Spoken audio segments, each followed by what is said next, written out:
Chapter 179, Shadow Dojo 4. When I first entered the tutorial, I was at a loss for what to do. They said there was a way to get the elixir, but I didn't know how I was supposed to pass through it. While I was wondering if I should just give up, I met him. Veilbike, my first friend that I hated, but was also thankful towards. The first impression Yi and Wu's brother got from Veilbike was that he was scary. To someone who was born on Earth and only saw humans his entire life, a half-giant of 5 meters tall would obviously look like a monster. But unlike his first impression, Veilbike had taught his little brother this and that in Section A while his brother was struggling. His brother was able to learn a lot of things from Valadic. How to open the system window, and how to check your traits and get used to the tower.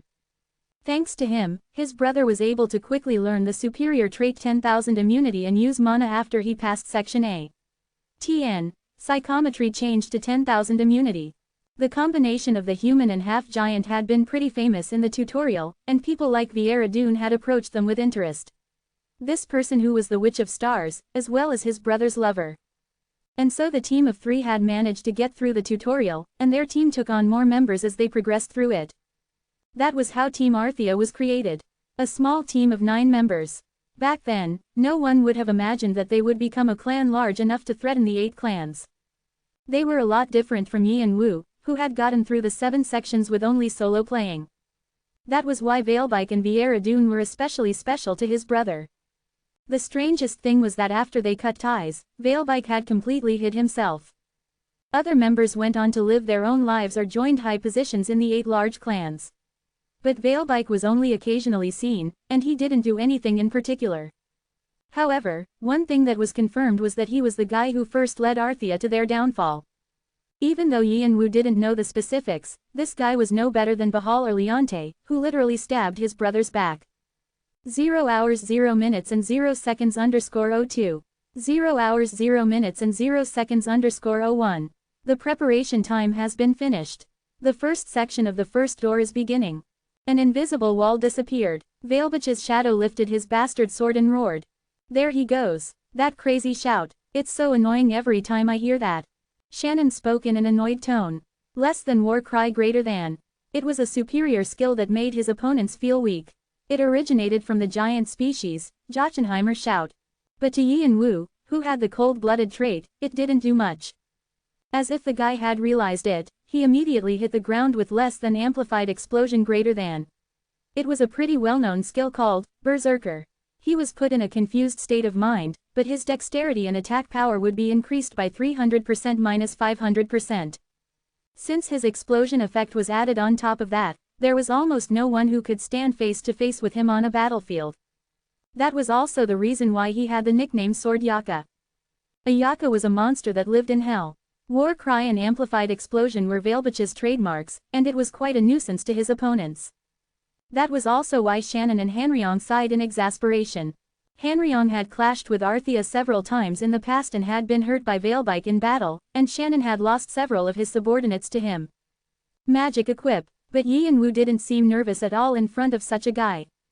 If there was something he changed, it was that he also had his magic bayonet out. Karshina's dagger was in his other hand. Boom! Yi and Wu flapped his wings of fire and swords towards him. With a force that made the ground shake, Veilbike flew back. Yi and Wu began to run again. He hadn't used magic equip so far, but after it released it once, he continued to spin his magic circuit moving through the different sections. In the second section, a war mage called Black Skull appeared, but Yi and Wu was able to easily fight back his holy fire. In the third section, he met the first tale of 9 Tails, one of the 8 large clans, and in the fourth section, he met the second bishop of Devil Army, Kindred, who was wearing a mask. All the players who influenced the tower were here. Speeding through the first section wasn't important anymore. He wanted to fight with all his strength, observing everything the shadows had. And when he arrived at the 21st section, he met the shadow of Sword God. It was before he had learned his superior skill, but his sword technique was still sharp. It was familiar to Yi and Wu as well. It was the 8 extreme fists. However, only the basics were familiar. It was different from the 8 extreme fists Yi and Wu used. It was a bit more neat and deep. There were steps that Yi and Wu didn't know, so it was difficult to deal with him. Even though you have the same teacher, I don't think we should consider Master's sword technique equal to the sword gods. Frankly speaking, the sword god was already at the arhat level. The saber god frankly described the difference between Yi and Wu and the sword god. Unlike Yi and Wu, who dealt with several different areas of expertise, the sword god only focused on his sword. The time they invested in training their sword was different, and the understanding of the sword god was a lot deeper. The sword god had already made the 8 extreme fists his own, and he even adjusted it to how he liked it. Yi and Wu earned the new name, 8 extreme swords, but he hadn't deviated from the range of the 8 extreme fists yet. In battle, if it was limited to the sword, it is possible that even the martial king might not be able to defeat the sword god. That was the reason why the martial king had accepted the sword god as his disciple. But that is why I think you can learn a lot from him. Like what the saber god said, the movements of the sword god inspired Yi and Wu. He only knew 5 of the 8 writings of divination, and he saw methods to open the remaining 3. This was the reason why he extended the battle with sword god. To see how he had made his own path. But of course, victory was Yi and Wu's. The blade of the magic bayonet was planted in the neck of the sword god. When he twisted the sword, the shadow's head fell right off. You have finished the trial of the 21st floor. You are being transported to the next section. As hard as Yi and Wu was going, it was chaotic outside. He's crazy. 21st floor ranking. 1st, Bivasbat. 2nd, Nayu. 8th, unrevealed. Wasn't he 15th just a while ago? But he's already 8th. Damn, everyone knew that unrevealed meant Yi and Wu. Their interest was solely on how high Yi and Wu's rank would reach. And today, Yi and Wu's rank continued to climb ridiculously. It had only been a day. No, to be exact, half a day. While others took a few days, or even a few months, Yi and Wu was clearing through the 5 doors without any rest. And of course, the system recognized these accomplishments as karma, so it was also exponentially increasing. What if he actually gets first place on the 21st floor too? No way. At what someone said, the players all had, what if? Faces. The meaning of the Hall of Fame on the 21st floor was different from the other floors. The first place, Vivasbat. It was the name of the wall that blocked all high rankers and clans. It was Alpharone's name. Even the second place, Martial King, hadn't been able to climb that mountain. But what if Yi and Wu climbed that? Then all the rankers and clans who had looked down on him because he was a lower floor player would have to move their attention to him again. Because that meant that there might be someone who could climb the wall of Alpharone. So the players thought that even though he was the hoarder, he wouldn't be able to do that. However, even when they were saying that, their eyes showed something else. Since it was the hoarder that had done impossible things, he might do something impossible again. Heidi, what do you think? Because Dylan was thinking the same thing, he looked back at Heidi. I don't know. Heidi complained with her lower lip stick out. If I knew that, I would set up a psychic shop, wouldn't I? But Heidi's fairy eyes didn't lose their tension. The shadow that Yi and Wu saw on the 24-stone floor was someone he hadn't seen before. It was someone that he hadn't seen in the diary. It definitely wasn't someone from the past. Was there a new skilled player? If it was someone who recently made it onto the Hall of Fame, Yi and Wu needed to take note of him. It was possible that he might see this person later in the future. With a lithe body, the person gave off an overall weak impression. It was hard to tell if it was a girl or a guy. But when the person grabbed their sword, Yi and Wu felt an invisible threat.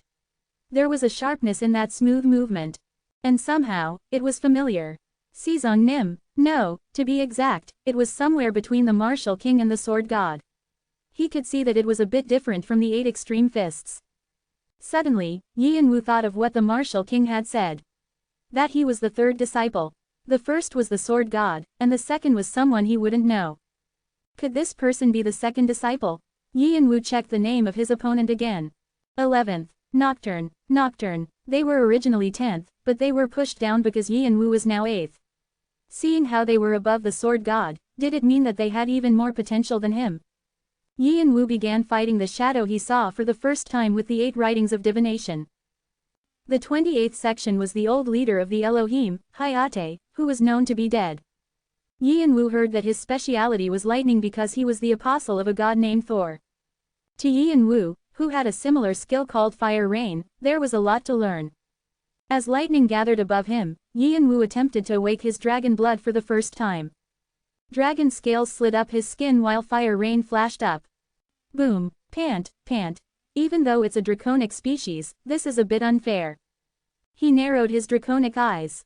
The navy scales heaved up and down. As if reacting to that, a being that was far away frowned at her own injuries. A length of 10 meters. She had fierce eyes and wings, and her tail shook violently. The Summer Queen released her fury at the person who dared to injure her.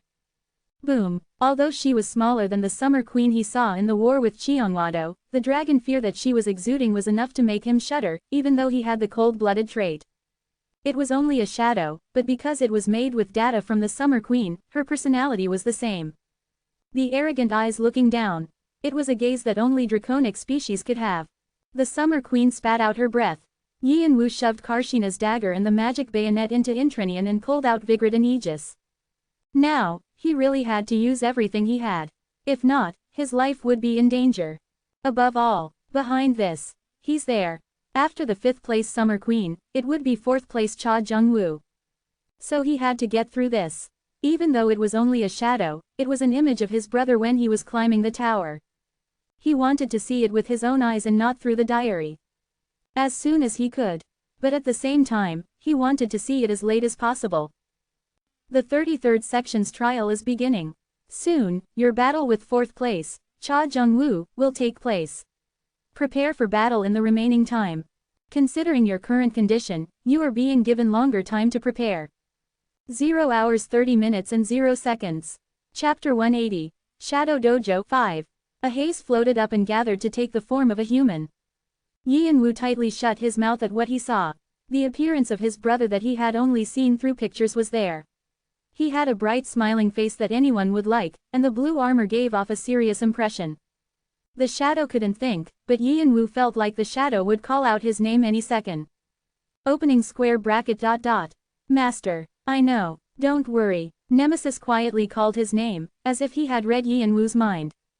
He was trying to tell him not to become too emotional. Yin Wu swallowed, and nodded his head. But it wasn't easy. The cold-blooded trait has been activated for an unknown reason. The cold-blooded trait has been activated for an unknown reason. It was a face he hadn't seen in years. It was a face that he had tried desperately to look for but couldn't find. It was the same face as his. 0 hours 27 minutes and 59 seconds _ 83. 0 hours 27 minutes and 59 seconds _ 82. And the reason why he kept on feeling this way even though he knew it was just a shadow was probably because of how sorry he felt. Until now, he thought that his brother had run away, and he had hated him for it. That was why he left Korea. He no longer had any ties to the country. His father had died when they were young, and it had been a while since they cut off ties with their other relatives. He hated all that. Because he hated those traces of him, he decided to leave the country. 0 hours 19 minutes and 2 seconds _ 31. And he lived like there was no tomorrow there.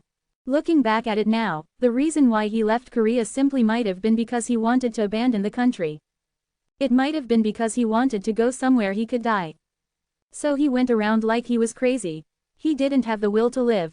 He always took care of things by himself if it was dangerous. And before he knew it, he was called Crazy Dog. It was because he didn't let go of something once he got a hold of it. When more time had passed, his nickname, San, had gotten more famous, and people tried to scout him. Though, his squad chief had looked at him sadly when that happened. But he didn't care about that. He felt like he could only live if he moved like this. If he got a vacation, he would just be locked up in his room alone. It was ridiculous, but when he thought of his mother's last words, he couldn't die like that. Her words protected him like a lucky charm.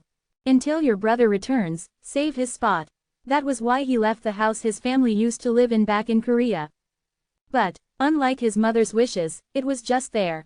0 hours 10 minutes and 7 seconds _ 83. Yin Wu slowly swept his hair up with his hand and took a deep breath, taking off his mask. A face that looked the same as the shadow appeared. Like looking at a mirror, the two looked at each other's faces. Quote. The two were quiet. The shadow couldn't speak anyway, and Yin Wu quietly looked at the shadow. He wanted to keep it in his memory for a bit longer. At times like this, he was ever so grateful that he had a good memory. 0 hours 5 minutes and 55 seconds _ 10. No one could speak. Even the constantly loud Shannon, the advising Hanryong, and the observing Rebecca. Nemesis, Nike, Boo, and the monster portents all read Yi and Woo's mind and helped him to organize his thoughts. Shannon, Hanryong, and Rebecca were all completely taken aback. Yi and Woo hadn't told Shannon and Hanryong about his backstory until now. But because they had seen Yi and Woo's face a few times and felt his mind when he climbed the tower, they could somewhat assume. However, comparing his face with Cha Jung-woo just like that surprised them again. Heaven Wing, he had once caused uproar in the tower, and it seemed like he had come back. Seeing the brothers walk together like that, the amount of Yi and Woo's progress was just surprising. And they felt something tear inside of them. Seeing the appearance of the older brother who followed his younger brother into the tower was pitiful to them. Rebecca shut her lips and looked at Yi and Woo worriedly. 0 hours 2 minutes and 47 seconds _35. Yi and Woo thought that the 30 minutes he was given was too short. He just wanted to sit there, looking at his younger brother. Even though he knew it was just a shadow, he couldn't help but stare at him. He purposely didn't use time difference to help him think faster. He just wanted to organize his thoughts with the time given by the world. But now, he had to look away. 0 hours 0 minutes and 58 seconds _21. Time continued to pass, and the people who followed him were waiting for him. Then, Yi and Woo slowly stood up. He lightly dusted off the dust on his bottom and pulled out Vigrid from Intrinian. Did you organize your thoughts? Then, Nemesis broke the silence.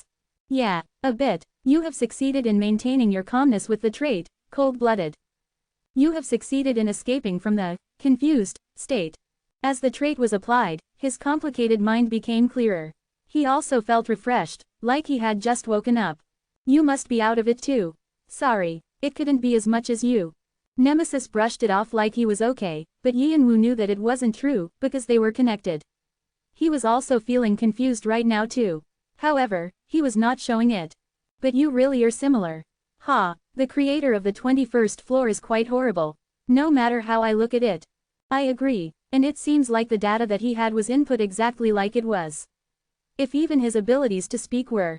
It would be annoying. When 30 seconds passed, Yi and Woo started up his time difference again. However, he knew that the remaining time was too short to plan something. Nemesis spoke up. First off, my past owner Jung-woo's specialty was in quickly adjusting. Yi and Woo nodded because he already knew that. After his brother contracted with Calidus after the 11th floor, he had continued to grow with the dragon's blessing. Unlike Yi and Woo, who had barely awakened his dragon body, his brother had quickly progressed through it. It also had to do with the fact that he could freely control mana. Thanks to that, his brother grew his magic power to an incomparable level. He could move the path of mana around him, and he even created a skill called impassibility, which blocked off most magic power. And because of this, others couldn't even approach his brother. When the power of the mythical dragon was added on top of that, all magicians had to avoid him.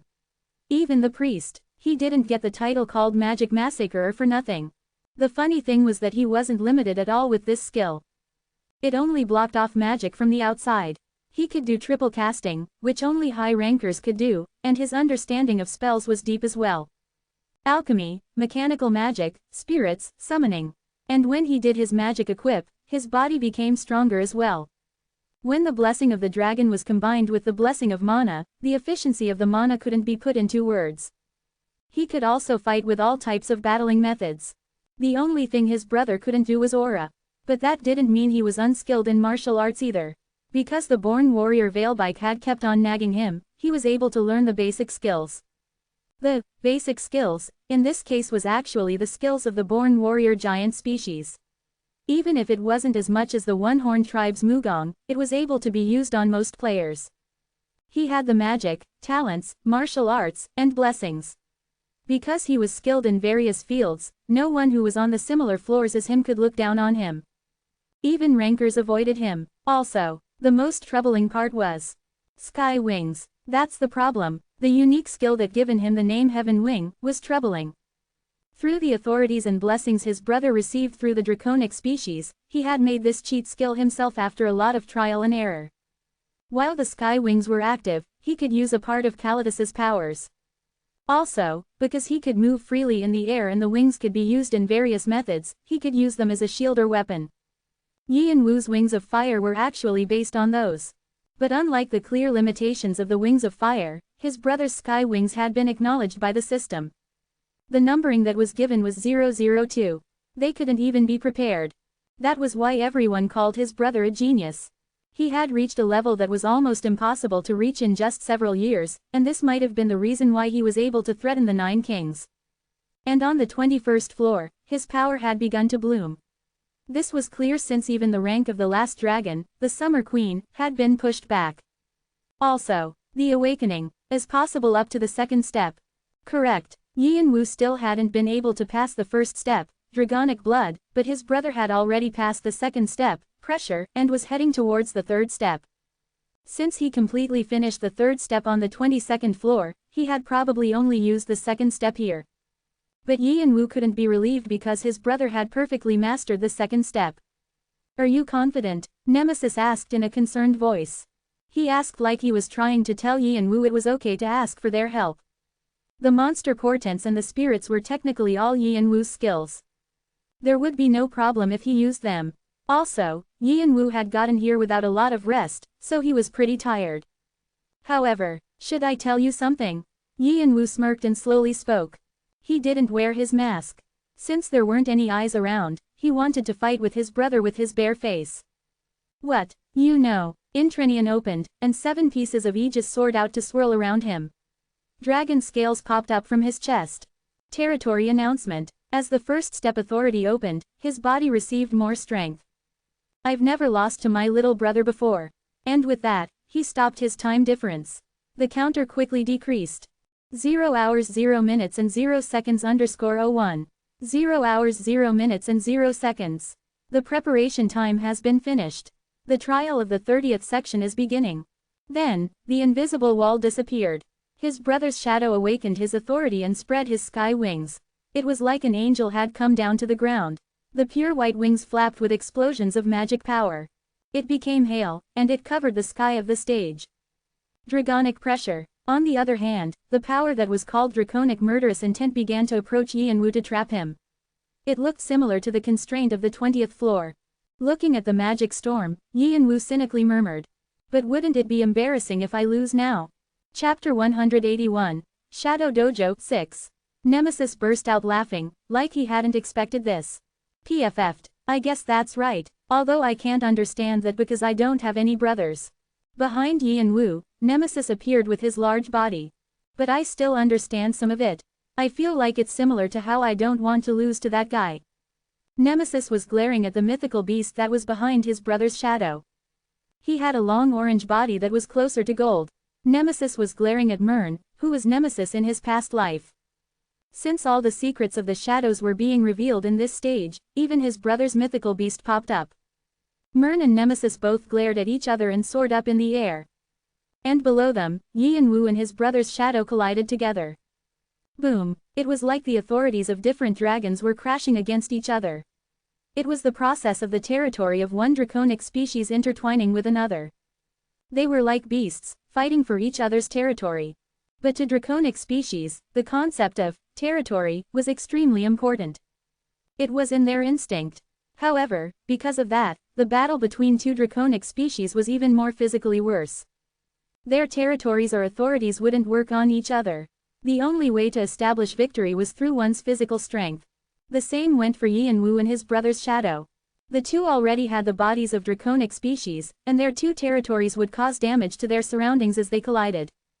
Because the authority of the shadow was higher than Yin Wu's movements were a bit limited.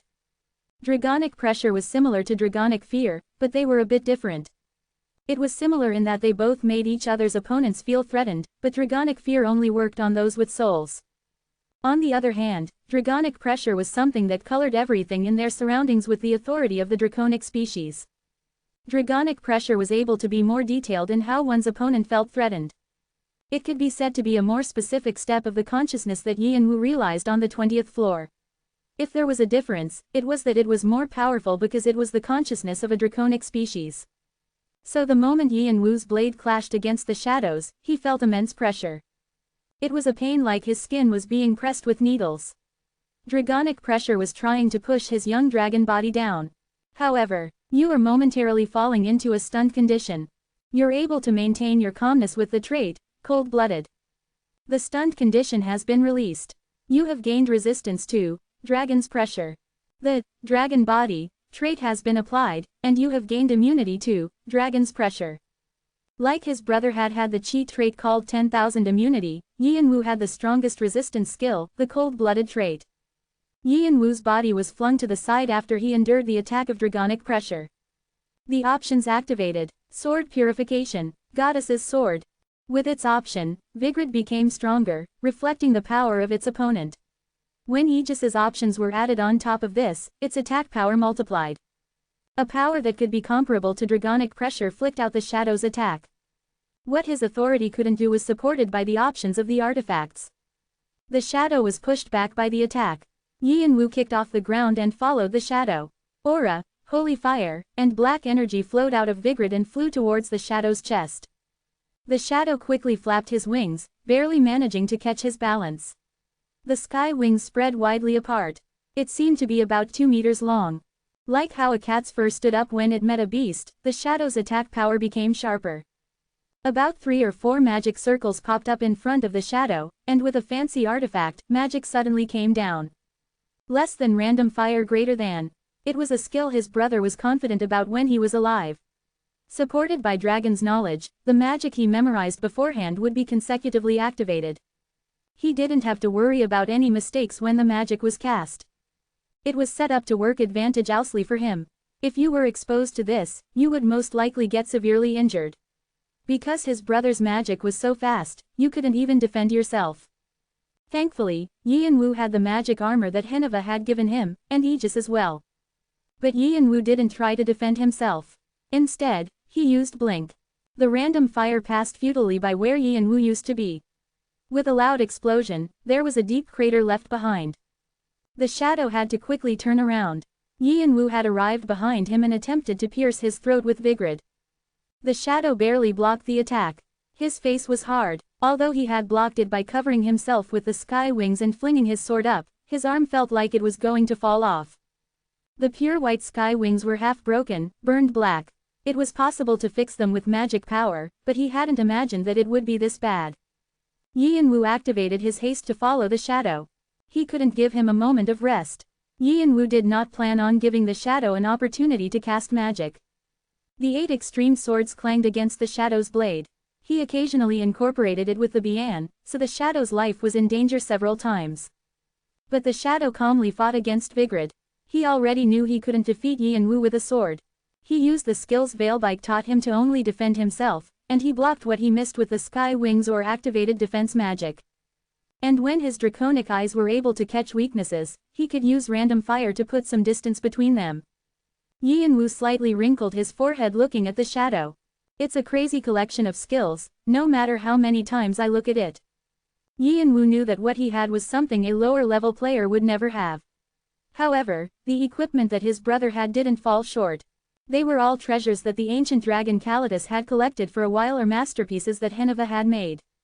And the sword that the shadow was holding could be said to be the collaboration of Calidus and Heneva.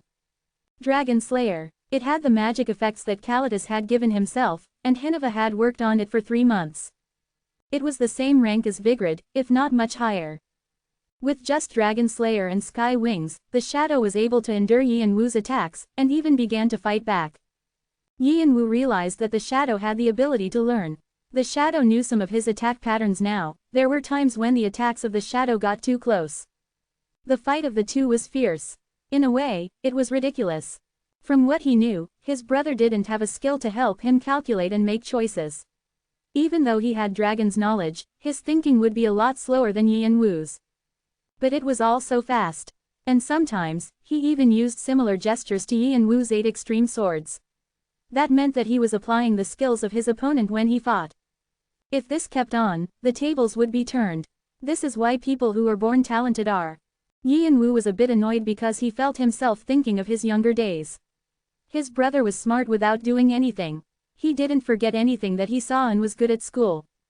Although his brother had to stay inside his room a lot because of his weak body, the physically advanced Yianwu sometimes felt envious of his little brother. And when his brother brought his report card home with a smirk, the frustrated emotion Yianwu felt couldn't be put into words. Of course, after that, he bothered him with things like games. It was the same now. The expressionless face of the shadow overlapped with his brother's smirking face. I can't give him a chance.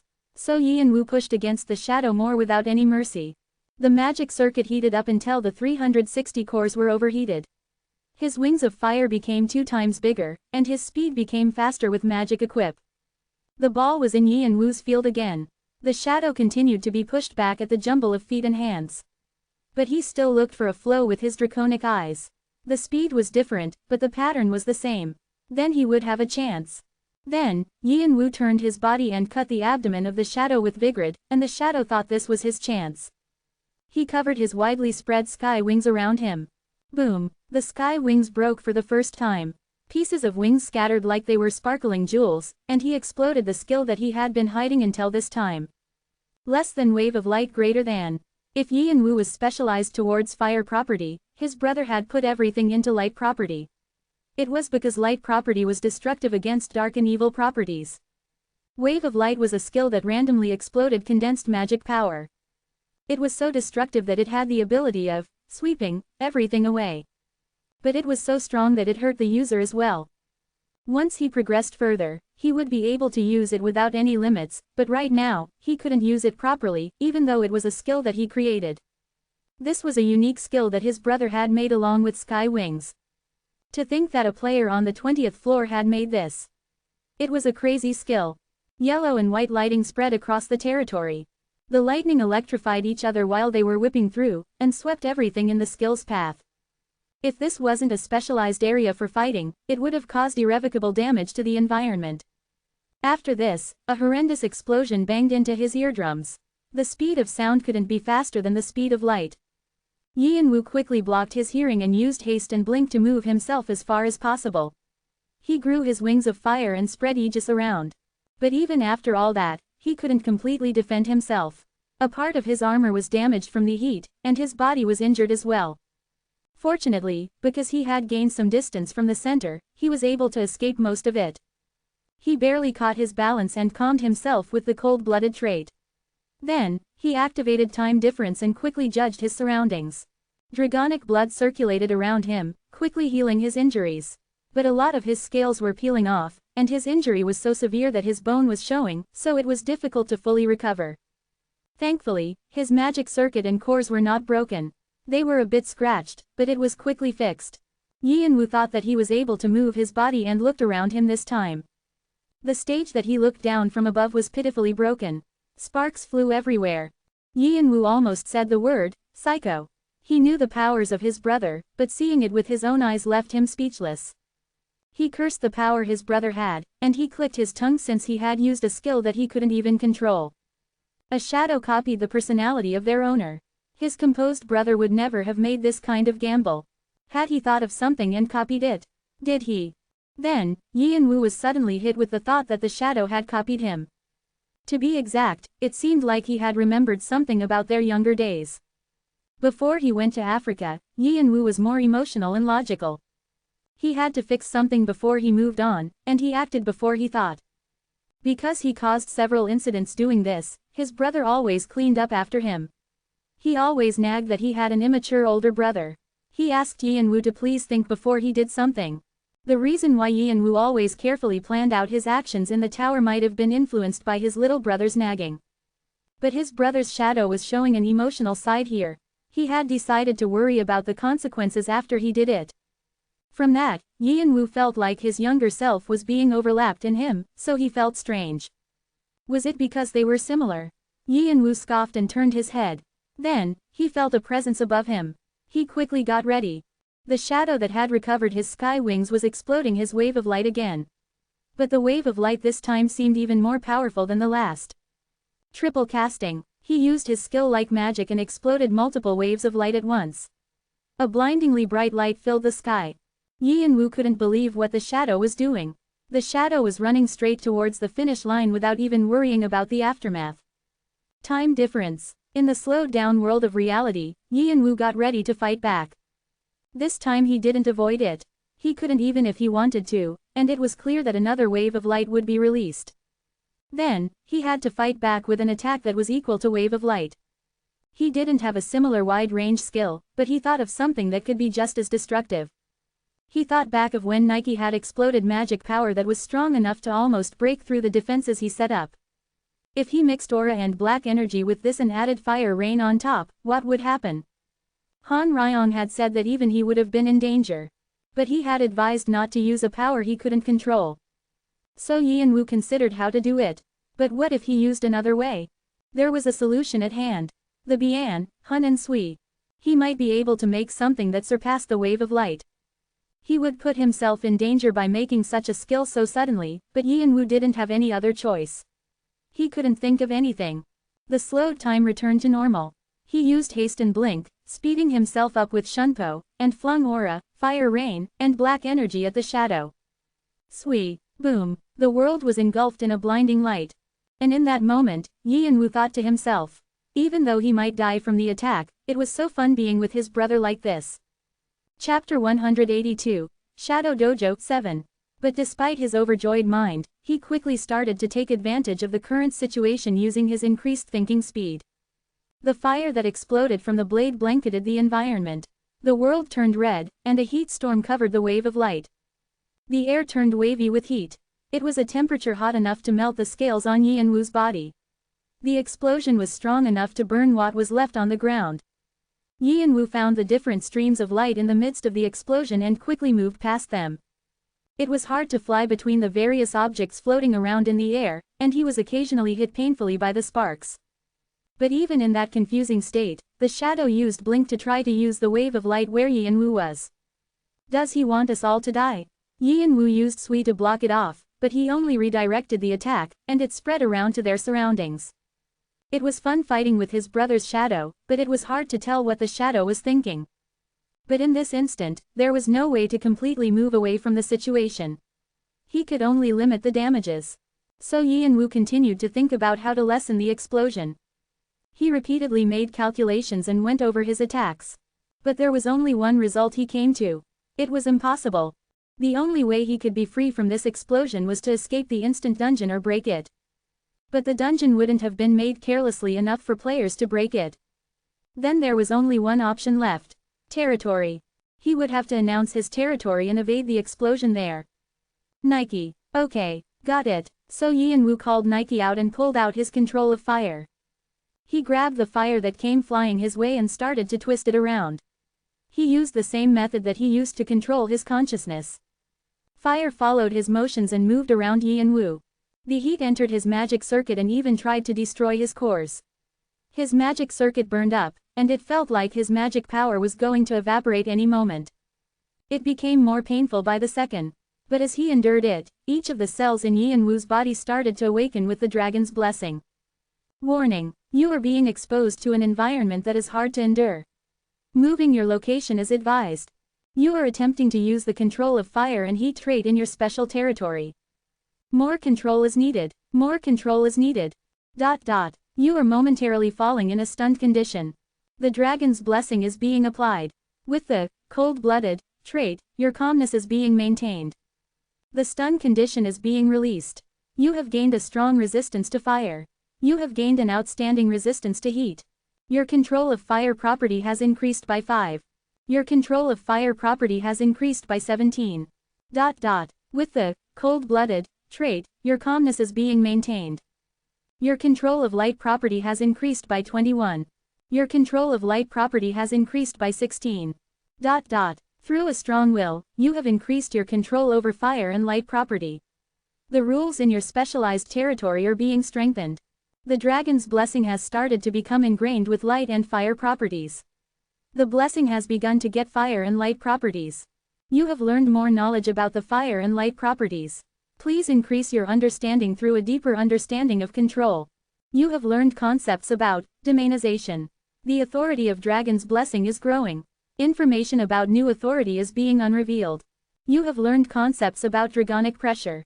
The effects of the skill, holy fire, have become more powerful. The proficiency of the skill has dramatically increased. 25.9%. What Yian-Wu had chosen was to strengthen a particular property. No, it was to have complete control over it. Using the control of fire property through Nike was also a gamble. Even if it wasn't able to completely cover the instant dungeon with fire, he thought he would be able to avoid the explosion in his territory. That die that he threw was half successful. The explosion was so strong that it was impossible to completely control it, but he could lessen its damage in his territory. Dragon's blessing. It was as powerful as the proud draconic species. The fact that his second authority was half opened was the most important. Growth by a gamble. This was successful enough. Boom. Under the storm, Yi and Wu was flicked out. This is crazy. Yi and Wu barely managed to land on the ground. Around him, there was a deep crater. Yi and Wu's condition wasn't too well off either. His right arm was melted from the fire, so it wasn't even recognizable anymore. His internal organs were injured, and he couldn't breathe easily. If the dragon's blood wasn't circulating through his body, he probably would have died already. Heneva's gonna nag me for this. He felt sorry thinking about how Heneva had patted his shoulder telling him to use it well. The magic armor already looked like this although it had been less than a day. Thankfully, because it had the automatically fixing feature, it was somewhat better. That was why this was only half successful. He was too tired to fight anymore in this condition. Even Vigrid in his left arm felt heavy. Since he was like this, even the shadow should have been injured now. Then, the shadow slowly flew down with his sky wings. He sounded like he was breathing more easily than Yi and Wu. But he looked different than before. The dragon scales that were on his neck had grown up to his eyes, and under his sky wings, there was something else. They were clearly dragon wings. The more steps of authorities you learned, the closer you became to an actual dragon. To have those wings meant one thing. He had awakened the third authority, elemental contact. That damned prodigy. Yi and Wu laughed in disbelief. Some people barely gambled with their lives and got their control up to this level, but others. To think that his explosion would be easily swept aside. That guy had probably used light to scatter the explosion. He was injured in the process too, but he looked a lot better than Yi and Wu. The shadow moved sluggishly, like he was tired, and raised his dragon slayer. Seeing someone with the same face as him trying to kill him, Yi and Wu felt strange. Hey, master, we can also participate. Shannon and Hanryong burst out shouting after feeling danger. The black bracelet was one of Yi and Wu's abilities, but he hadn't used it even once. However, I said, Yi and Wu cut them off. Even if he couldn't do anything about the mythical dragon, he wanted to defeat his brother with his own strength. Only then would he be able to grow. And fortunately, Yi and Wu still had some tricks up his sleeve. I don't want to do anything embarrassing. Along Yi and Wu's feet, blue and yellow holy fire flamed up around him. Then, the fire healed his destroyed arm and gave his new scales. As the scales became thicker, they began to grow until they reached Yi and Wu's right eye. The second step authority has been released. Authority, Dragonic Pressure. Dragonic Pressure. Summary. The ancient dragon Calidus has set up 8 different authorities for his successor to learn his power. This is the second of those.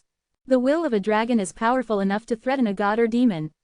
This will be projected outside into the territory and set up control. Dragon's murderous aura. The draconic species is a superior species that surpasses all others. This pressure buffs allies and scares enemies. Dragon's holy walls. As the understanding of the authority becomes deeper, the additional effects of the territory also increase. A basic imaginary world can also eventually be created. The dragon's territory, Vina, has been strengthened. In your chosen territory, you can exercise control over properties. All attributes increase during a set amount of time. Domainization has been successfully made. Chapter 183. Shadow Dojo 8. Like how the shadow had opened a new authority, Yi and Wu had opened the second step authority after learning the concepts of domainization. His understanding of holy fire increased, and he was able to reach a higher level of the second authority than the shadow. Yi and Wu swung Vigrid around again. This time, he was planning on really defeating the shadow. The shadow flew up to the sky with sky wings and exploded his wave of light. Tens of lightning bolts came down to fight his fire. The ground rumbled. Like a natural disaster, lightning stormed down. Dust repeatedly flew up. Boom. Then, something flew out of the explosion. The shadow fell powerlessly to the ground with his broken sky wings. And above, Yi and Wu pressed down on him.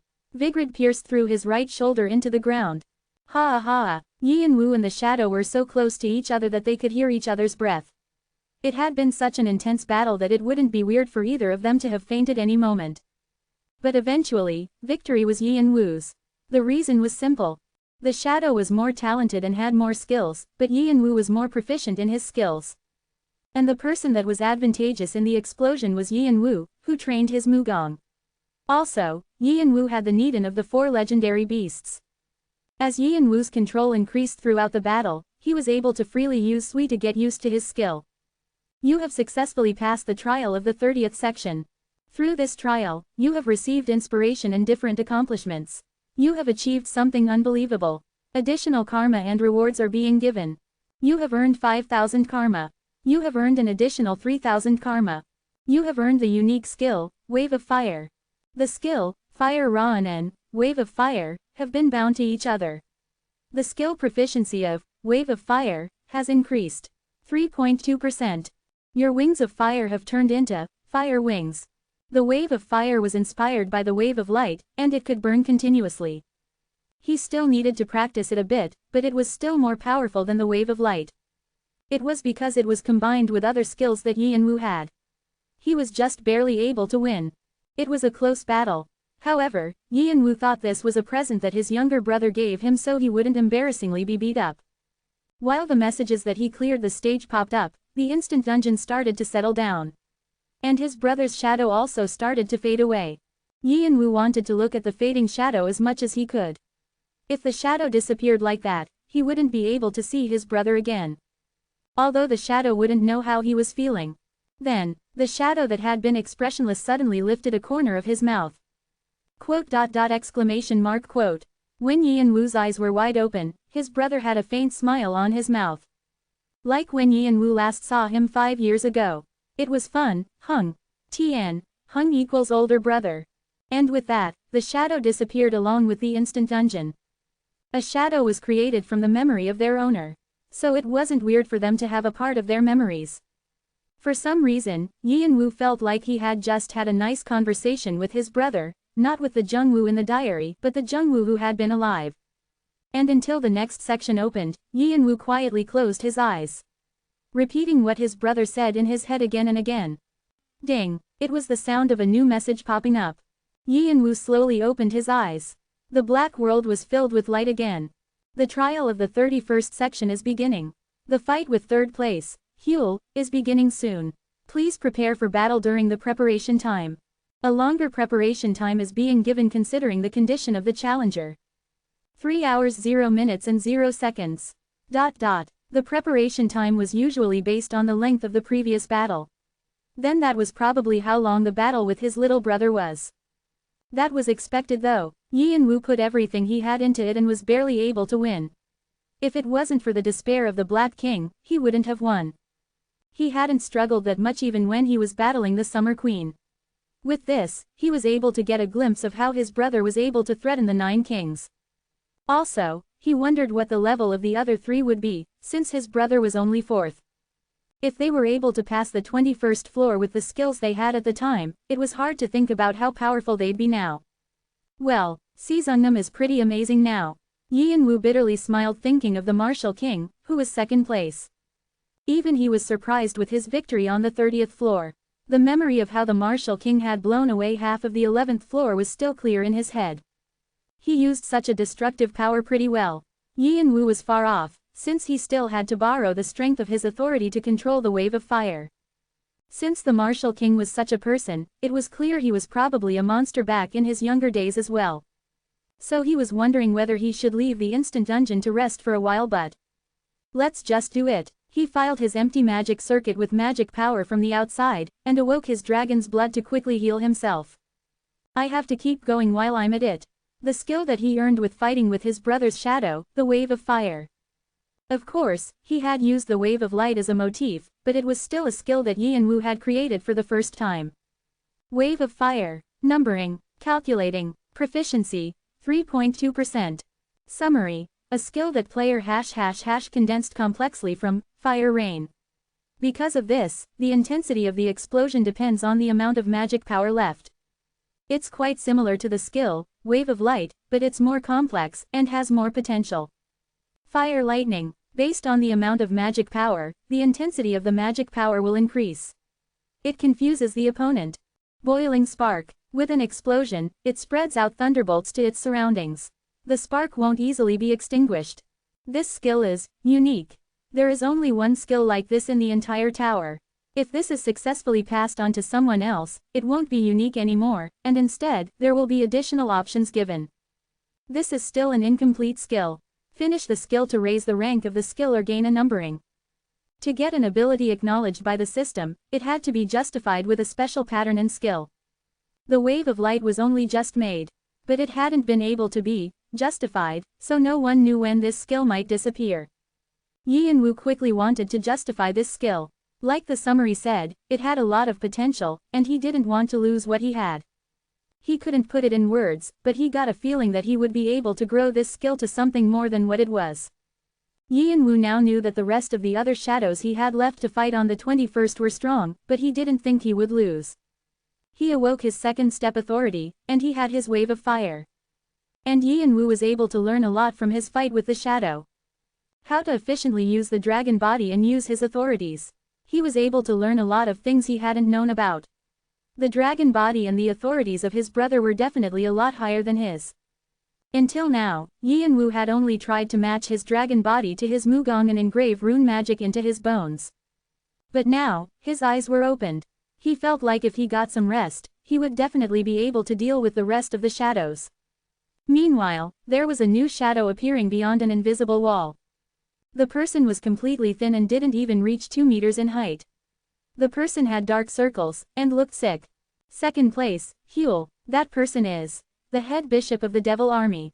Huel was the highest of the 9 bishops who ruled the Devil Army, and he was famous for having a trait of a lord.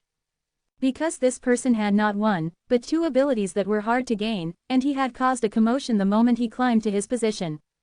Huel had defeated 4 bishops, including the head bishop at the time, Black Dusk, and put himself in that position instead.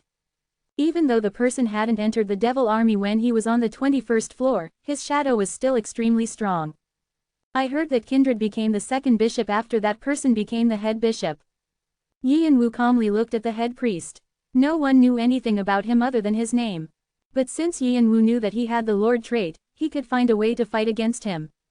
And he had the information that his brother gave him in the diary. There's something I want to check as well. He narrowed his eyes. He was completely focused on recuperating, but his eyes were fixed on the shadow of the head bishop. You have successfully cleared the trial of the 31st section. The place where Yi and Wu had stabbed Vigrid was still burning with the wave of fire. After some practice, Yi and Wu was able to move the direction as he wanted. When the shadow was exposed to the range, he was able to see his destructive power in action. And because he had decreased the amount of magic power used to the smallest amount possible, he used a lot less energy than in the sections before. Though, the fact that there were craters left in the ground and the ground was cracked all over was the same. There were even tracks like a large snake had slid on the ground. It was the effect of him being able to control the sea of fire with his authority. When the shadow disappeared, something yellow floated above it and approached Yi and Wu. Even though Yi and Wu hadn't done anything, Intrenian opened, and a piece of the Ruyi Bang came up to combine with it. Click. With the sound of them being bound together, the piece of the Ruyi Bang was about the size of someone's finger, and it fell down onto his palm. It happened so suddenly. Yi and Wu wasn't flustered at the sudden event and calmly checked the piece using his draconic eyes. Piece of the Ruyi Bang 5. You have discovered 4 new pieces of the Ruyi Bang. Complete the Ruyi Bang after finding more pieces. There's definitely something pulling the pieces to each other. And it doesn't seem like it'll be too hard to find the other pieces with this. Yi and Wu tightly gripped the pieces of the Ruyi Bang and laughed futilely. Other than that, there's a trap here too. The Devil Army was gathering pieces of the Ruyi Bang. Then what was an easy way to get pieces? Yi and Wu thought of what he would do if he was in the Devil Army. Take them from the challengers of the shadow. The pieces of the Ruyi Bang called each other. And there would be no way the pieces would be stolen on the 21st floor, where people fought to the death. They probably thought it was a good idea to put the pieces here because they thought the shadow wouldn't be defeated. And coincidentally or otherwise, someone with a piece would be someone strong enough to get here. So they put the pieces in the shadow and continued gathering them. But the pieces were now in Yi and Wu's hand. There was no reaction from the piece. It was probably too strong. But Yi and Wu lightly laughed and moved on to the next section after putting the piece into Intrenian. The 32nd section opened. There, A young version of the Martial King was sitting in a lotus position. Most shadows were expressionless, but it seemed like that shadow had been heavily influenced by the Martial King. He fully emanated a mischievous vibe. But Yin Wu was able to see the sharp beast in him. The beast was still young, but it had sharp teeth and claws. The Martial King had said he caused a lot of trouble when he was younger. It was clear to see why. Yin Wu raised Vigrid into position. Before Yin Wu had left the One-Horned tribe, the Martial King had asked if he would be able to defeat his younger self. And Yin Wu had answered that he would pay him back for all the suffering he went through. To defeat your teacher, to surpass them, it was something that any disciple would think about if they had an outstanding teacher. And the same went for Yin Wu. He wondered how the genius Martial King was when he was his age. Also, he felt his competitive streak burning up. He defeated his brother and even the head bishop of the Devil Army. Since he was already here, he wanted to see it to the end. The Martial King was just someone he had to go through to reach that end. The trial of the 33rd section is beginning. And when the wall was lifted, the Martial King suddenly raised his arms. Then, he moved his lips like he was speaking. I surrender. A shadow that was supposed to do what the trial of the state told them to do had free will. It was impossible. There hadn't been anything about this in the diary. Yin Wu wasn't able to move forward. For the first time since he entered the 21st floor, something felt off. Is this it? Jiang Wei checked the door of the smithy and entered. Creak. Excuse me. We're closed, so go back. The sun was still high up in the sky, but he spoke in an annoyed voice. He really made things whenever he wanted, like the rumors. Jiang Wei ignored him and entered the door. Inside, the sound of metal banging against itself was continuously ringing out. Shit, I'm not working right now, what are you? Heneva turned back, frowning. Jiang Wei looked at him with an indifferent face. Are you Heneva? While he was waiting for a reply, he moved his hand towards his back to pull out a dagger. The dagger shined. Chapter 184, Shadow Dojo 9. Rebecca felt strange looking at Yin Wu. There was a child like this.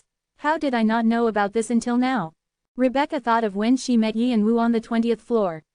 Back then, she hadn't been too interested in him. She just thought he was a sadhu hopeful that appeared once a year. She was busy training herself, so she didn't have time to think about other things. But when she received orders from the god Cernunnos, her thoughts changed. From now, watch that child. Cernunnos, like other gods, didn't really speak. So when she received orders to watch him, Rebecca was surprised. She asked for a specific reason, but she didn't get a reply. From then, Rebecca had begun to watch Yin Wu.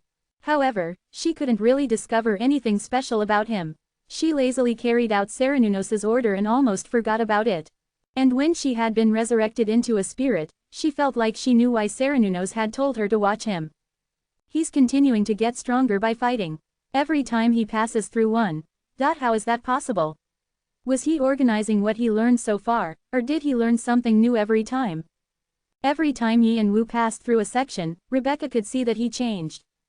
All the shadows in each section were definitely strong. However, even though Yin Wu always seemed to be losing at the beginning, he always won at the end. She was completely shocked, especially when he had defeated Heaven Wing Cha Jung-woo and the Devil Army's head bishop. Maybe, just maybe, the reason why Cernunnos hadn't completely retrieved his holy power was to observe Yin Wu carefully. So she was curious just how far he could go. On one hand, she was also a bit worried. The opponent was the Martial King. The person judged to be the greatest in the history of the One-Horned tribe. Even the Summer Queen from the Red Dragon avoided him, and he was someone who was expected to be able to fight against Alpharon soon. Wouldn't someone like that be too hard even for Yin Wu? However, the Martial King's shadow had signaled to surrender. Rebecca's eyes widened like she couldn't believe it. A shadow that surrendered. She had never heard or seen anything like this. Especially if it was the Martial King's shadow. What's that? The shadow is expressing his will. Like Rebecca, Shannon and Hanryong were completely taken aback. Because they were players that had once passed the 21st floor as well, they knew how impossible this was. A shadow was just a collection of data. It didn't have a personality, so it couldn't have free will. But even though the trial had begun, the shadow of the Martial King still had his arms raised up in the air. Hey, Master, isn't that your teacher in disguise? Shannon knew that what he was saying was nonsense. Once an instant dungeon had begun, no outsider could enter. Even the guardians weren't allowed to come in. However, that scenario was more likely than what was happening now. But, no, it's not completely impossible. Yi Yanwu narrowed his eyes and looked at the shadow of the martial king. It was hard for him to believe, but he didn't deny it like Shannon and Hanryong did. Hadn't he already gone through something similar to this? The shadow of his brother. Right before he had disappeared, he had definitely said something to Yi Yanwu. At the time, he thought that the memory in that data had just momentarily activated. But if that wasn't the case, if the shadow of his brother had his own will for a moment, then it was possible that the martial king's shadow could have it as well.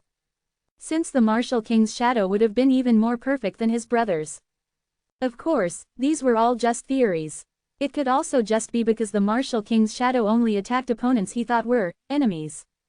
Whatever the reason was, it was clear that the shadow was a lot different from the other ones. The martial king must have thought that Yi Yanwu was interested in him, so he smiled even bigger and slowly put his arms down. Then he began to move his mouth again. I know that I can't win even if I fight you. So let's talk for a moment. The shadow didn't make any sound, but it was clearly saying that. That thing really talks. Whoa, so confusing. Master, you have to be more careful. This is something that hasn't even happened before. He might be playing games. Yi Yanwu never let his guard down. No, normally, he would have pulled out Vigrid without any hesitation. He hated being moved by the unknown. He would have done something before the shadow began anything. More than anything, the opponent was the martial king. The martial king was someone who could even push his younger brother away. Saying that they should have a discussion was probably just a trick to put his guard down. However, I want to check. Yi Yanwu was deep in contemplation. If they're more than an application of data and, if even their consciousness has been copied. If shadows really did have their own identities, wouldn't he be able to meet his brother again? He could continue to repeat the 21st floor and speak with his brother every time he wanted to. And if he could awaken the personality in the shadow, then bring the shadow out. He kept on having those thoughts. What do you want to talk about? Outside things. Outside things. Yeah, I don't know anything about the outside because I'm stuck here. Just the memories of my original owner. So tell me about the outside. Then I'll send you straight to the next trial. How's that? I don't think that's a bad offer. The shadow smiled. It was a mischievous smile, but it was also one that made you feel nervous. Yi Yanwu spoke after some thought. No, let's do a question, then an answer. How? We can ask each other things one by one. I also have something I want to check from you. Well then, fine, whatever you want. The shadow smiled and put his hand down. Shannon, Hanryong. Suddenly, his shadow was split into two. Shannon and Hanryong moved next to the shadow suddenly. The shadow's face hardened, as if asking what this was all about. However, Yi Yanwu asked like it was obvious. How should I trust you? The martial king that Yi Yanwu had seen so far was always someone he hadn't been able to read. He didn't know what he was thinking. So Yi Yanwu was planning on holding the shadow while having his questions answered. Then, shit, I thought I got a pushover. The shadow muttered like it was ridiculous. His voice was similar to the martial king. The shadow could clearly make sound. Since it ended up like this, well, I can't do anything. That was the beginning. Boom. Along the shadow, there was a powerful magic explosion. Shannon and Hanyang were pushed back without being able to do anything, and the shadow soared up. Then, Rebecca, who had been hiding behind Yi Yanwu, flew up to where the shadow was. Shannon and Hanryong quickly caught their balance. We can finally move around as well. The two were laughing even though they had just been hit with the explosion. Actually, they were a bit upset that they would have to just watch while Yi Yanwu was passing through the sections. Shannon felt this especially as he hadn't been able to fight after the battle with Leonte and Bahal. After getting the sword from Heneva, he had been completely ready to fight. A weapon was only good for being used in battle. But this was different. The gates that Yi Yanwu had gone through were just fun and games for him. But it was different this time. In the sections so far, Yi Yanwu had done everything by himself. But this time, he wasn't planning on doing that. No, to be exact, he did think of that, but he had changed his mind. Bind the martial king's shadow. That was the order that Yi Yanwu gave them. It definitely didn't seem easy, but it was probably going to be fun. The two got ready to kick off from the ground. Rebecca was chasing after the shadow. In addition, Yi Yanwu got ready to raise his monster portents from the shadows. He wanted to get the Martial King's shadow using whatever means necessary. It was something that might get his brother back for real. He had to try everything. His eyes were filled with urgency. But Shannon and Hanryong weren't able to move. Right before Rebecca was about to attack the Martial King's shadow, the shadow clenched his fist and spread his hand out. Then, the magic power that had been condensed in his hand broke and started to pour down to the ground. It was like a meteor shower. Looking blankly at it, it could be considered beautiful. However, the result wasn't. Everything that was touched by the magic power exploded. The ground shook, causing another explosion. Nothing was left. His monsters were swept away, and the fog from Boo had scattered. Rebecca crumbled to pieces, and Shannon and Hanryong were pushed to the edges of the stage. When their bodies were irrevocably, they returned back into the shadow. Fortunately, Yin Wu had been able to use his fire wings to cover him. Wave of light, it was similar to that. The problem was that while the wave of light couldn't be controlled, the Martial King's shadow used it naturally. He had swept away all the monsters and Shannon and Hanryong in one blow. His brother was a monster, but the Martial King was even worse. It was unbelievable. The Martial King should have been making the 8 extreme fists during this time. What happened? Yin Wu returned his monsters back into the shadow, and pulled out Vigrid to see what the shadow knew about the 8 writings of divination. Then, something suddenly came to him. What the Martial King had said to him right before he left the One-Horned Tribe's village. Are you confident? And he asked a question right after. Win, while you're at it. Even the first place. He hadn't thought much about it back then. But thinking about it now, his words were mixed with envy and jealousy. Since the Martial King was second place, he could deduce that he hadn't been able to defeat the first place shadow of Alpharon. Had that remained as a regret to the Martial King until now? That might have been the reason that the shadow had his own identity and completed the 8 extreme fists in a different direction than its original owner. Between the settling dust cloud, the shadow twisted his lips and spoke. That now, it looked like the 8 extreme fists. Are you related to my actual body? This is amusing. I suddenly have more I want to ask. The shadow laughed like the Martial King and lightly stretched to warm up his body. Crack, he seemed like a beast. Yin Wu thought that this person might have the same amount, no, more talent than his brother. How focused could he be to move his shadow around like he was a ghost that came back with regrets? But what Yin Wu noticed was, he sees me as prey, huh? He seemed to be thinking of Yin Wu as a supplement to get stronger. He looked like a predator in front of a prey. Yin Wu realized why Fant had said his father's personality was frustrating. Seeing it with his own eyes, he felt a bit annoyed. Yin Wu spread his fire wings. Chapter 185. Shadow Dojo 10. Territory Announcement. Dragon's authority, Vina, has been announced. You are able to exercise your authorities in your territory. The second step authority has been activated. Authority, Dragonic Pressure. All attributes increase within the set time. All defenses increase as much as your magic power. He ignored the familiar messages and immediately used Blink. Where Yin Wu arrived was right behind the shadow. Yin Wu swung his aura-filled Vigrid. Boom, the shadow flicked it away with his hand. The shadow's hand was so tough that it was only slightly scratched. Yin Wu and the shadow exchanged some blows. Yin Wu relentlessly attacked, and the shadow calmly avoided the attacks. But what Yin Wu felt from the process was that, he's a lot weaker than I thought. The Martial King was a lot less skilled than he had expected. Of course, he wasn't weak, since he was still stronger than Yin Wu's brother. The shadow was similar to someone with a second step authority, like him. He thought that it was doable. Is there not that much of a difference in the data? Even though the shadow was obsessed with becoming stronger, he was still limited by the system from when he was recorded in the Hall of Fame. That was probably it, since if the shadow was able to grow stronger after it was made, it should have been as strong as the Martial King. Once he realized that, he understood how to use the 8 writings of divinations of the shadow. Since he couldn't change his attribute, did he focus on his martial arts? Yin Wu lightly clicked his tongue thinking that things like this happened.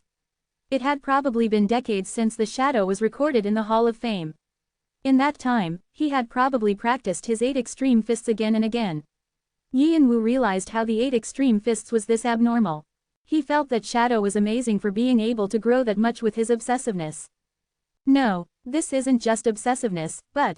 Then, the shadow brought his fist closer to himself. It was definitely the 8 writings of divination. It's almost like a habit. With those thoughts, Yi and Wu quickly activated Blink. He appeared behind the shadow and attacked his lower body. A wall made of dirt crumbled. Between the stones, the shadow and Yi and Wu were both doing something different. The shadow spread out his hand to explode lightning, and Yi and Wu got his wave of fire ready. As lightning and fire clashed, a high column of light soared up to the air. Dust, cloud, and smoke also floated up. Yi and Wu consecutively used Blink and Haste to escape the range of the explosion. He was able to control them now somewhat, and thanks to them, the effects of the two magic spells had dramatically increased. Yi and Wu observed the explosion from the ends of the instant dungeon. His extrasensory perception and draconic eyes chased after the shadow. Master! Then, Shannon frantically shouted in his head. He could also feel Hanryong and Rebecca. They wanted to come outside. He could feel their fury from the previous attack. However, wait, Yi and Wu shushed them. Right now, it was time to focus on what was at hand. He's coming. Boom. Not too long after he was finished thinking, the shadow of the martial king approached him at a rapid speed from the dust cloud. His laughter-filled face crumpled violently. Unlike Yi and Wu, who had escaped from the explosion almost unscathed, the shadow was a bit injured. His burnt skin was smoking. However, Yi and Wu knew that an injured beast was more violent. If the shadow had been enjoying this, now, he would come at him with his full strength. Also, he didn't seem as injured as Yi and Wu initially thought. Had he used the 8 extreme fists to escape? It seemed so. That was what his draconic eyes and extrasensory perception were telling him. Time difference. Before he clashed with him again, Yi and Wu thought to himself. If this went on, he wouldn't win. He might lose, or it might be a tie if he used Shannon and the other's strength. But that couldn't happen. Yi and Wu was hoping for one thing. Complete victory. He wanted to defeat the shadow one-sidedly. He wanted to defeat the martial king, and he thought that it might be possible to make his brother come alive again. He needed to come up with a strategy before there was another fight. Or he would need to get a clue to get a power that would help him defeat the martial king. First of all, what was the difference between him and the shadow? They were similar, but their proficiency in 8 extreme fists was different. Since the shadow had trained himself for tens of years while being trapped in this place. But that aside, the shadow probably would have been better well versed in the 8 extreme fists than Yi and Wu when he got here in the first place. So he began to think again. What was the difference between me and the sword god, or Nocturne? He thought of the martial king's disciples he had met so far. They were already walking their paths at this point. Yi and Wu had multiple skills, but he wasn't as good as them. A path of his own. This was what Yi and Wu was contemplating about these days. He had become master with aura, but Yi and Wu still didn't know about the path he was walking. There was definitely more he wanted. To be faster and stronger. However, the problem was that Yi and Wu didn't really want to walk the path of a martial artist. It was fun learning Mugong. He became competitive, and it was satisfactory. However, although it was fun, it didn't do much for his goal. So Yi and Wu decided to change his interests. If he couldn't make his own path, he could walk the path of another. No, he could make that path his own. That was easier and more efficient. Also, Yi and Wu had 3 good examples to learn from. First, Yi and Wu decided to become the sword god. The flaws of the sword god that he saw on the 21st section were still ingrained in his head. He tried to replicate the flaws using his extrasensory perception. What he interpreted from the sword god was direct strength. It was a power that was sturdy and tough. Yi and Wu's body heavily settled down, and his eyes slightly changed. You have found the new option, synchronization. The proficiency of the skill, extrasensory perception, has increased. 28.1%. As a message popped up, the slowed-up time sped up again. The martial king's shadow was approaching Yi and Wu again. Right before he attacked, he felt something different from Yi and Wu. Yi and Wu brought Vigrid down fiercely. He moved so fast that he was doing almost 30 movements per second. The shadow's eyes widened. Yi and Wu's strength was different. If it had been sizzling like fire in the past, it was now as hard as a diamond. Vigrid came at his head. Normally, the shadow would have flicked it away, but his arm probably would have been cut off. The shadow decided to confront Yi and Wu head-on. Lightning enveloped Yi and Wu. However, Vigrid tore through the lightning and approached the shadow's chest. The shadow was flown back with his right chest wounded. His widened eyes shook. This was a different Yi and Wu from before. What are you? The shadow growled, but Yi and Wu was already moving on to the next step. Nocturne. This time, his strength was smooth and fancy. The path of Nocturne that Yi and Wu had interpreted was illusions. It was a strength that used the power of focal points. Every time Vigrid was used, a sharp attack was added onto it. The shadow quickly became bloodied. Now, his two eyes were boiling with rage. But Yi and Wu calmly imitated Nocturne's pattern and avoided the shadow's attacks. Between Yi and Wu and Nocturne, there was a wide gap of understanding. He couldn't imitate Nocturne exactly, but he tried to analyze Nocturne in his head. Yi and Wu's sword techniques had brought him to the level of an expert. With the dragon's authority and magic equip on top of that, Yi and Wu had the edge. With a blow from Yi and Wu, the shadow's left arm was cut off. Yi and Wu called for a new synchronization. Martial King. This time, he became the guy in front of him. He couldn't become the Martial King, but he was able to similarly copy the shadow. The shadow looked at Yi and Wu in shock. He felt like he was fighting three people. He was the shadow giving the trial, but it felt like he had been the one to experience it. Yi and Wu used his last writing of divination. It was something that ripped apart everything in sight. What Yi and Wu interpreted from the Martial King was pressing down your opponent with strength. Eventually, the shadow was pushed back powerlessly. His anger was up to his head. Shit, the shadow ground his teeth and expressed anger for the first time. It wasn't towards Yi and Wu. It was towards himself, for being stuck here. There was another anger mixed in there too. Yi and Wu felt his obsession for defeating Alpharaon. And Yi and Wu was able to realize. That guy wasn't the Martial King. He was from the Martial King's data, but he was only an obsessive remnant of him. The Martial King that Yi and Wu knew wasn't like that. He was stronger and more arrogant than anyone. Also, he was the freest. He wasn't someone to be bound to something like this. That guy was a shell. Yes, that was a good way to describe it. Before Yi and Wu began his last attack, he changed his base again. He synchronized with Heaven Wing Cha Jung Wu. The 8 extreme swords loosely escaped and quickly landed in the heart of the shadow. There, Yi and Wu was able to get a test of the path he would walk. Divine speed. What if he was able to use a power that even the gods couldn't see, because it was so strong? It was a path worth considering to take. The shadow glared at Yi and Wu, panting, and crumbled to pieces. You have successfully cleared the 30-second section. Through this trial, you have grown significantly. You have accomplished something extraordinary. Additional karma and rewards are being given. Master, you. In the fading dungeon, Shannon tossed Yi and Wu a question. He was asking why Yi and Wu didn't grab onto the shadow of the Martial King. But Yi and Wu shook his head in reply. He felt like he had dreamt a happy dream, although it had only been for a little while. But he was still able to have hope. Even if he brought his brother's shadow, could it really be his brother? It would just be an imitation, like the Martial King's. It was an insult to his brother. A dream was only a dream. It couldn't come true. Yeah, he's someone I can't see anymore. Yi and Wu decided to accept reality. But he couldn't help but feel a bit better. Maybe he had been hoping that there was a way for his brother to come back all this time. And the dungeon disappeared like that, leaving way for a new dungeon. It was the last section. Alpharaon. Yi and Wu wanted to quickly leave the dungeon and beat the shadow that the Martial King hadn't been able to. The trial of the 33rd section is beginning. Soon, the fight with first place, Vivasbat, is beginning. Just when Yi and Wu was preparing for the fight, the shadow of Vivasbat has been deleted for an unknown reason. The data cannot be found. The trial of the 33rd floor has automatically been finished. All trials have ended. It was a completed unexpected message. What? Yi and Wu wrinkled his forehead. Chapter 186. Demon's Forest 1. Alpharaon's shadow wasn't here. It wasn't completely unimaginable, seeing as the Martial King's shadow had his own will. But Alpharaon was different. This meant that a section of the system was completely different now. Considering how the gods and demons weren't able to leave the 98th floor because of the system, this was something that definitely shouldn't have happened. But Yi and Wu really couldn't find Alpharaon's shadow.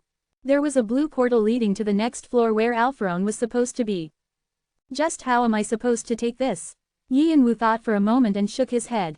It wasn't something he should be concerned about anyway.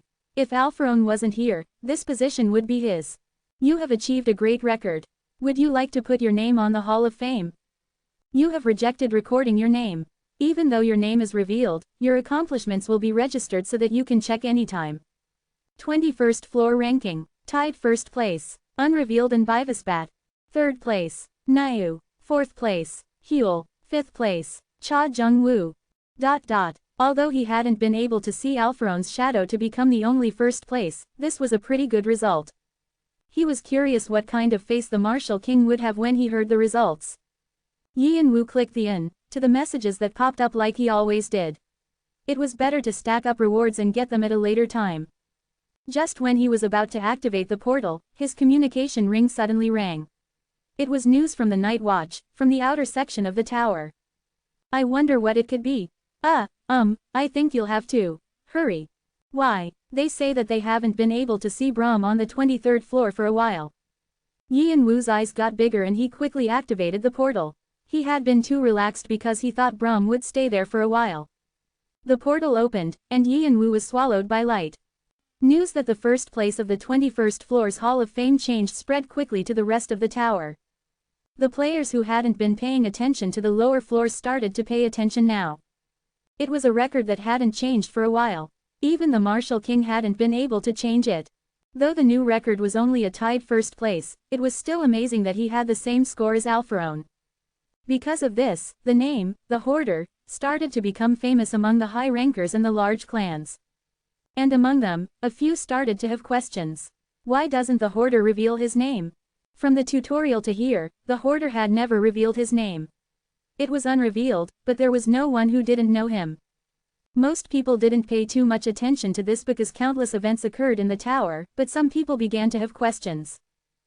So what? Heneva was about to ask the person who came in, but he paused after seeing the message in front of his eyes. There has been a new record set on the 21st floor's Hall of Fame. Would you like to check? The 21st floor. It was the floor that Yin-woo went to this morning. After Heneva sent Yin-woo away, he set his notifications so he would be able to know if there was a change in the rankings. However, he didn't think that he would have to worry about it until at least a few days, or even a few years. So he was confused to see the alarm suddenly pop up. Thinking that something was wrong, he quickly flicked the window up. He had already forgotten about the stranger who came in. And in the ranking, there was an unfamiliar name in first place. Tied first place. Was it possible to be tied on the system rankings? No, other than that, was there someone who had the same record as Alpharon? So although Heneva was surprised, he smiled warmly. He thought it was worth it making those artifacts for him. Since at the very least, Yin-woo hadn't dirtied his name. He still has a brain though. Heneva smiled and put the hammer back down. He put his pipe in his mouth. Taking the smoke in, he had a thought to himself. If he was also a player, he would have gone straight to the 21st floor. There was a face he wanted to see, although it was only a shadow. He occasionally thought about how nice it would have been to go see him. Since Yin-woo had gone to the 21st floor with his weapon, Heneva felt that it was the same thing as going there himself. He wanted to think of it. The face that Yin-woo probably would have seen. What kind of face would he have had? Would he have been laughing? Or been expressionless, like the other shadows? What kind of face would that guy have had when he was clearing the 21st floor? He was probably smiling like a fool. And what would he have been wearing? Did he use the dragon slayer he made, or was it that lightning? The more he thought about it, the more old memories started to pop up. They were things that he didn't want to think about. Now, he thought he could start opening those memories one by one. Wasn't there a customer here? And I heard someone from the One-Horned tribe was coming. Heneva was locked in thought for a moment, and then he turned his head to look at the door. There was just an empty door. No one was there. Jiang Wei felt strange seeing Heneva smile. When he had investigated, he heard that Heneva's skill had become rusty after Arthea was ruined. However, Jiang Wei could guarantee that wasn't the case. The reason why those rumors had spread was probably because he wasn't motivated anymore. But Heneva seemed to have found his fire again, even though his disciple was dead. Although they had cut ties, he was still his disciple. Something's definitely up, so Jiang Wei was planning on messing Heneva up. He would even kidnap and torture him if needed. But right before he could, the door suddenly opened. The guy at the door had a horn. He was probably from the One-Horned tribe. And he had strange contraptions in both his hands. He didn't have any reason to fight Heneva in front of the One-Horned tribe. He could get Heneva another time. But the One-Horned tribe member seemed to have suspected something. He began to secretly follow Jiang Wei. Jiang Wei realized it, and he took some turns into an alleyway of the outer section. I don't know why the one-horned tribe is following me. Jiang Wei looked at the dark alleyway and purposely spoke in a loud voice. And someone silently came. He had a pleasant face, but it could look threatening when he tried. It was Yanu, who was someone that served as a potential successor to the psychic and also worked for the Fan siblings. Yanu had come all the way here because the tribe and Heneva had a deal. It's not as much as Miss Adora, but I still have some power. You seem dangerous. Who are you? Yanu said something that Jiang Wei couldn't understand and lightly clenched his fist. He didn't even bother hiding his intention. He always had a smile on in front of Yan Wu and the siblings, but he was actually pretty famous among the warriors. And Yanu had gotten a dangerous impression from Jiang Wei in the smithy. It was clear he was trying to harm Heneva. Yanu needed to ask what he was trying to do. Jiang Wei lightly clicked his tongue. Not even the Summer Queen wanted to be involved with the one-horned tribe, so he didn't want to get involved with them either. Even if he just wanted to talk, since the guy was giving off such a murderous intent, there was nothing he could do. And he wasn't that talented at speaking in the first place. There was a much easier option, so why would he bother with talking? More than anything, the reason why Jiang Wei avoided the tribe was because they were annoying, not because he was scared. There was a chance the one-horned tribe could get back at him, but it had already been a while since he had stopped caring. Jiang Wei silently got the arrow that was on his back. If there was a silver lining, it was that he had another person to ask things. Yanu didn't have anything to do with Arthea, but no harm could come from checking. Jiang Wei moved towards Yanu. His four directions bow was ready for action. Hee, this is fucked up. Blood poured from his mouth. Yanu wanted to get up somehow, but he kept on falling back down because of the arrow in his chest. Jiang Wei looked down at Yanu coldly. It wasn't an even match from the beginning. A high ranker versus a semi-ranker. It was obvious what the result of a fight between the two would be. But Jiang Wei was shocked when dealing with Yanu. As expected of the one-horned tribe, it wasn't easy. From now on, I want you to answer what I say. Jiang Wei spoke while pushing down the arrow in Yanu's shoulder. It was painful, but Yanu smiled. Like it would never go his way. Why should I? I'll save you if you answer me. Hee, you think I'll fall for that? I don't think so. That was amusing to watch. Jiang Wei lightly clicked his tongue.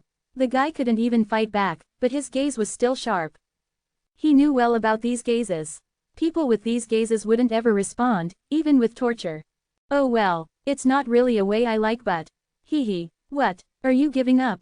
As if. Jiang Wei smirked and put his forefinger to his mouth while using his left hand to push Yanu down. Less than summon, demonic creatures cell greater than. Purple smoke started to creep up. And what came up was a blue snake with 9 heads. The demonic snake was one of the many monsters he had caught back when he was a hero. Eat. The demonic snake slid to Yanu. Yanu didn't take his eyes off the snake. The snake entered Yanu's mouth and started to eat his brain. Then, images began to pop up in Jiang Wei's head. The snake had the ability to absorb some of the memories of what it ate. This was a method that Jiang Wei used often. There wasn't any sound, but there was still a lot of stuff that he found out. Why the one-horned tribe suddenly didn't participate and why the Martial King's children had crossed over to Red Dragon. At the center of it all was the hoarder, Cain.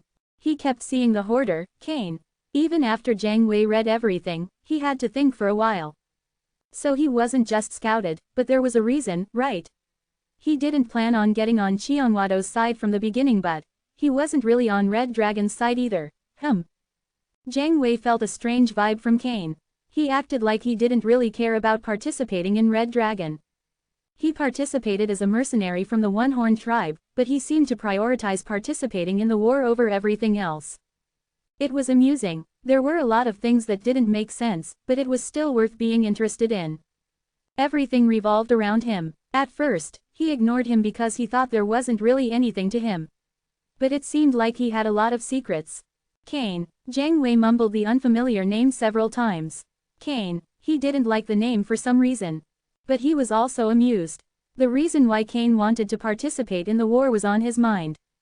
Then, the snake crawled out from the corpse.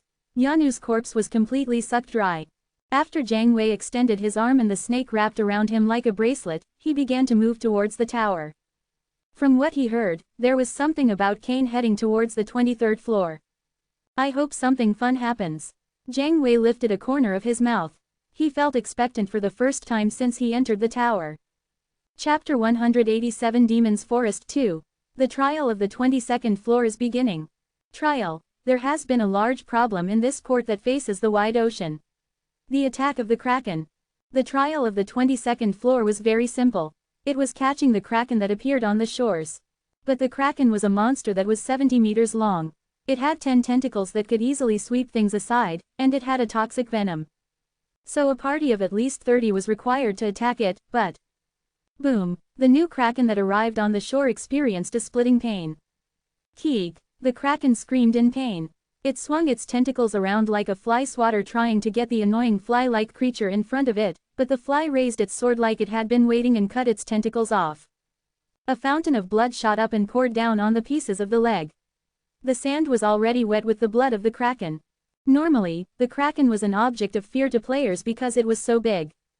But right now, its size was its weakness because it was providing a better target for attack. Yin Wu soared through the sky with his fire wings, flinging Vigrid around. Watching the monster fall because of his wave of fire made him feel strangely satisfied. The Kraken's heart popped up in the air as its head and body were split apart. Its heart was about the size of a human's head, which was smaller than he expected. Yin Wu used magic power to put the heart in his hand. The Kraken had a lot of magic power and health because it was so large. The heart could be a good material. All trials have been finished. You have succeeded in dealing with the Kraken, the Emperor of the Ocean, through solo playing. You have earned 15,000 karma. You have earned an additional 20,000 karma. The earned karma is being added to your total karma. Would you like to register your name in the Hall of Fame? You have denied registering your name. The god of the sea, Poseidon, is showing interest in you. He is considering suggesting an apostle position to you. An unknown god is expressing refusal. An unknown god is expressing concern. The demons are interested. They are having a deep discussion at someone's suggestion. Poseidon. After he visited the Olympus treasury, Yin Wu didn't have that much contact with Olympus. Sometimes, he saw messages from Hermes or Athena. However, this was the first time he saw a message from one of the top-tiered gods of Olympus like Poseidon. Was it because he got one of the highest-ranking sea monsters, the Kraken? But like always, under the messages that the gods were interested, there were messages about concern from the opposing side, and there was something about the demons having a discussion. He didn't normally care about this stuff, but anyone would look twice at it if these messages kept on popping up. Just who were these gods and demons? Although it doesn't matter. Since he didn't plan on accepting whatever offer they gave. And right now, he had to quickly move on to the 23rd floor. He was worried that Brahm disappeared. Yin Wu slid all the messages down and activated the green portal. This is the 23rd floor, Gate of the Demons, Forest. The new location he arrived at was a cliff. The wide sky filled his eyes. It was completely different from the different skies of floors that Yin Wu had seen so far. It wasn't the color of a beautiful sunset, but a color that gave a frightening impression of blood. Yin Wu looked back down. Under the sky, there was a vast forest. It was definitely creepy. And with his draconic eyes, he could see different energies and ghosts. Souls were wrapped around the forest like a spider web, and half-invisible ghosts were wandering around. The trial of the 23rd floor is beginning. Trial. Unlike the demons that are powerful enough for the gods to feel threatened, their ancestors were born in an abandoned unknown land that no one knows. Their world always had a red sky because light never properly entered, and it didn't rain for hundreds of years, drying up the land. It seems like a land where nothing can live, but even here, they are mysterious living beings that have evolved. The demon tree births babies from the energy in this world. Survive from the attacks of the greedy demon trees and their starving babies. The more demon trees and babies you kill, the more advantageous it will be for your survival. Like how the draconic species widely covered beings like dragonias and wyverns, although they were completely different, the demons on the 98th floor couldn't be compared to their ancestors. No, to be exact, although the demons on the 98th floor had started off from a low level, after fighting and predation, they were able to be devil kings and devil dukes. They had power that didn't fall short of a god's, and they were the cause of the extinction of the draconic species a long time ago. But the demons here on the 23rd floor were different. They were born from the fruit of the tree called the demon tree, and they lived according to instinct. At this point, their level of intelligence was lower than a monster's, and the demons hated being compared to them. I think the phrase, "a frog can't remember when it was a tadpole," best describes the demons. The things that the demons called the demonic species was an image that the demons hated. They were clumps of minus energy that didn't have any intelligence. They were organized into species like phantoms or ghosts for convenience, but it wasn't like they were similar physically. Instead, they were true to their instinct. Their instinct to eat. They tried to eat whatever came in their path, and they didn't even care if it was the same species as them. However, after they kept on eating, they seemed to wake up some part of them. From then, they could think for themselves, and feel emotions. Then, they wanted something once they felt greed. Whether it's skills, power, or strength. Soon, they became demons, then devil dukes, or devil kings. Eating whatever came way might have been their way of survival. That was why the draconic species, who loved intelligence and logic, hated them. But even that aside, the 23rd floor where the demonic species lived shouldn't be looked down upon. Yi and Wu thought of the record of the 23rd floor that was on the diary and remembered the hidden pieces he could get from here. It was probably the purple devil flower and the ceratopsian dinosaur of the De Roy Lake, right? Before the demon tree bore fruit, it grew a strong scented devil flower. All the flowers were called devil flowers for convenience, but their traits and forms were actually different. There were ones that had pleasant scents, and ones that were like Venus flytraps, having a solution inside of them. Of those, what Yi and Wu was looking for was the purple devil flower. It was so rare that it wasn't well known to the public, but it was a flower that birthed higher-ranking demonic species. That was how good the demonic energy inside of it was. And De Roy Lake was the lake in the center of the demons' forest. He heard it was pretty big, but Yi and Wu couldn't see it from where he was. The ceratopsian dinosaur living in the lake was as hard to catch as the kraken. No, it was harder, but its Nidin was very useful. If I combine the devil flower and the Nidin of the ceratopsian dinosaur, it'll make a nice elixir. I'll be able to raise the level of my magic power. Yi and Wu already had a lot of magic power. So he didn't need any more. What he needed was the growth of its level. The mythical energy that his brother had learned from Balak would probably be of help. However, the problem was that it would be focused on evil or dark properties. But that's actually better for me, since my personality is tilting more towards the evil property side. Yi and Wu slowly organized his thoughts and left the start zone. Actually, even while he was going over these things, there was something else his mind was on. The Philosopher's Stone. The alchemist Brahm had been staying on the 23rd floor for a while now. The reason was not known. As much as he was a free spirit, he probably had a reason for doing things. The problem is how to find him. Night Watch had said that Brahm suddenly hid his location. Because of that, Yi and Wu hadn't been able to find hidden pieces of the 22nd floor and rushed to get here right after the trial. They said a lot of people were looking for Brahm these days. People looked for Brahm, the guy with no friends and only enemies. It was suspicious. I'll head over to where he's staying first. Yi and Wu moved towards the coordinates that the Night Watch gave him. Fortunately, the location of the coordinates wasn't that far off from the De Roy Lake. The further he went in, the trees covered his view of the red sky. And the air was tart. Health and magic power levels would be decreased at a faster rate. People whose powers tilted towards the godly property would probably suffer quite a lot. On the other hand, wahahaha, this place is so nice. Was the 23rd floor always this refreshing?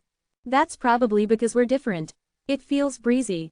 Hanryong and Shannon had left the shadows to look around. Because normal players didn't try to head towards where the lake was, they could freely roam around.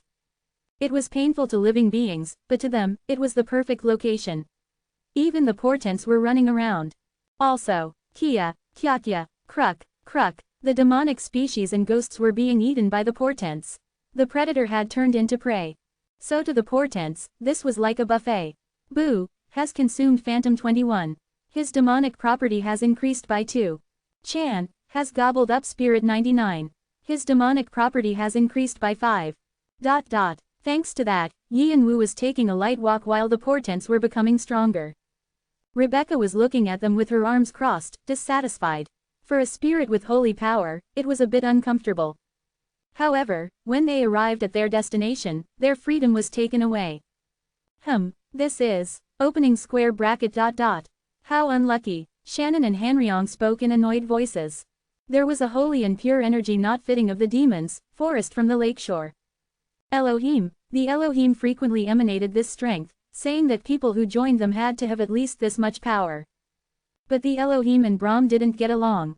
Why were the Elohim felt here? Yin Wu took everyone back into his shadow and climbed to the highest tree to look down. There was a small cottage next to the lake with a field next to it.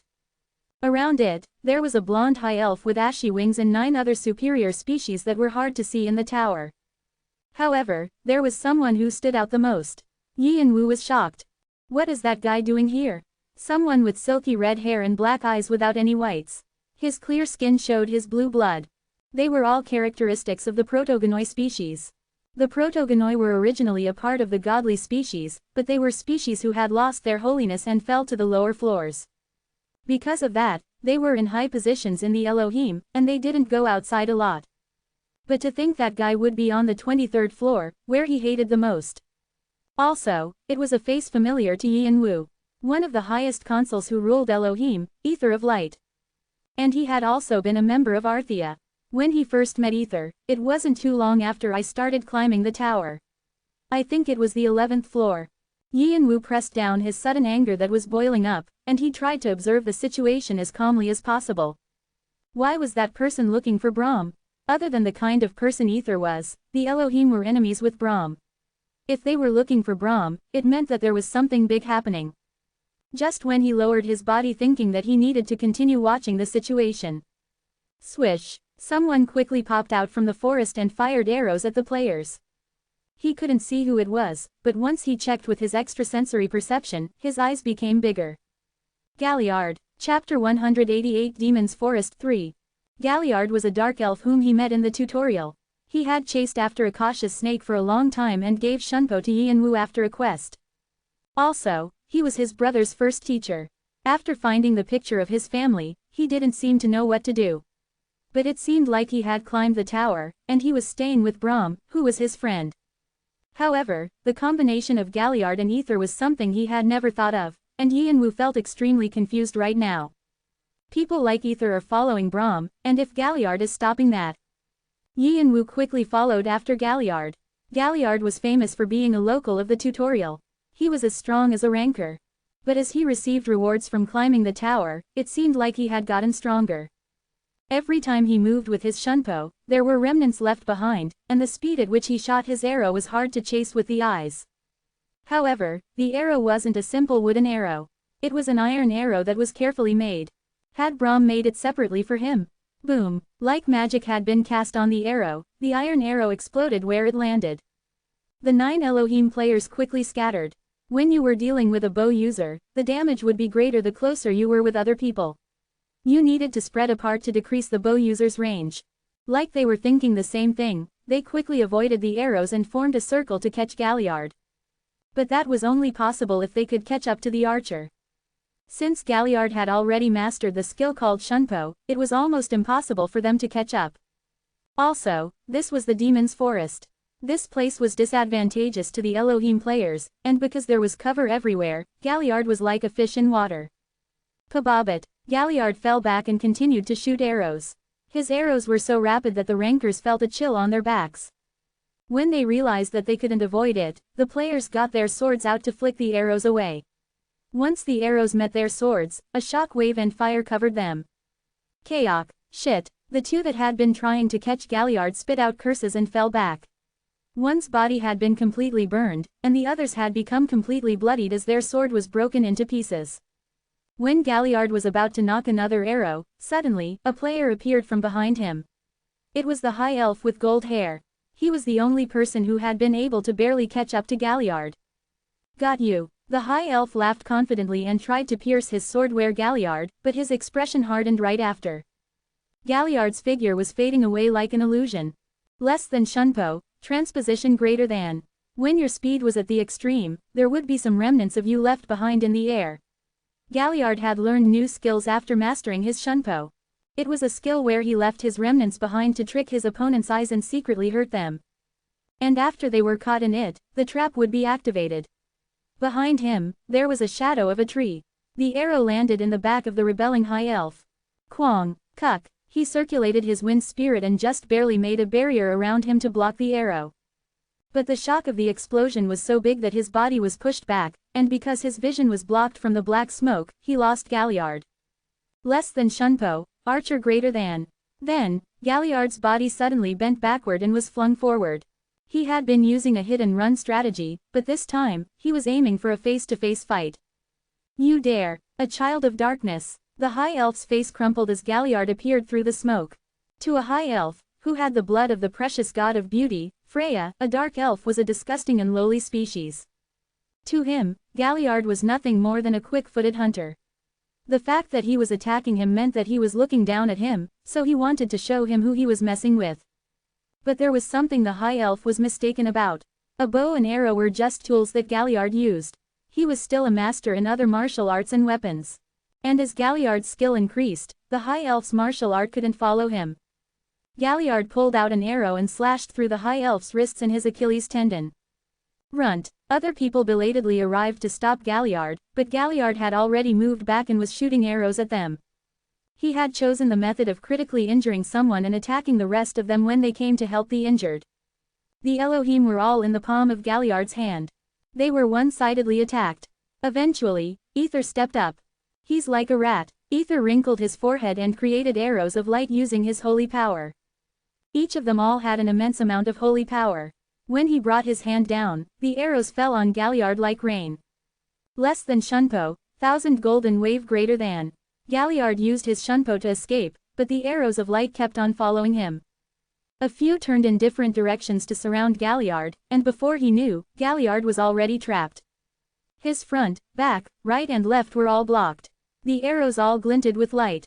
Explode. With the command word that only those with holy power could say, tens of arrows exploded at once. As the white light became bigger, the surroundings of the lake began to be destroyed. The sound of the explosion wasn't even that big. But like the light of the sun, a white light pushed away the darkness and the black smoke. Demon trees, different demonic species, and even the ghosts disappeared without a sound. Just when they thought Galliard would be swept away as well. Less than Shunpo, inverted energy greater than. He gathered his magic power on his feet and jumped high into the sky. At the same time, the other players of Elohim moved as well. Below, the atmosphere became dizzying because of the explosion of the arrows of light. They followed him because they were thinking that it wouldn't be easy for him to hide in midair, where there wasn't any cover. Different artifacts bursted with light and created a storm. Ether also began to use his signature skill, less than holy punishment of light greater than. Spears made purely of light targeted Galliard. There wasn't an escape. Because Galliard knew this too, he twisted his body in midair and tossed out the discus that was in his belt. It was a shield that his friend Brahm gave him before coming here. In an instant, the discus grew and became a sturdy shield that looked like a beehive. When it was hit with the attacks, the shield shook like it was about to break any second. The players got their skills ready again after that. But at that moment, grr, boom, suddenly, lightning bolts fell from the sky. They were bolts made of fire. Yin Wu had activated his skill, Fire Rain, after watching the situation. The fire rain had been absorbed by wave of fire, but the skill had not disappeared completely. Rather, Yin Wu was able to adjust the intensity of the skill after the 21st and the 22nd floor, so it was even more destructive now. It was literally a bolt from the blue for the players who had just been focused on their fight and hadn't expected an attack from the outside. The bolts took the players off guard. The players that were already injured by Galliard experienced intense pain. With 3 of them completely toasted, the smell of burnt skill filled the air. The rest of them had barely used their skills and artifacts to save themselves, but they were still injured. The least injured person still had a severe burn. Everyone else was barely holding onto their breaths. And as a sharp breeze blew above them, Yin Wu appeared. Along with Blink, he brought Vigrid down. July, with his sword techniques that had improved fighting the Martial King, and with Bian on top of that, he was able to quickly cut off the heads of 3 players. It really happened in the blink of an eye. The rest of them looked at Yin Wu with shock. A black mask and black clothes. And red wings with a white sword. It was exactly what they had heard about the Hoarder.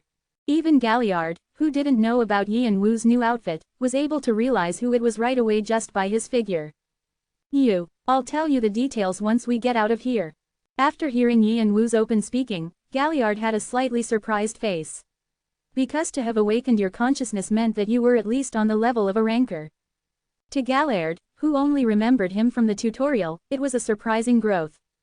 But because they were in this situation, he just nodded his head. As soon as Galliard gave his permission, he spread open his fire wings. Yoo! Just then, Ether screamed in fury with a violently twisted face from below. He had unexpectedly lost 5 of his subordinates. The other 3 weren't that well off either. But because his target was about to escape, he felt like he was going to lose it. Seeing the person who prioritized his reputation over everything else make that face, Yian-Wu felt like something he had just washed away a bad taste from his mouth. But he couldn't take his time. The guy used his holy punishment of light again, and Yian-Wu gripped Vigrid. The holy punishment of light was a skill that brought down tens of lightning bolts that were like spears. It was buffed by Ether's light property, and even players within Elohim tended to avoid fighting with him. So Yian-Wu swung Vigrid to the right and exploded his skills without any control. 72 arts, Pak, Yul. Wave of fire. The new Bian that he learned caused a fire that was incomparable to the arrows of light. When the holy punishment of light was combined with this, red and white energy clashed, forming a huge mushroom cloud to float high up in the air. The heat burned everything in its path. The forest around it was burned to a crisp until there was nothing more than the dirt on the ground. While everyone was trying to get a grasp on themselves, he used Blink with Galliard to quickly leave the location. He could see Ether screaming in rage in the corner of his eye, but he was busy blocking off the fire. The other survivors would have to struggle a bit if they wanted to live as well. Seriously, this is whack every time I see you. Are you using fireworks or something? The bigger problem is that the spark might spread to the rest of the forest. I don't know what'll happen. Shannon and Hanryong exclaimed with compliments that weren't really compliments and checked the souls of the 5 dead rankers. Then Yian-Wu quickly left. He glanced back to see where Ether was struggling. Since they would meet again, he could get him next time. Chapter 189 Demon's Forest 4. Yian-Wu stopped after he was far away from the Deroy Lake. Did he go overboard with his magic circuit? He could feel his cores and his body heat up. They won't be able to chase us if we're here. I suppose so. Galliard lightly landed on the ground. He looked at Yian-Wu with strange eyes. When he saw the explosions and the sword technique, he had wondered if this was the same child he knew. But when Yian-Wu spoke, he realized that he was right. It's been a while, Galliard. So it was you, Kane. Yes, I heard that you did a lot of impressive things. But you changed more than I expected. And you seem to use Shunpo pretty well. Galliard didn't miss Yian-Wu's steps when he was using Blink. It was skilled. Using magic with this seemed to work. He was a bit proud that Yian-Wu was using the skill he gave him well. However, he also had a few questions. Galliard circulated his magic power so he could immediately use his Shunpo if needed, and spoke. But do you know why I'm here? It was a coincidence. Coincidence? Yes. I was looking for Brahm to ask him something, and instead, you and the Elohim people were fighting. Galliard nodded his head. The place Galliard had been in was where Brahm had stayed for the last 6 months. Although, it was completely gone because of the explosion. I see. So is that why you helped me? Since Brahm being kicked away from Elohim is pretty famous. And since you're Brahm's friend, I thought something had happened. That makes sense. But there's still a lot that you didn't say. Galliard narrowed his eyes. You don't seem to know Brahm, contrary to what you said in the tutorial. How are you going to explain that? Yian-Wu closed his mouth. This was a completely unexpected question. When he first met Galliard, he had asked who led Yian-Wu here, and Yian-Wu had said that he was introduced by Brahm. Of course, it was a lie. He had made it up because he didn't plan on meeting Brahm inside the tower. No, even if he didn't meet Brahm, he thought that it wouldn't have anything to do with Galliard. Since the two hadn't met in a long time, he thought they wouldn't have time to discuss him. But Galliard had climbed the tower like this, and he had met Brahm.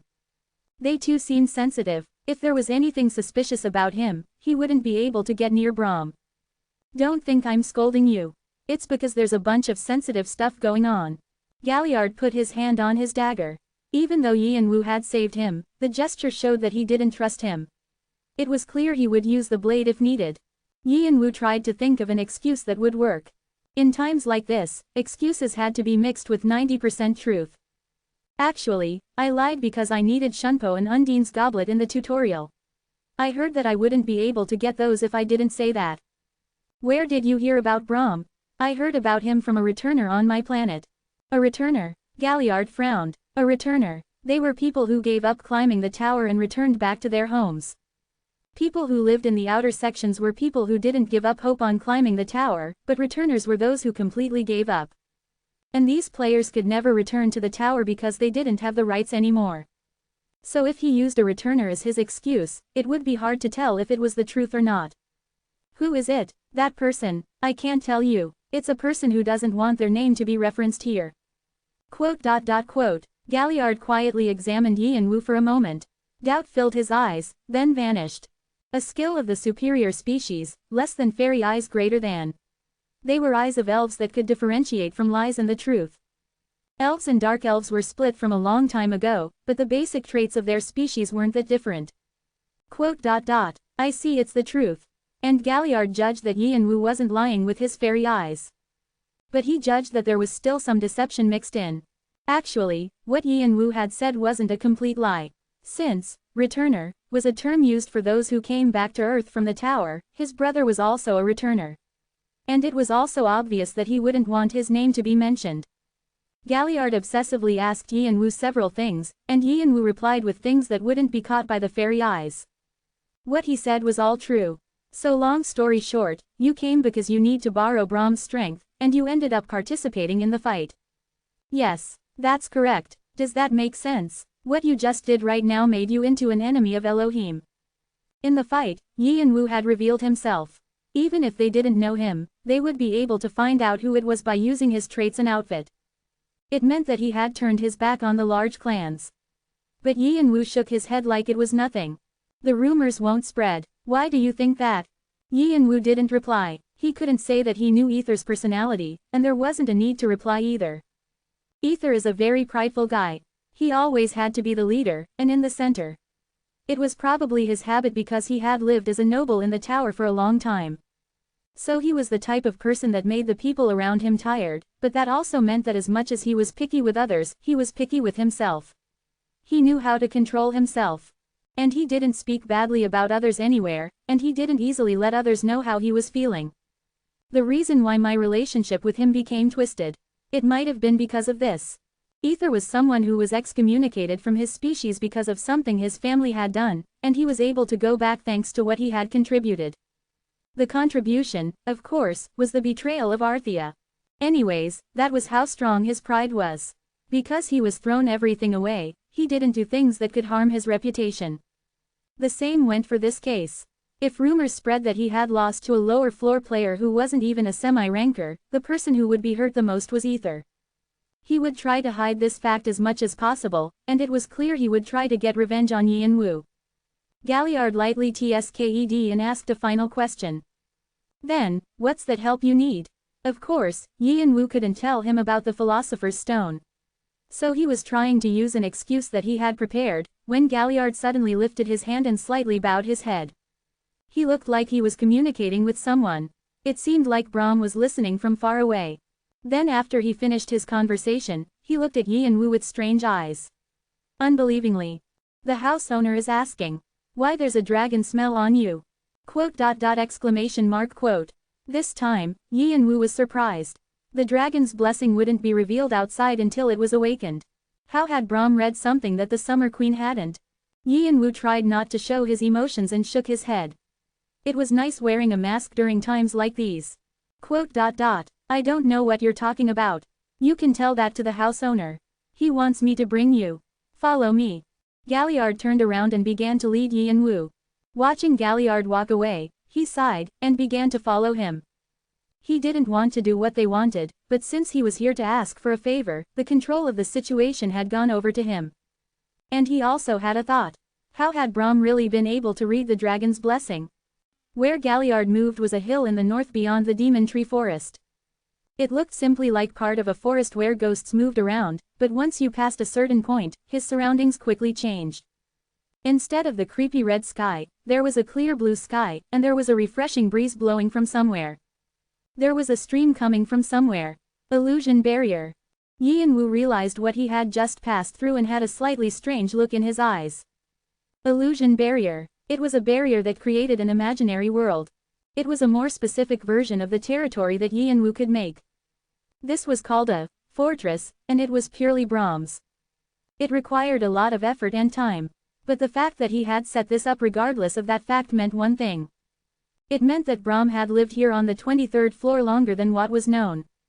Just what would make him stay here? Galliard spoke. You can never speak about what you see here. No, you might be forced to stay here because of the current situation, so if you don't want it, you can leave right now. Yi and Wu didn't plan on leaving anyway. After Yi and Wu said it was okay, he asked a question. What he's protecting here, does it have to do with what the Elohim is chasing after? Right, Galliard nodded his head and shut his mouth.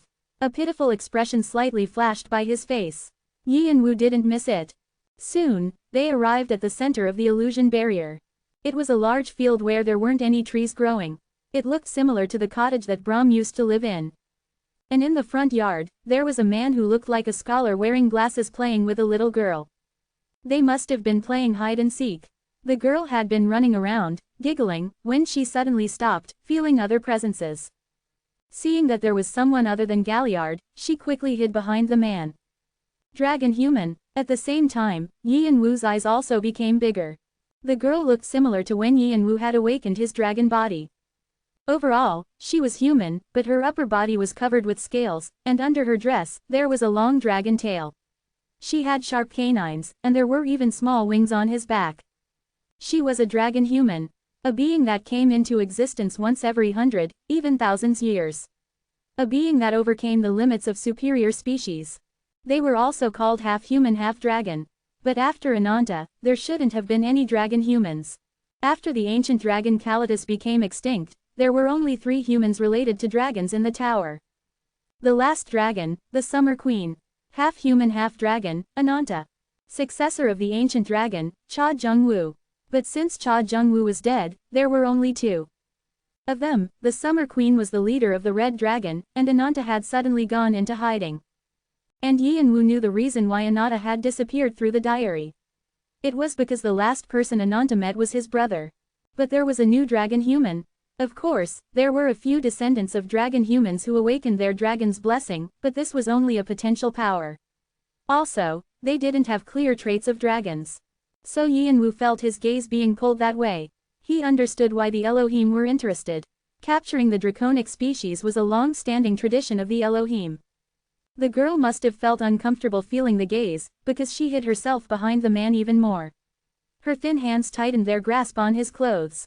The man stroked the girl's head as if saying it was okay, and he fixed his glasses to look at Yi and Wu. Unlike when he was looking at the girl, his gaze was cold. It was Brahm, someone who was proud of being kicked out of Elohim and pursued freedom.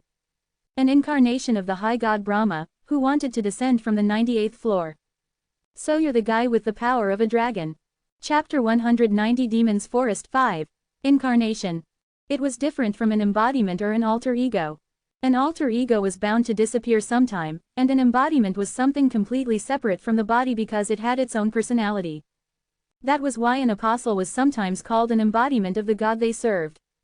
Because they experienced the power of the God, their identity could sometimes be mixed with the gods. However, that didn't mean that their identity was completely lost. However, an incarnation was a much more complex concept than embodiments and alter egos. It was when a god put themselves into the prison of a physical body. It was a bit different from the 3 Norns on the 16th floor. They couldn't use their power outside of their holy territory. But an incarnation could freely come and go. However, because it was limited to their physical body, there were constraints on their power, and it was likely that the soul would be damaged as well. It might experience true destruction. So the gods and demons preferred using apostles. They never made incarnations. If something went wrong, they could die. And no one would put themselves in a position where they couldn't use their full power. But the god Brahma was different. He hated being related to the gods and demons on the 98th floor, so he descended to the lower floors. This was also the reason why he left the Elohim. From what he saw, their ideology wasn't too different from that of the 98th floor. However, from the Elohim's standpoint, they couldn't face off against an actual god, so they just watched him. Meanwhile, Brahm continued to chase after the legacies and myths that he wanted. The domain of the god Brahma was creation and knowledge. Learning new things through experiments with alchemy was enough for Brahm. Of course, the fact Brahm was the incarnation of the god Brahma was thoroughly kept under wraps. Nothing good would come from a lot of people knowing. Brahm's ideals were very simple. He wouldn't accept or interfere with anything that wasn't related to him. The Elohim tried to hide things about him so they wouldn't have anything they were embarrassed about come to light. The reason his brother knew about Brahm's identity was because of an incident a while back. He had promised not to tell anyone, so he didn't. He only told the diary. Of course, Yi and Wu didn't say anything about this either. Making the Philosopher's Stone had nothing to do with the fact that Brahm was an incarnation. Like Brahm, he also didn't feel the need to interfere with things that weren't related to him. However, he was a bit annoyed that he knew his hidden powers. For a moment, Yi and Wu didn't say anything and looked at Brahm and the little girl. There were a lot of things going on inside of his head. How was he supposed to respond to this? He thought that it would be better to pretend not to know what they were talking about. However, is it because of the draconic eyes? Yi and Wu decided to spill a part of the secrets. Since the other person was sure of himself, it wouldn't be easy for Yi and Wu to pretend not to know. And to learn Brahm's skills, he had to build trust. Actually, he was even planning on telling him about the Philosopher's Stone when they got started. However, he didn't worry about it spreading anywhere. Since he's someone who follows his standards so closely that he didn't help Jungwoo as he was dying. It would be a lie if he said that he didn't despise him. His brother had thought they were friends, but he didn't come even at the very end. Of course, Brahm didn't help the other side either. He was just a bystander, through and through. However, he was definitely someone able to be trusted for a deal. Right, to be exact, it's because this child's eyes and my skill work together. Brahm stroked the head of the little girl. The little girl gripped his clothes even tighter. Yi and Wu nodded his head. If the Summer Queen had used her draconic eyes and looked at him, he might have been caught. The reason he wasn't caught might have been because of her broken dragon heart as well.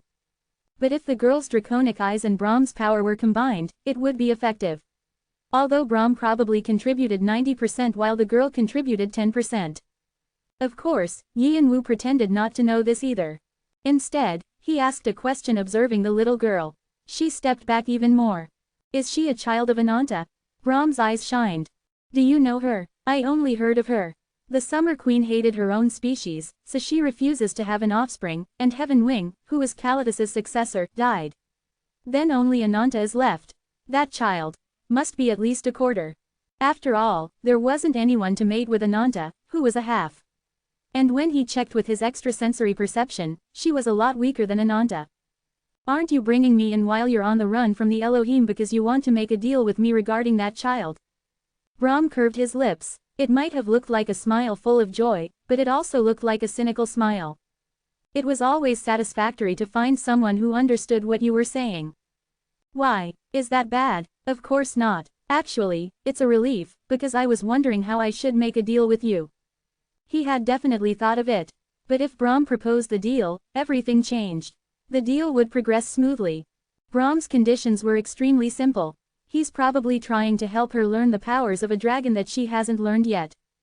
It seemed like the child couldn't use the power of the draconic species even though she was a dragon human. Where was Ananta, her mother? Fine, then I'll have to check if you're qualified to become someone to make a deal with. Who are you? He wasn't asking for a name. He was asking how there was a new dragon's successor when it was known that they were all gone. I don't necessarily see a reason why I have to answer that. Instead, don't I just have to show that I'm qualified? Yi and Wu clearly expressed his opinion, and attempted to awaken his dragon body. Scales grew on his skin. It was a color that was closer to navy blue than sky blue. As his draconic eyes opened, his eyes grew horizontally.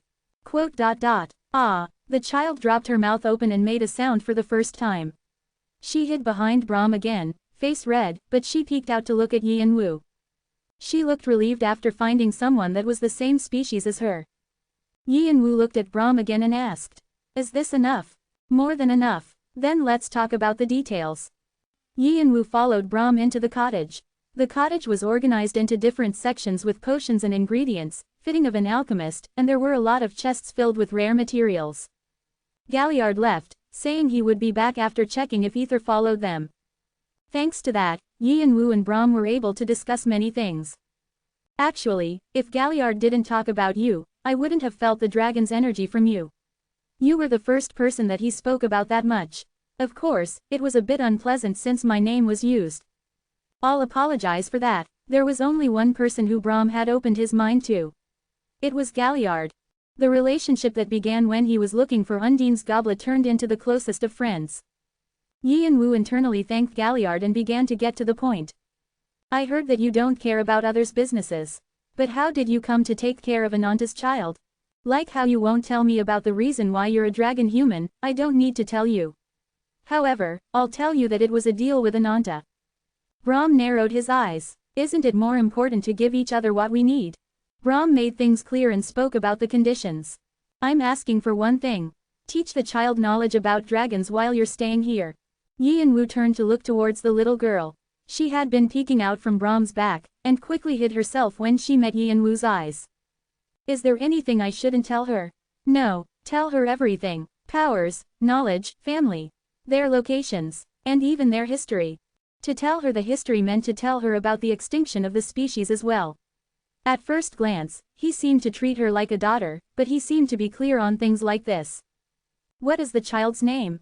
Sesha. Sesha. In the language of the draconic species, it meant remainder. It might have been a name that fit the little girl well, but it was a bit sad. And at times, I hope you act as her guardian. Even though we'll take care of security as much as possible. But you never know, and you seem to be skilled enough to protect the child. Understood. I will. Brahm widened his eyes in surprise as Yin Wu easily accepted his conditions. What he was asking for could get Yin Wu involved in what was going on with him. But it seemed like he accepted it too easily. However, Yin Wu had to be prepared for that, since he was planning on asking for something that could be too much. Then I'll tell you my conditions. Speak. I want to learn the Book of Mercury that you wrote. Quote. Exclamation mark quote. Brahm's eyes hardened. A threatening energy began to swirl around Yin Wu. The illusionary world that had always been bright suddenly became dark and heavy. What Yin Wu said was a dangerous statement. The Book of Mercury was a book of magic that Brahm had made with all his memories and knowledge from when he was a god on the lower floors. Since Yin Wu was basically asking Brahm for everything he learned, it was expected that he would be sensitive. This place was Brahm's territory. Yin Wu could be in danger with a single misstep. However, Yin Wu was calm. Sesha is scared. Is that still okay? Brahm slightly bit his lower lip and took back his energy. It was the first emotion that he showed. Yin Wu didn't miss it. He seemed to care about Sesha more than it seemed. He might actually consider Sesha as his real daughter. How do you know about the Book of Mercury? Didn't you hear when I spoke with Galliard? I heard from a returner. No one knows that. It's not a complete secret. Since a few people saw it themselves. Brahm narrowed his eyes and glared at Yin Wu. There was nothing ruder than asking to give one's weakness away. He was probably thinking of whether to leave Yin Wu alone, or to deal with him. Yin Wu knew that he needed to take a step back here. Of course, I'm not saying I'll learn all of it. Then, just the sections about alchemy. Alchemy. Yes. Brahm's eyes slightly settled. What about the level? Everything that's possible. I see you're trying to use your dragon's knowledge to fill in the rest. I won't deny that. Brahm was deep in thought for a moment. He was calculating different scenarios whether it was disadvantageous to him or not. What about your knowledge of alchemy? I think I know the basics. Even though it's basic, I did learn metallurgy from Heneva and rune magic from Victoria. Brahm looked surprised. He was one of the top 5 artisans as well. If he learned the basics from the others, Yin Wu was advanced compared to others. That's a relief. I don't like teaching someone from the beginning. And I have things I have to do, so I can't teach you a lot. That's fine. Good. This can be the end of our deal. After the two pledged on the pledge of mana, they were in the same boat. Geez, he's a scary guy. Why is his tone so cold? I literally almost hit him. But I heard he's quite reasonable. Is it because of that child? It was Shannon and Hanryong's review of Brahm. After that, Yin Wu received lessons for 2 hours every day from Brahm. The knowledge he learned from Heneva was a big help. Heneva said that what he knew wasn't that much, but because it was knowledge he learned about being a blacksmith for a long time, his level of understanding was extremely deep. In some areas, it was Brahm doing the learning. And in the day, Yin Wu had to look after Sesha. It was something Brahm used to do, but he said he had something else to do. You're a babysitter now. You'll struggle for a bit, huh? He. Shannon giggled inside him like this was hilarious. He was doubting that Yin Wu would be able to look after the child. Not making the child cry would be a feat in itself.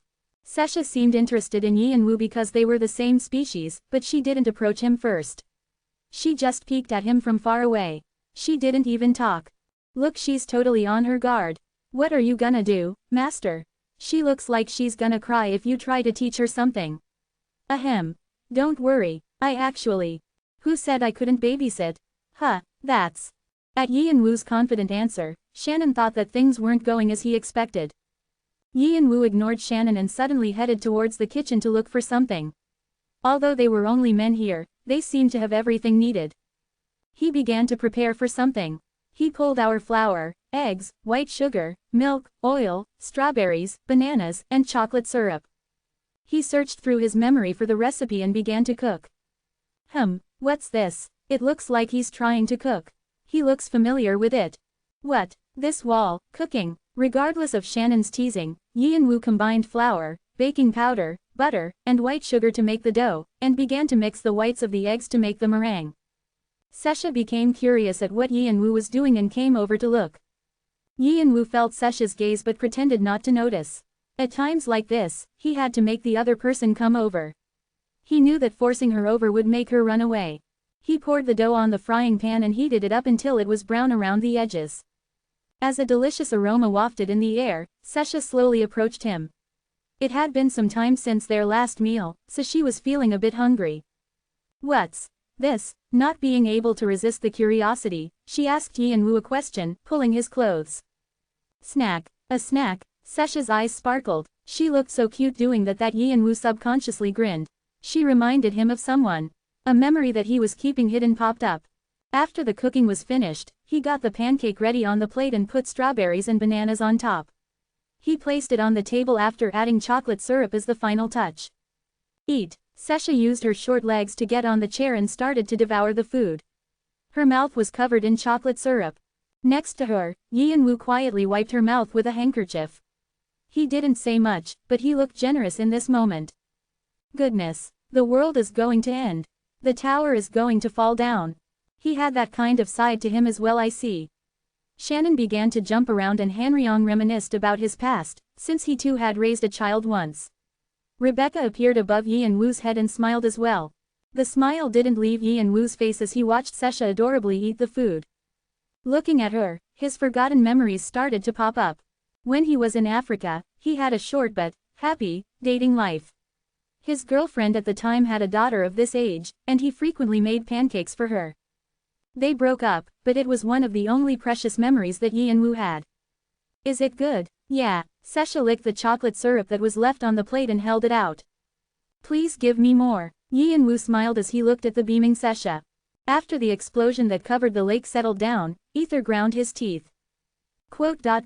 Damn, because he cared about his reputation more than anything, he was able to build up an immunity to when people mocked him. However, this time, he couldn't help but curse.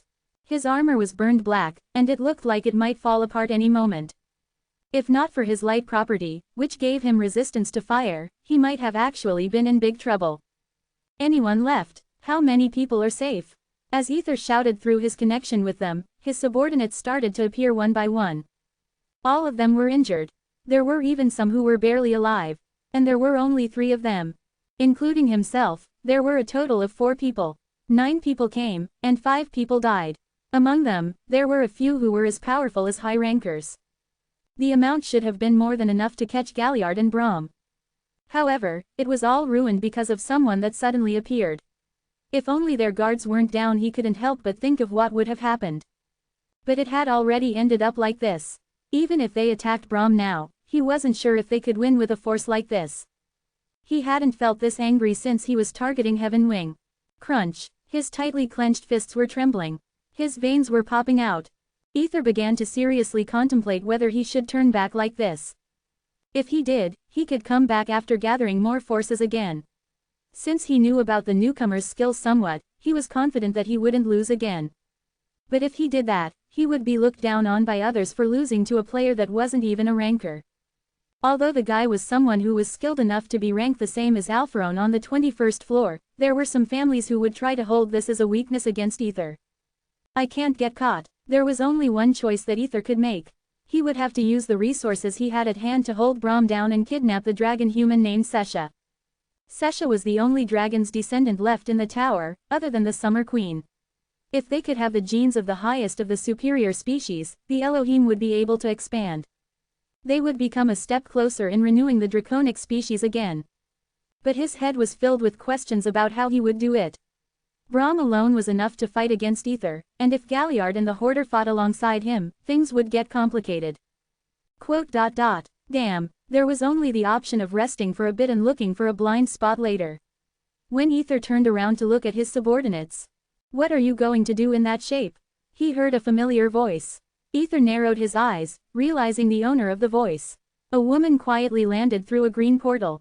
She looked exactly like Ether, but her overall atmosphere was different from Ether's. Hemera of the day. The two were twins, but the path they took was completely different, so their fate was different as well. "What are you here for? Can't you see? I'm here to help my useless brother. If you're trying to joke. Does this seem like a joke to you?" Hemera lightly flicked her finger. As she did, several portals opened around her, and about 30 people appeared. They were all from species that were hard to find in the tower. They were all people who followed her. "I think this is enough to fill in the empty spots. What do you think?" Hemera rubbed her finger on her seductive lips and smiled. Ether clenched his fists. "Are you trying to steal my accomplishments?" "No way. How could siblings do that?" "Steal. I'm just saying I'll help you because it seems too hard for you to do it on your own." Ether shut his mouth. He didn't want to take her help because of his pride, but reason was telling him that he should. Restoring the draconic species. There was nothing more satisfying than this to the Elohim. With the restored dragons, they would be able to take the Summer Queen's winning card and catch Alpharon to control the demons that were above him. Especially during this time when it was almost completely confirmed that the Summer Queen's dragon heart was destroyed. They couldn't miss this good ingredient. Hemera was trying to take part in this. If there was a problem, it was that Ether would be in Hemera's palm. This was the only choice he had. Because he said he would get a dragon specimen, he couldn't back down now. Heaven Wing. If only he had the corpse of Heaven Wing Cha Jung-woo, who had the blessing of the ancient dragon Kalitas, he wouldn't have to suffer this humiliation. However, he quickly made his choice, as there was only one option. "Fine, let's work together, but the honor of the accomplishments is 5.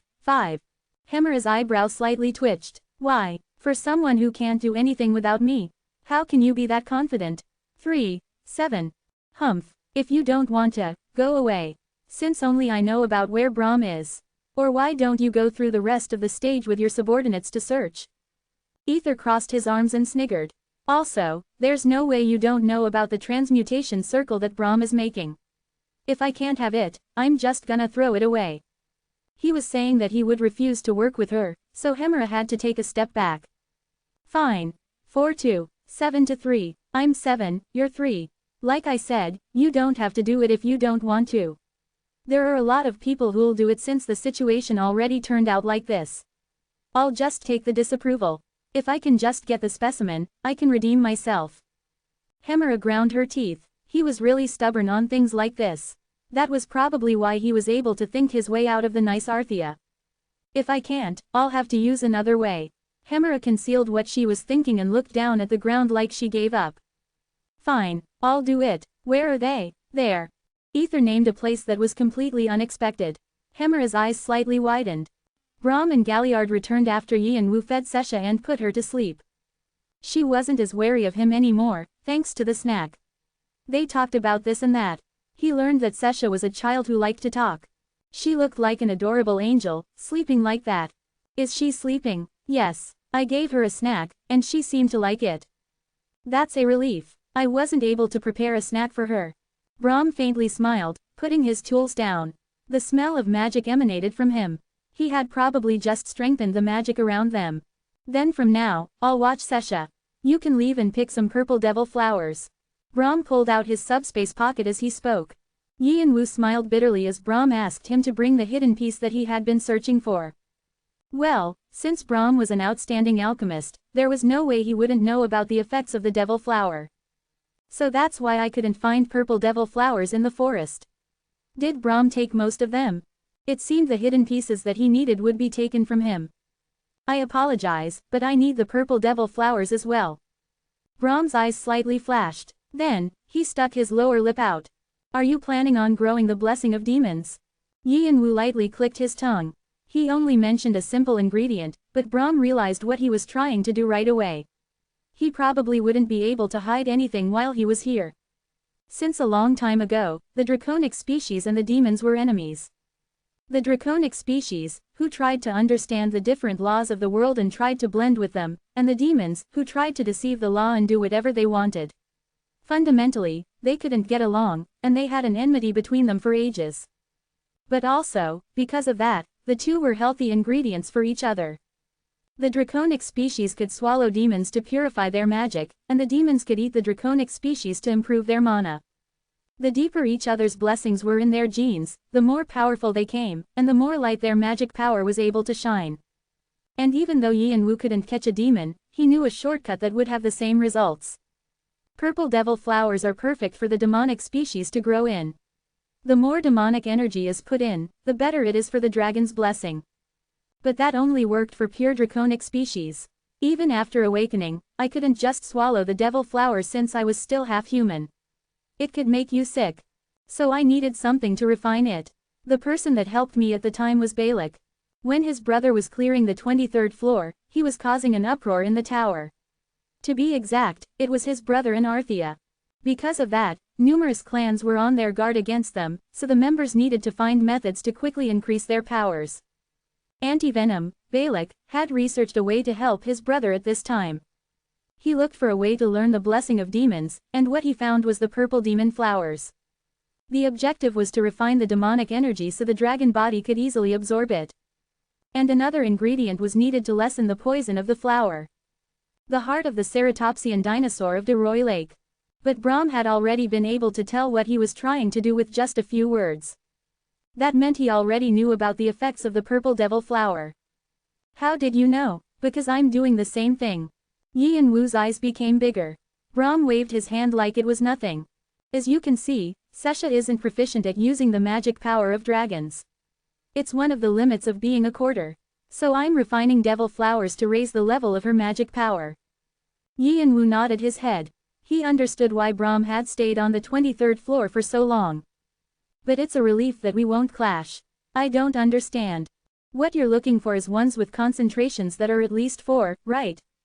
Yes. Yian-Wu nodded his head. But what I'm looking for are those with concentrations of 3 or less. Because the higher the concentration, the more sick you can be. So you can have the ones that are too strong, and bring the weaker ones here. Brahm crossed his arms and smirked. We're overflowing with the more concentrated ones anyway. Quote. They had excess devil flowers. He thought the flowers were something that you would be lucky to find even a single one of. Follow Galliard, he'll explain it to you. Galliard frowned like he was annoyed, but he sighed. What power would a guest have? If the owner said to do it, there was nothing else he could do. Galliard told Yian-Wu to follow him and left the cottage. Yian-Wu thought Brahm was joking and followed Galliard. But it didn't take too long for him to realize that Brahm was being serious. What the heck, I heard he was half crazy, but I didn't know it was this bad. Listening to Shannon and Hanryong's shock, Yian-Wu turned back to ask Galliard. Quote. Just what is all this? Galliard grinned seeing Yian-Wu's shaking. Yian-Wu, who always seemed like a cold doll, finally seemed like a human. Well, it was expected, since Galliard had been shocked out of his wits when he first saw this place as well. From the hill to the cottage, there were devil trees growing all over the land. And the trees all had purple flowers on them. Galliard crossed his arms and snorted. Can't you see? It's a farm. Yian-Wu made a dumbfounded expression. Devil trees could be farmed. If that was possible, the draconic species would have farmed them a long time ago. And they wouldn't have gone extinct. Galliard spoke with a grin, like he understood what Yian-Wu was feeling. According to Brahm, demons are just simple beings created from plants, so they grow if you just give them water and fertilizer. The demons show displeasure at Brahm's statement. An unknown devil king is furious. An unknown devil grand duke curses Brahm. It was blocked by the god's barrier. It was blocked by the god's barrier. Contact with the outside has been partly blocked because the barrier was strengthened. Even the 98th floor isn't able to do anything. Comparing demons to plants would obviously make them mad. But even if they were mad, there was a limit to what they could do. Also, Brahm's being was of a level that not even the demons could easily touch him. But how did he do it? The fact that he farmed just purple flowers means it's not only devils that can be created but also demons. What if you could intentionally create demons, who were powerful enough to stand against the gods? It was horrifying just thinking about it. But the moment he thought of it, Wu felt like he had been hit in the head. He quickly opened his draconic eyes to check the farm. He was right, it was exactly like he expected. Along the farm, there was a large transmutation circle. It was a transmutation circle that was made with Brahm's most prized possession, the Book of Mercury. Galliard, what? Is Brahm planning on waging war against Elohim? No, the entire tower. Why do you think that? Wu's eyes settled deeply. If not, why is he preparing to subjugate demons? Does that make sense? Subjugate demons? There's no way that's possible. Shannon and Hanryong couldn't count how many times they had been surprised since they entered this illusionary world. Demons were beings that were like gods. Of course, there were demons that were so weak that they couldn't get to the 98th floor. But demons were still outstanding beings that caused the draconic species to go extinct. Brahm was going to subjugate such beings. Even if Brahm had the identity of the god Brahma, it sounded impossible.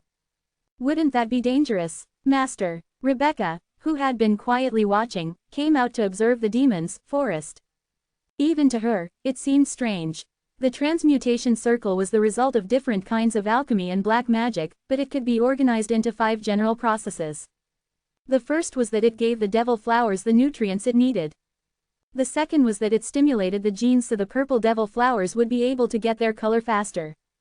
The third was that it forcefully made the newly born demonic species eat each other, and the fourth was that the stronger demonic species were used as sacrifices to summon something. A demon summoning circle, and at this point, the 5th process was set to activate. A sealing circle. The moment the demons appeared, magic that was casted to bind them would be activated. Of them, there was magic that Wu was familiar with. There's even divine iron in the magic form. Is that possible?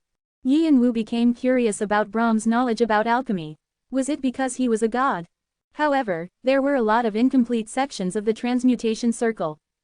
Brahm seemed to be strengthening the barrier and finishing this transmutation circle when he left. It seems like he normally uses the first 2 processes to get the devil flowers, and is saving the other 3 processes to summon demons later. The more he looked at it, the more complex the transmutation circle was. Galliard was a bit surprised when the spirit appeared, but he didn't think too much of it since elves were used to spirits. He just lightly laughed like it was amusing. Demon subjugation, you say? Actually, it's similar, but different. Can I ask for the details? You saw Sesha, right? Yes. I don't know if you felt it, but that child can't live long. Wu shut his mouth. Galliard's smile turned bitter. I don't know if it's because she's a quarter or something else. Sesha was weak from birth. Even if we gave her the best medicine, she only got better momentarily. She would be bedridden soon after. Wu nodded in understanding. When he first met Sesha, he felt that she was weak. Dragon humans were creatures that had difficulties being born, because of biological reasons. They were children of 2 completely different species. They had immense potential, but it was hard for them to be born healthy. And she was a quarter. The ancient Kalitas knew this, and that was why he divided his power into 8 steps. But once, she got better. It must have been when she swallowed the demon's blessing. Galliard nodded his head. Correct. Actually, it hasn't been that long since Sesha's been able to run around like that or eat snacks, like the one you prepared. Wu thought of Sesha's eyes that had been sparkling the entire time she ate. But even that is starting to show cracks. It seems like she's gained an immunity to it. Wu realized the reason for the transmutation circle. So you're going to get a fully grown demon and... Yes, when a stupid demon appears, we're going to seal it and have Sesha absorb it. Wu unwittingly laughed in disbelief. Thinking of catching a demon to save a sick child was incredible, but actually going through with it was even more incredible. He's a fool for his daughter. Brahm was exactly like that. What happened between Sesha and Brahm? Brahm's not like what I heard about him. He's a lot different, right? Galliard grinned. Actually, I don't know that well either. He's keeping his mouth shut about that topic. But I know one thing for sure. Galliard lifted a corner of his mouth. He'll probably even try to get a god if Sesha needs it. Wu picked a bunch of purple devil flowers and returned to the cottage. Like what Brahm had said, there were a lot of flowers with a concentration of 4 or higher, so he was able to get as much as he needed. Since it wasn't time to use it yet, he put them inside Intranian. You're here. Brahm looked up from the book that he was reading and adjusted his glasses. Yian-Wu looked around and asked, "Where's Sesha?" She said she wanted to take a walk, so she went outside real quick. Seems like you got the flowers. You can put the subspace pocket there. Yian-Wu placed the subspace pocket on the table and unintentionally started to laugh.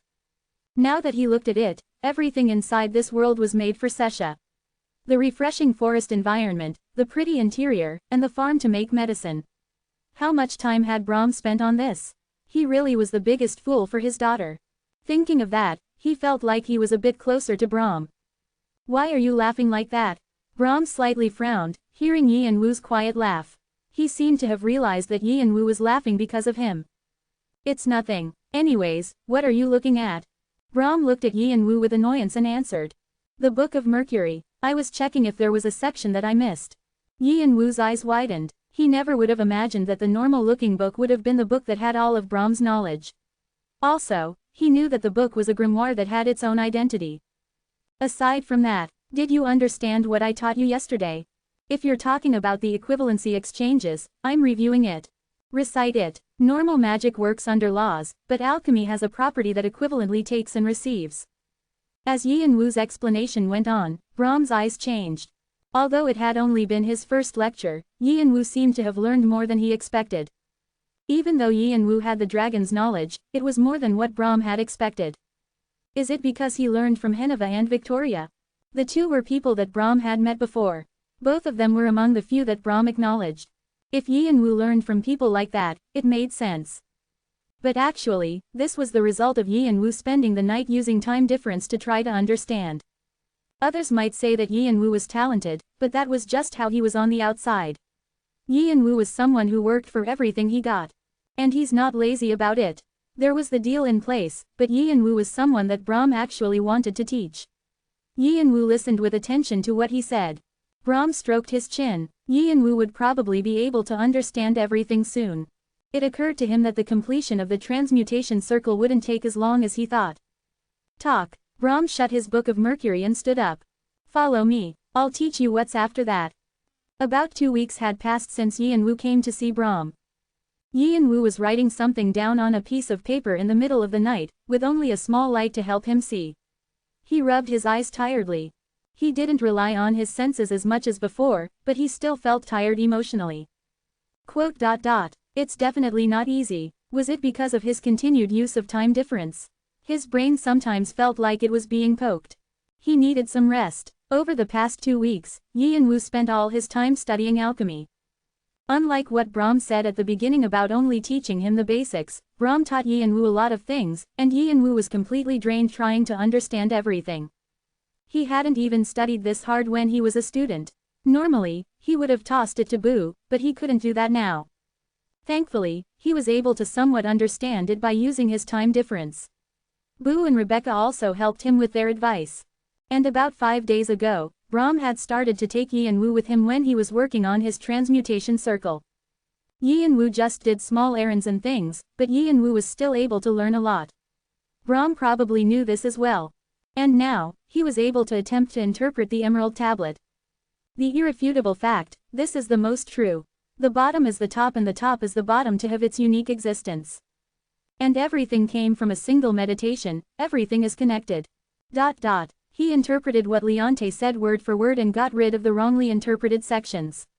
With the knowledge he learned from Brahm, he attempted his own interpretation. On the paper, he was writing and erasing different formulas, and the paper was eventually crumpled in Yian-Wu's fist. There was a pile of crumpled papers next to him. This is so frustrating. Did he not know enough yet to understand the Philosopher's Stone? His head hurt from the fact that he still didn't even have a clue. It's a fun formula every time I look at it.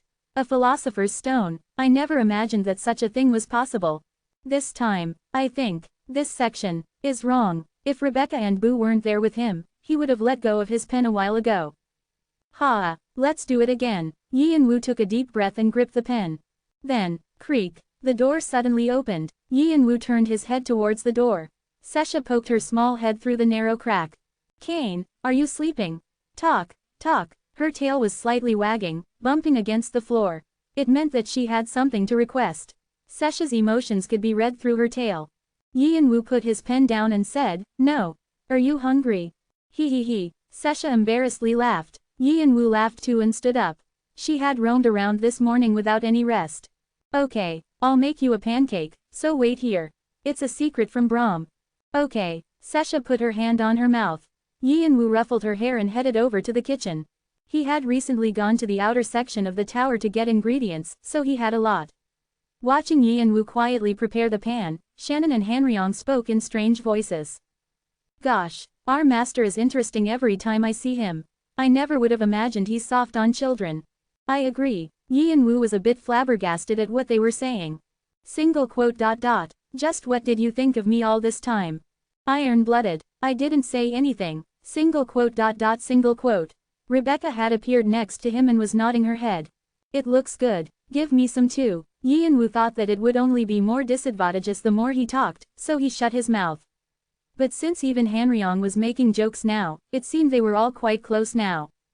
Yin-woo put Sesha's pancake on a plate and took it to his room. The two were actually half right and half wrong. It was true that Yin-woo liked kids. But there was still a thin line between those he liked and didn't. Thankfully, Sesha was inside that line. But when he returned to his room, Sesha was doing something sitting down at his desk. Sesha jumped in surprise, looking at Yin-woo like she had done something bad, and quickly got off the chair. I won't get mad, so don't worry. Eat before it cools down." "Okay." Sesha beamed and took the plate from him. Her tail was wagging the entire time. Yin-woo smiled while looking at Sesha and gripped his pen again.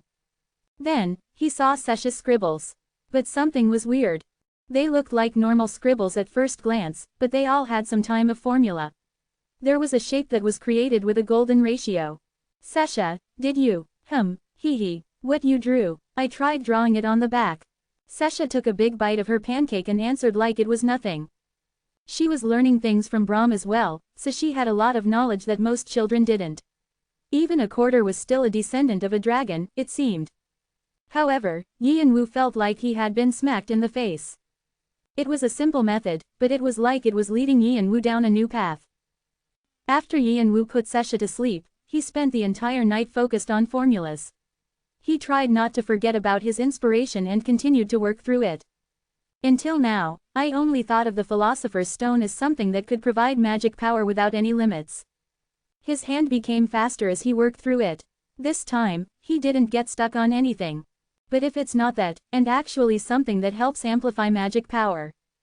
And when he arrived at the last bit, the sun came up. Yin-woo's eyes shined. Yeah, this was it. The Philosopher's Stone was not something that provided an endless amount of magic power. It was something that exponentially increased it. So this is why Nemesis and Nike said it was a comfortable place to rest. Since just by being inside it strengthened magic power, the growth of the two legendary beasts had been rapid. This plate has information about the sun's path. The last sentence on the emerald tablet. The answer was there. The path of the sun was actually the circulation of magic power. Yin-woo clicked his tongue. He felt like he understood why Leonte and Bild hadn't been able to finish Philosopher's Stone. They just thought it was a tool for magic power. If it wasn't for Sesha, Yin-woo probably could have spent at least a few years on this. So the most lacking part of the stone is the source. Outside, the sun was rising. The sunlight that poured in through the window shined on the paper filled with shapes and numbers. And, Yin-woo's eyes also became brighter. A source, meaning, he only had to find a magic source, though it wouldn't be easy. However, something that Yin-woo could use as a magic source flashed through his head. A demon, the thing that Galliard and Brahm were looking for. If he could get something similar to that and seal it inside the Philosopher's Stone, it would be more than enough. He might really be able to get a limitless amount of magic power. I might be able to make a magic source that's equivalent to the dragon heart. Yin-woo lightly wet his lips. To make a real dragon heart, he had to reach the 5th step of awakening. But if he could get an organ that could function like a dragon heart before that. I can have 2 organs for magic power. The transmutation circle that Brahm set up. This time, he would have to research that. Yin-woo gripped the pen in his hand even tighter. Chapter 193 Demon's Forest 8. The air here is so heavy. Even the 12th floor wasn't this bad. Fant complained as he walked through the demons' forest.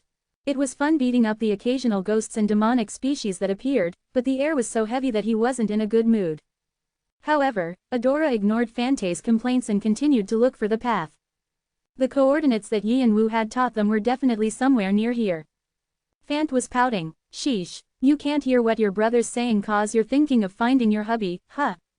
Adora just coldly replied, if you're jealous, look for someone you like, too. Although you probably won't ever be able to do that. Hey, it's just cause I'm busy with this, but I'm actually pretty pop. I think it's there. Hey, Adora turned away from Fant and approached a certain point. It looked no different from other parts of the forest, but with Adora's insight, it was clear for her.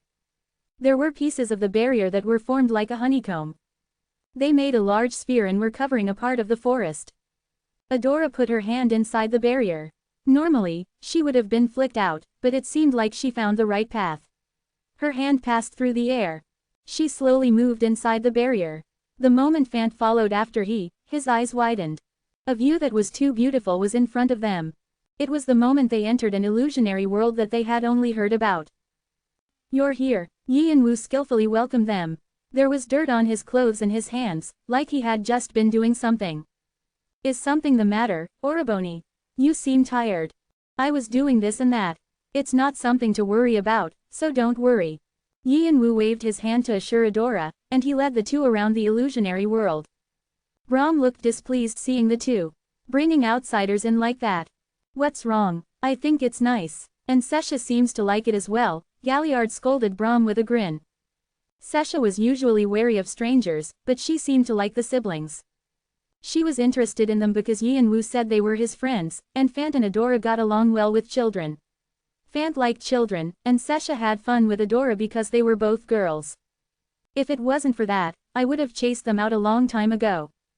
Brahm crossed his arms and grumbled. But unlike his attitude, his two eyes were focused on the smiling Sesha.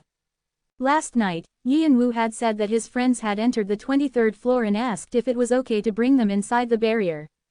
Brahm refused at first since he was being chased after the Elohim and Ether, but as Galliard agreed, saying they were from the One-Horn tribe, he ended up allowing them in with several conditions.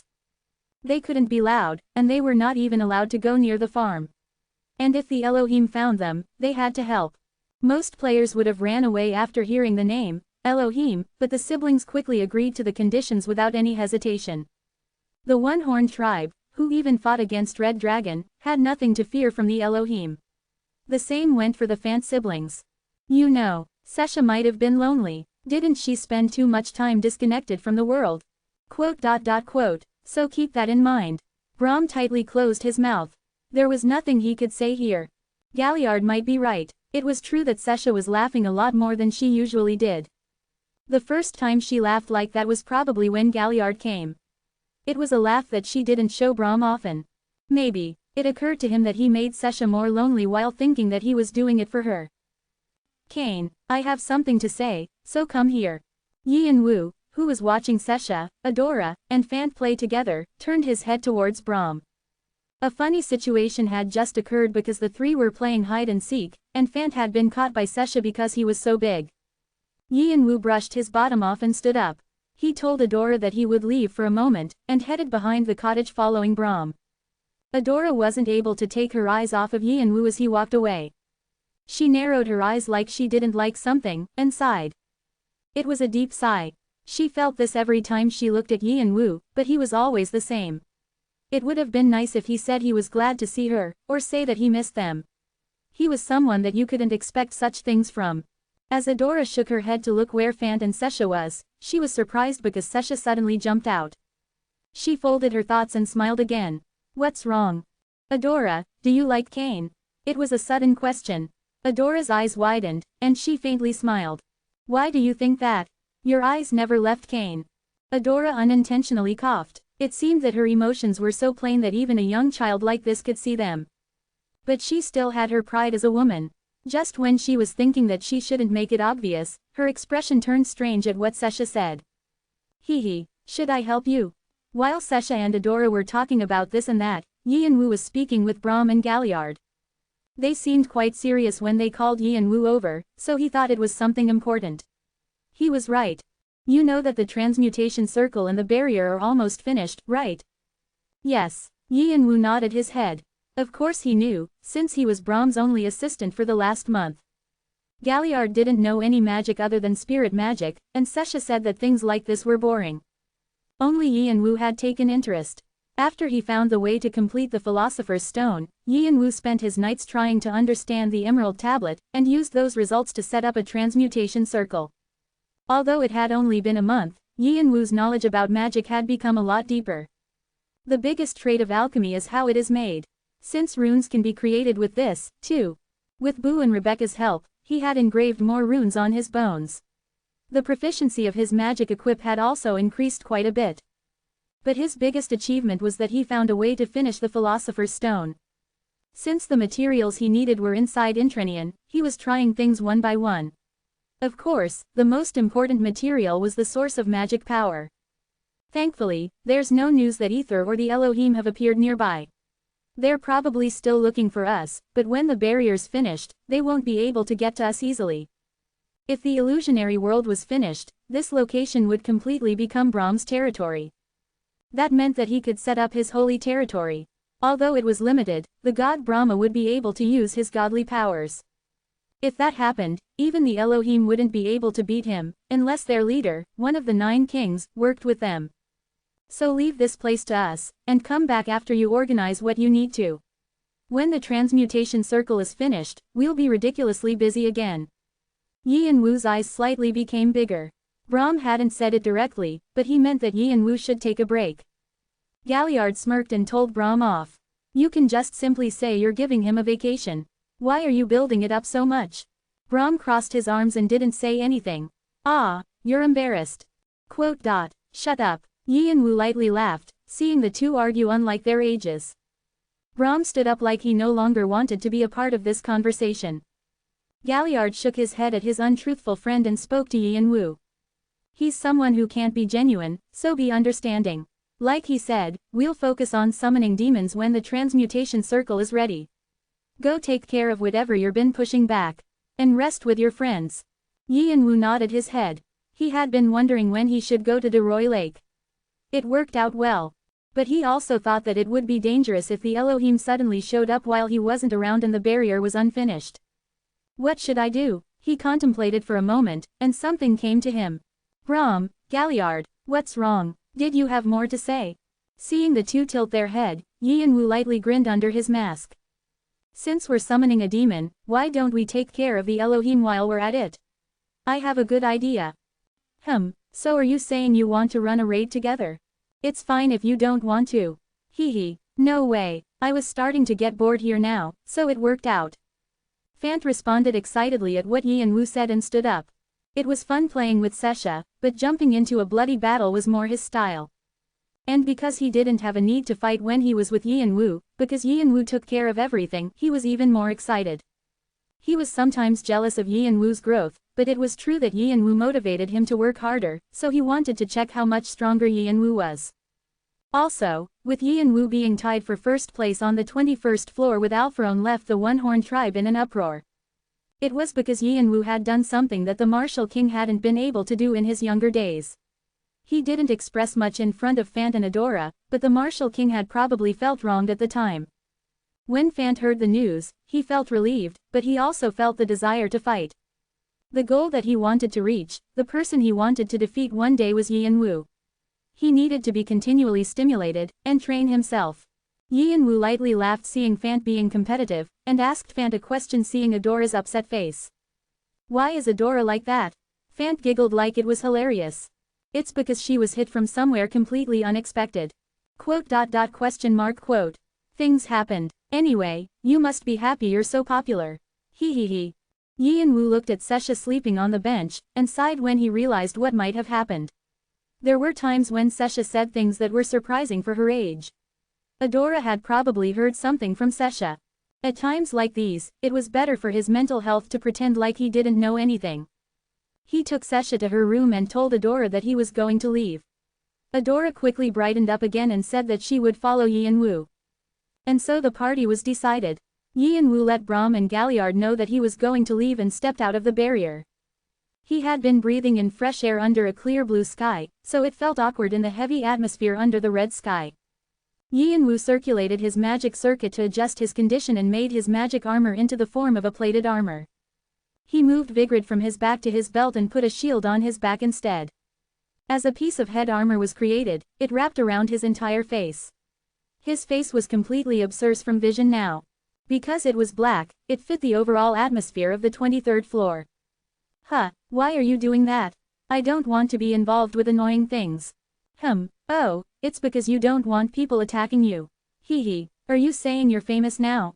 Vance snickered. Actually, what he said was half right and half wrong. He could ignore his fame, and he could push others away with his strength. But Yi and Wu was on his guard from the Elohim. He was planning on getting ether before he left the 23rd floor, but it wasn't time yet. Also, it was strange that there were no sightings of him. So he was planning on hiding his identity as much as possible. The ceratopsian dinosaur didn't even deserve to be called a hidden piece anymore, because it was so well known. It was likely that there would be a lot of players there. No, since ether was defeated, could there actually be less?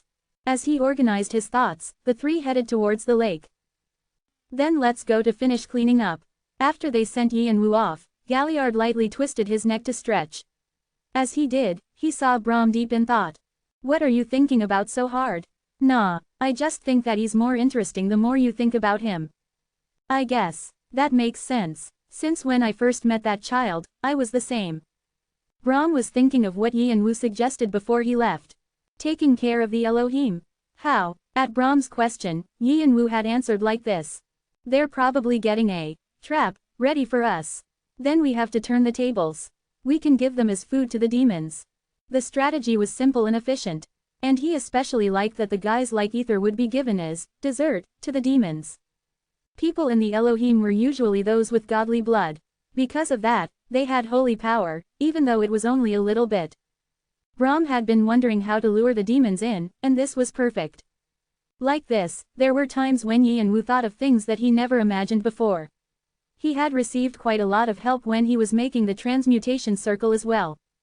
And also, Yi and Wu became Shai Sesha's friend. On the outside, he seemed apathetic, but Brahm was grateful to him because he was actually warm-hearted. Like someone from the past. Their personalities are completely different, but he reminds of someone else. Galliard's eyes were filled with regret and bitterness. Then he saw Sesha, who was looking at where Yi and Wu left. If he was still around, he would have been happy to see that child. Chapter 194 Demon's Forest 9. It's so uncomfortable. Shut up and just do it. Adora smacked Fante's back. Since a lot of people knew that the One-Horn tribe's siblings were moving with Yi and Wu, they hid their identities like Yi and Wu did. Adora was dressed in a robe, like a magician, and while Fante's horn was showing, he looked completely different. If he had been boyish before, he now looked like a middle-aged man. Yi and Wu looked questioningly at Fant, surprised by his appearance. Fant scratched his face and lightly complained. A skin mask. Skin mask. It's a special thing that our tribe grows. It's probably not that well known to the public. It's used when we do things that require confidentiality. It looked like it took a lot of work to apply it. You had to apply the ointment to your face, and wait until it all dried. And Fant kept on scratching his face, like it was itchy. But it looked natural, and it stayed on, even though he continued to scratch at it. I could use that instead of the mask, if needed. It was something that tempted Yi and Wu. He used a mask to hide his identity, but now, the mask had become famous. It was like everyone had a theorem that said, black mask equals the hoarder, Kane. So sometimes, he used his white mask, but if he had one or two skin masks, he would probably be able to make good use of them. Could I get some of that too? It's a special item that isn't really given to outsiders, but if it's you asking, wouldn't father give some to you?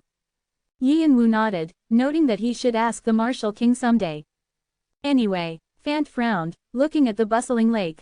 Just why are there so many people here? It's a little annoying. What's there to see in these ruins? After Yi and Wu's fight with Ether, the densely packed demon trees in this area had disappeared, only leaving soil behind. There was only the occasional demon tree that was starting to regrow. But the players didn't seem to care about that, and they were roaming around the lake.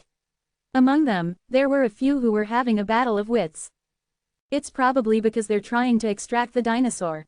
The ceratopsian dinosaur in De Roy Lake was a demonic species that had become stronger after eating other demonic species. It occasionally showed up to the lake to hunt every few months. And this was the time for the dinosaur to show up. Ceratopsian dinosaur, didn't you say that was a hidden piece?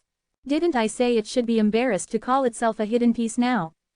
I don't like that. Fant shifted his feet like someone took his favorite food away from him. Then, he turned his head. Can't we just chase them away? Leave them alone. Yi and Wu was firm, in case Fant caused trouble. He said that Fant could return to the village or move by himself if he didn't want to listen to him. It wasn't like Yi and Wu wanted to stay still. But since there were no guarantees that Ether and the Elohim had left the 23rd floor, he had to stay undercover. Even though Yi and Wu was strong, he wasn't strong enough to defeat Ether if they fought head-on. The only reason why he was able to help Galliard before was because he had Surprise on his side. He probably wouldn't be that lucky again. If only I can finish the Philosopher's Stone. Then I won't fall short in a fight with high rankers. So he needed to be more careful. And the Elohim guys might be here. Yi and Wu had activated his extrasensory perception the moment they arrived at the lake. Because of the Elohim's prideful personalities, they had a special characteristic of their own. If he found it, he was going to move right away. The players are probably making a complicated deal to get the dinosaur. I'm thinking we should join them. You're gonna peacefully hunt with them, holding everyone's hand and singing Kumbaya. With that personality. Yi and Wu didn't like how Fant brought up his personality, but he pretended he didn't hear it. Of course we have to steal it. That's our Hung Nim's personality. As expected of my father's disciple. Don't you think about the fact that you might be thrown into that lake? Hee. Hung Nim, don't you know that I've been following you since a long time ago? Yi and Wu shook his head as he saw Fant laugh shamelessly.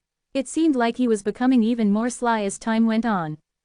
So for now, don't aggravate them. If we get caught, I'll kill you. Yi and Wu growled, lifting his fist. Fant smiled, unabashed. Haha, you're funny. If someone heard, they'd think that I'm someone who causes trouble wherever he goes. Don't worry, Patience is my middle name, Fant confidently answered, pounding his chest. But Yi and Wu just felt more anxious looking at the confident Fant. And it didn't even take an hour until that anxiousness became reality. Boom, what, so you're saying that you'll take everything? Fant punched the face of the condescending player. Shit, hit that guy, haha, fine, come at me, you bastards. Fant began to punch the guy he was holding in the air. Yi and Wu tried to calm himself down looking at the situation. If it wasn't for his helmet armor, he would have been rubbing his eyes. The reason why Fant began fighting was simple. A group had suddenly appeared, and they had ordered everyone to move back because they were going to catch the ceratopsian dinosaur. They even said that they would let others watch if they stayed 100 meters back. People murmured amongst themselves, but there wasn't anyone who stepped up.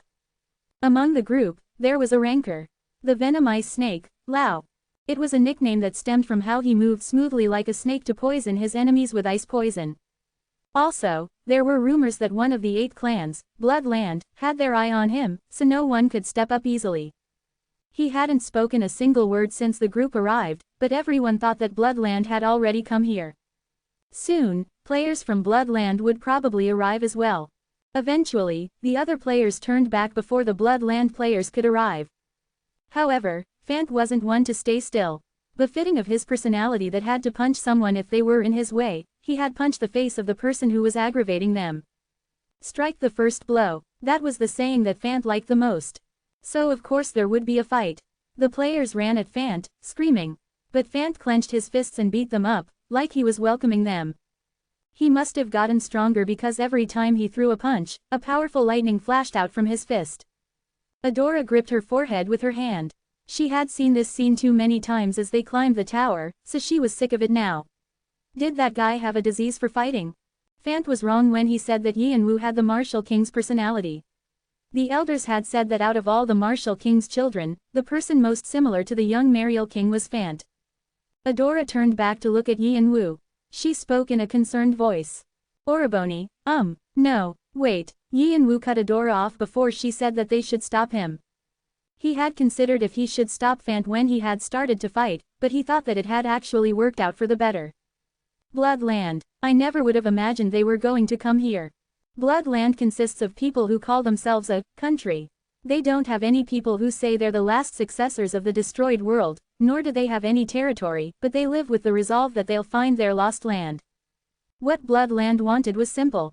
They wanted to regain their promised land. They were those who said that they would someday revive the disappeared world in the tower. In a way, they were people caught up in the past. But because of this, their resolve was strong, and they trained themselves hard with the thought of regaining their land.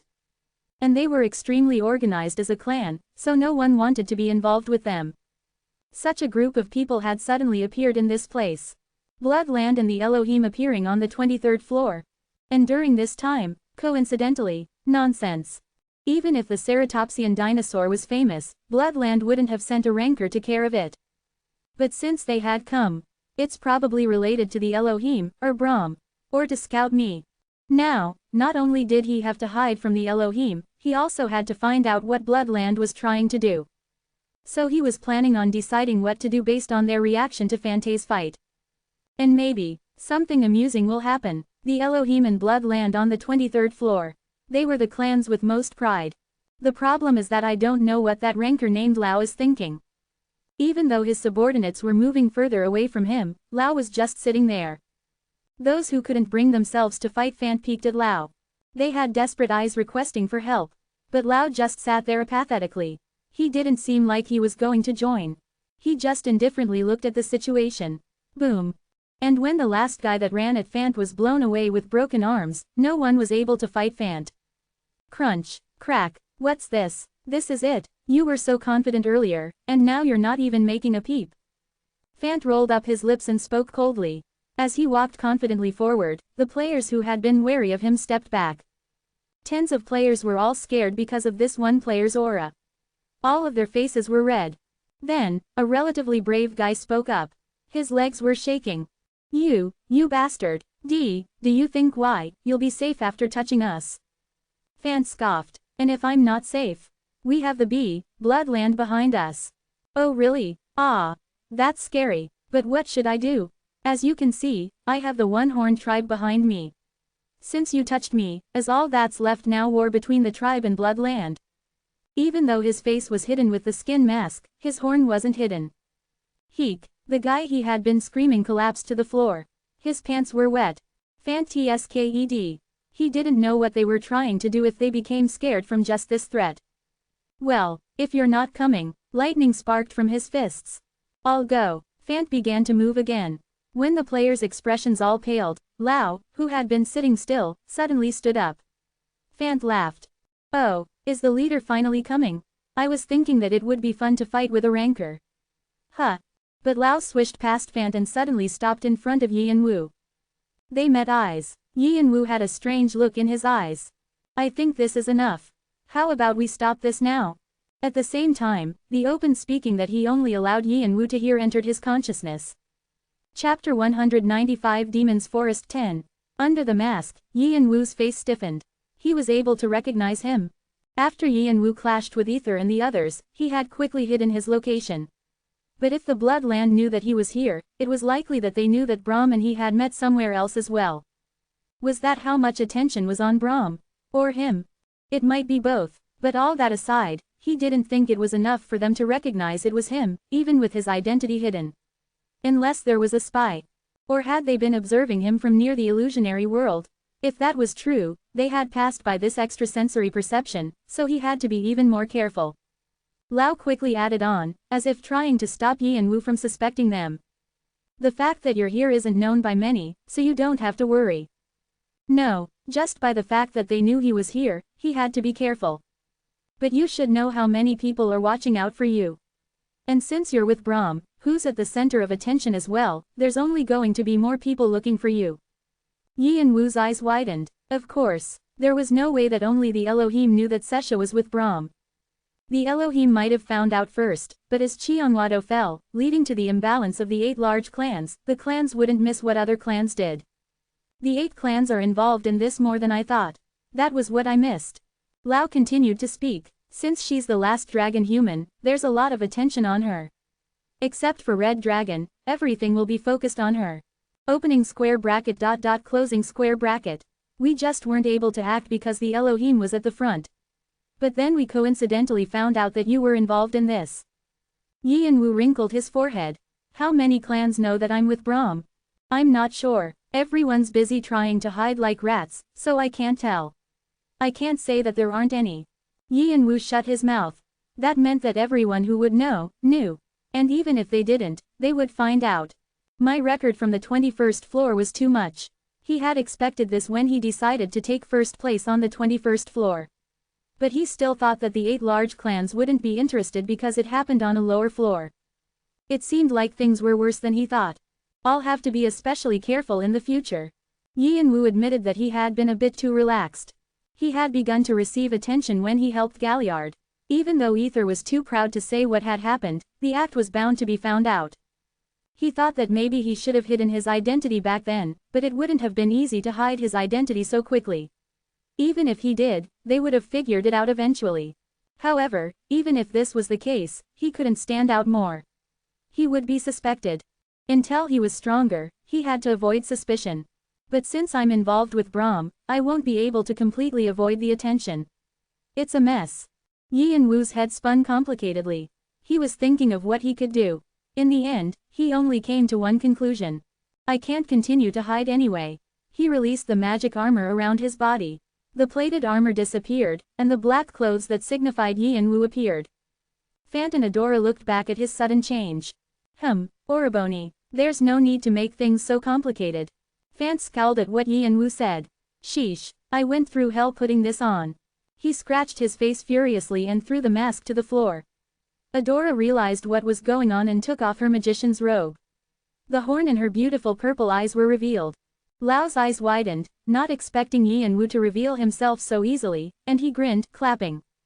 The players who had been fighting against Fant glanced at each other, and began to stand guard. Now all the eyes around us have probably disappeared. It'll be easier to talk. It seemed like the reason that Lao and the Bloodland players caused problems was to talk with Yian-Wu. Yian-Wu asked Lao a question first. I'll ask you a few things. Even though he was being watched, there were some things he didn't get. Lao nodded his head. Anything. Do you know exactly where Brahm is? Lao shook his head. We only know that he created an illusionary world for the dragon human on the 23rd floor. If we knew more than that, we would have attempted to contact him first. Then how did you know that I would come to Deroy Lake? Because of your habits. My habits? Yeah, the habits that only a hoarder has. Don't you feel better only when you have all the hidden pieces? Of course you would come here. Although the chances of you not coming were 50-50. It meant that he had been sent here on a 50-50 chance. Then how did you recognize me? I should have concealed my appearance properly. Ah, there was nothing you could do about that. It's because of my skill. Lao pointed at his eyes with his finger. Then, his irises separated and became compound eyes, like those of an insect. Yian-Wu clicked his tongue when he realized what it was. Less than 9 snake's eyes greater than. It was a skill to examine the traits of your opponent. It couldn't be compared to draconic eyes or insight, but it was still a superior skill. Only then did he realize why Lao was sent here. Since he had that skill, he would be able to recognize Yian-Wu even if he hid himself. The reason why he stayed still when Fant was running around was to find me. Lao spoke with a smile. Then the questions are finished, right? Just about. Then I'll formally introduce myself again. I'm Baron Lao, here on orders from the Emperor. I came here to invite you and Brahm. The Emperor has taken an interest in you. The players of the Bloodland were organized into 8 different positions: Soldier, Knight, Baron, Viscount, Count, Marquis, Duke, and the Emperor. There was only one, Emperor. The Gluttony Emperor. The Lord of Greed, who swallowed everything he desired. The gluttonous Emperor was someone who adjusted the trait of a lord to how he liked it. He had thousands of citizens under him, and he could freely move his military. In terms of numbers, they might be greater than the Red Dragon clan. If there was a difference, it was that unlike the Red Dragon, which only cared about the floors above the 50th, this guy was someone to easily extend his hand to the lower floors. It might not be an over-exaggeration that they called themselves a country. And the biggest characteristic he had was his gluttony. The Gluttony Emperor was always hungry. He tried to swallow whatever he could reach. Of course, among that, there were people. However, the scariest part about the Gluttony Emperor was that his digestion was absorbing people. The gluttony emperor was always hungry, so he always ate too much. But at the same time, his taste was extremely picky, so it was said that the bloodland struggled a lot because of him. The gluttony emperor had called Yi and Wu's brother a delicacy, and had tried to take everything he had. His sky wings, wave of light, and even his dragon body. A trait that absorbed abilities through eating. It was no wonder why he was judged as the craziest person in the tower along with the head bishop of the devil army. And that gluttony emperor wanted to see Yi and Wu and Brahm. Does he still want to eat a dragon? He really is a psycho. He was someone who had eaten everything, but the one meat that he hadn't eaten yet was dragon meat. That was the biggest reason why he wanted Yi and Wu's brother. But it seemed like he still hadn't given up on that. He wanted to see Brahm. No, he probably wanted to see Sesha. The Elohim, and the bloodland. He didn't know why he kept on getting involved with crazy bastards. Had he read Yi and Wu's cold eyes? Lao smiled and lightly waved his hand. I know what you're worrying about. It's because you're scared that the emperor might hurt you and your party, right? But don't worry, those are just rumors that people made to frame us. Lao pounded his chest. We're an empire, and we're also warriors that will have the tower as our territory. Why would we hurt guests that we invited? We won't do things to betray trust like that. I swear it on my honor and the emperor's name. The bloodlands, diplomatic logic, was famous in the tower for them twisting their words to how it suited them. What that meant was that it was bullshit. The emperor thinks that your bravery, the wisdom of Brahm, and the future of the dragon human will be a big help to the empire. But you'll probably deny us if we suggest joining us first. So he wants to eat with you. I don't think this sounds bad for you either, am I right? Yi and Wu didn't answer right away. There was only one thought that went through his mind. Since he was evading the Elohim, he had to get as much information as possible. And it'll be useful to use them as a shield from the Elohim. And for that, fine, I'll think about it positively for now. Lao smiled. Ho ho, but I can't guarantee anything yet. Brahm and the dragon human aren't people I can control. Everyone knows about the exile's stubbornness. I'm grateful that you're thinking about it positively. Also. Lao paused, and put emphasis on his words. Aren't you close to Galliard? Since the emperor is interested in Galliard as well, he'll be happy if you can convince him as well. Yi and Wu silently nodded his head. But his mind was rapidly spinning around. So they know about my relationship with Galliard. If they know about what happened in the tutorial, it means that they examined me pretty closely. He would definitely have to be more careful in the future. But seeing Lao smile with satisfaction, it seemed like he was successful in getting Lao's favor. Was Lao simple, or was he confident that Yi and Wu wouldn't deny his offer? It was probably the latter. Their loyalty to their emperor could be compared to the loyalty of the devil army towards the demon they served. So Yi and Wu casually asked. But if many forces are interested, are there also people other than the Elohim on the 23rd floor? They're just testing the waters. Even if they did send people, they only sent a little bit. They're really wary about the Elohim. The bloodland doesn't seem to care. Since the emperor has decided to do so. That's how much the emperor is interested in you and your comrades. Lao's face was flushed, like it was a huge blessing. Yi and Wu was a bit dumbfounded. If they're only testing the waters, it means that they'll be ready to interfere as soon as they see the chance. Yi and Wu thought that might be when the Elohim and the bloodland confronted each other, or until Brahm and the dragon human were in danger from the Elohim. If not, it could also be when the illusionary world was found. After that, Yi and Wu continued to ask Lao questions, and Lao answered like it was nothing. Thankfully, Yi and Wu was able to quickly realize what was going on. The game board is a lot bigger than I thought. Lao said that he was only an emissary, and there was actually someone else in charge. Marquis Caliburn. His actual name wasn't known. However, he was famous for choosing his alliances, so it would be tricky to deal with him. And there were also the additional forces of the Elohim. There was Hemera, and he said he didn't know how many more would be added. However, it seemed like one thing was for sure. In the Elohim, it seemed like the protogonoi species were especially interested. The same went for the 11th floor, but I don't know why fools who can't even fight amongst themselves keep on showing up. Yi and Wu was a bit annoyed, but he didn't show it. However, something suddenly occurred to him. The thought that this might not end here. He felt like he could smell the scent of blood that you could only smell in the battlefield. And like that, Yi and Wu found out all the information he could, and slowly got up. Good, I learned a lot from you. Like I said, I'll try to convince Brahm and the others. Yi and Wu didn't forget to leave a hole for him to escape. But before that, I have something to do. Is it the ceratopsian dinosaur? Yi and Wu nodded his head. Yeah, it's important to us. If you need, we can help. From what the Empire investigated, it seems to be tricky to handle. They say that it's worse than the Kraken from the 22nd floor. Lao tried to extend his hand, but Yi and Wu firmly refused him. There was no need to be in debt to him. Lao stepped back like there was nothing else he could do. Then, he kindly told him that they would be protecting their surroundings so Yi and Wu could go through with the raid. Yi and Wu inwardly scoffed, knowing it was a method for them to observe his abilities. The Hoarder's abilities, of course they would want to know. It wasn't well known, and it was equal to Alpharon's shadow's strength. However, I don't know, will it go the way you want it to? Under the mask, Yi and Wu smirked. Thinking of fucking the 8 large clans over was also fun to plan. Then what do we have to do from now? The size of the dinosaur was known to be about 80 meters. Fant was already excited at the thought of going against such a huge monster.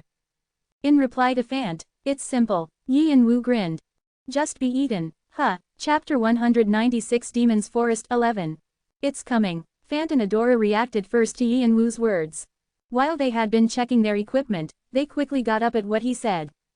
Lightning sparked around Fant, and Adora quietly drew her sword. Lao didn't understand why they were doing that. He hadn't felt anything. His skill, 9 Snake's Eyes, sensed danger quickly. The fact that he hadn't felt anything meant there wasn't any danger nearby. Lao thought that Yi and Wu made a mistake.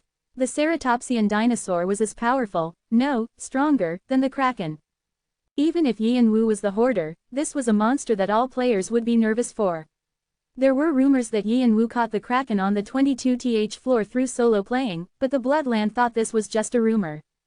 And if it's not, I can check the Hoarder's skill this time. From Yi and Wu's traits, skills, properties, even the artifacts that he used. He was going to keep his eyes open to observe everything. Marquis Caliburn hadn't sent him here for nothing. So until the ceratopsian dinosaur arrived, he received orders to stay by De Roy Lake. Lao's eyes widened when bubbles started appearing on the surface of the lake. It was real. Lao couldn't believe Yi and Wu's abilities, which had sensed something that even he hadn't been able to feel, but he immediately responded to it. Everyone at their positions. Beware of attacks from the outside. He knew that the Elohim was aiming for Yi and Wu after he had started working with Brahm. So it was likely that they would attack when the dinosaur attacked, and everyone was busy with something else. The players of the Bloodland had all received strict orders from Lao, so they all lifted their shields and shouted their common skill. The shouts have stopped, and the red flag has been raised. Like the manifestation of battle. Less than war song of victory greater than. This was a clan skill that all players in the Bloodland could use, and it buffed players to increase their resistance from curses. But this was just what was known to the public. It actually had a large benefit. The more players sang this song, the buff increased, putting everyone into a group hypnosis. It was a strange feeling, like all their senses and minds were connected. While they were hypnotized, all the players became the sword of the person in charge. They would become brave warriors without any fear of death. This was why people who fought against the Bloodland tried to stop them from using this skill. Of course, they usually weren't successful. While a thick magic circle was wrapping around them, Lao felt the strange feeling of having the lives of 30 players in his hand, and he prepared to defend against any random attack. Suddenly, something soared up through the surface of the lake. A large figure of about 80 meters was looking down from above the lake. They were so close that they could only see its large shadow. Lao tilted his head to see how the creature looked. It was a 4-legged creature that had a neck and tail that was larger than its body. Its scales looked tough, like not even a sword would be able to pierce through them. Like it was announcing its arrival, it let out a loud roar. Yi and Wu instantly spread his fire wings and flew towards the head of the creature. Fant and Adora quickly got on its body and ran towards the head as well. Lao left his subordinates in charge of standing guard and watched the scene with magic power focused on his eyes. It was a good opportunity to see the heir presumptive and princess of the one-horned tribe. But then, the ceratopsian dinosaur opened its wide mouth and swallowed Yi and Wu and the rest of them in a single gulp. What's this? Lao's face hardened. A sight that he couldn't believe even though he had seen it with his own eyes had just happened. He thought Yi and Wu and his party would force themselves out, but they weren't resisting. They were eaten. Something was strange. Lao was extremely confused. This is disgusting. Fan scowled at the spit that was covering his body. Even though he tried to shake it off, the smell still lingered. If Yian-Wu hadn't said to, it was a method he never would have tried. But, I guess it's a bit interesting. A demon's a demon after all, Fan muttered to himself while he looked around. A red sky, a vast horizon, he could even see dried up yellow leaves.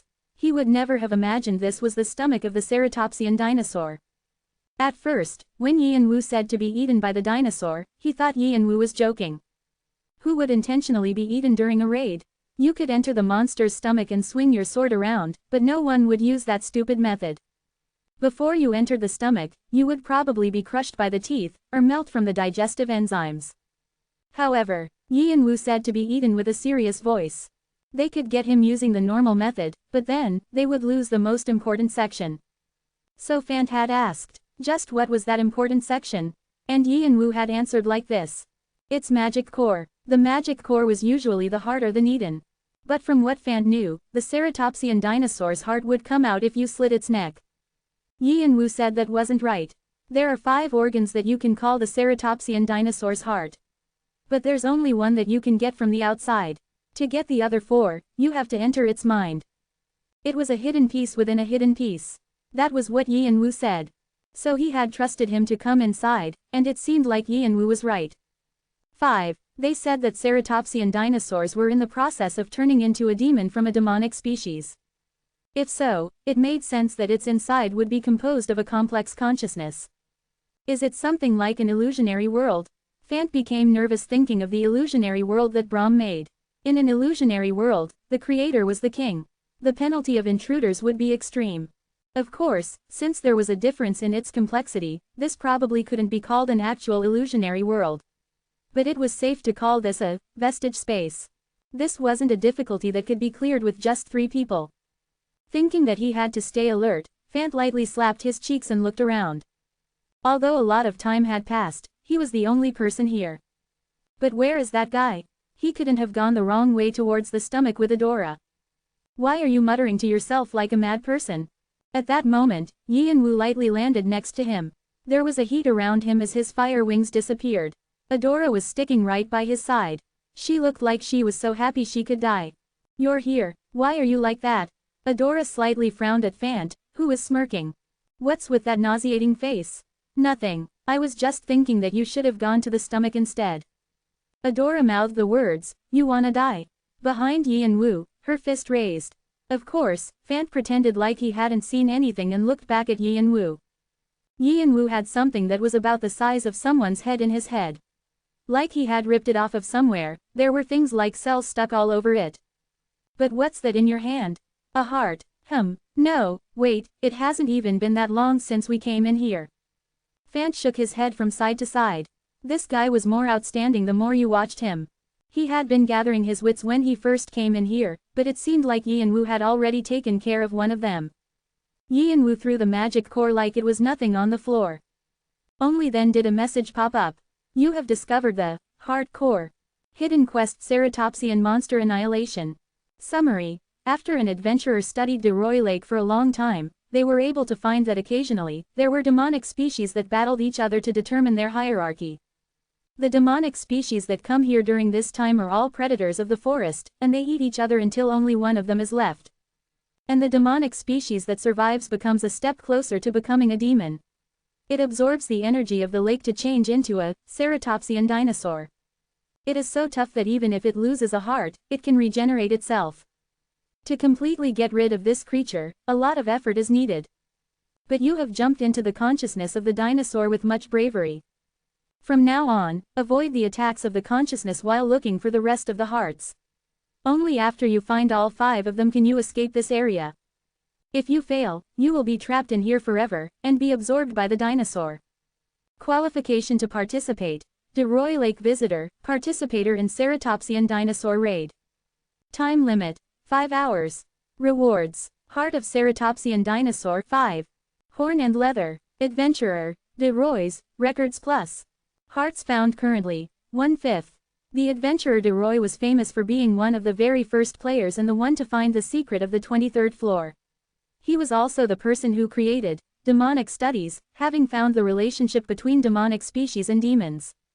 However, it was said that the records of de Roy weren't really that great anyway, since it only had records of what de Roy saw from day to day. October 2nd, clear, dug the 17th floor. There was nothing here. October 10th, cloudy, dug 7 meters deep. I think I didn't dig in the right area. It was all information like this, but Vieira kept on saying that we had to gather the records of the adventurer de Roy. She said it was necessary to learn demonic studies. Catching the ceratopsian dinosaur was a hidden piece, and understanding the secret of the records was a hidden piece in itself as well.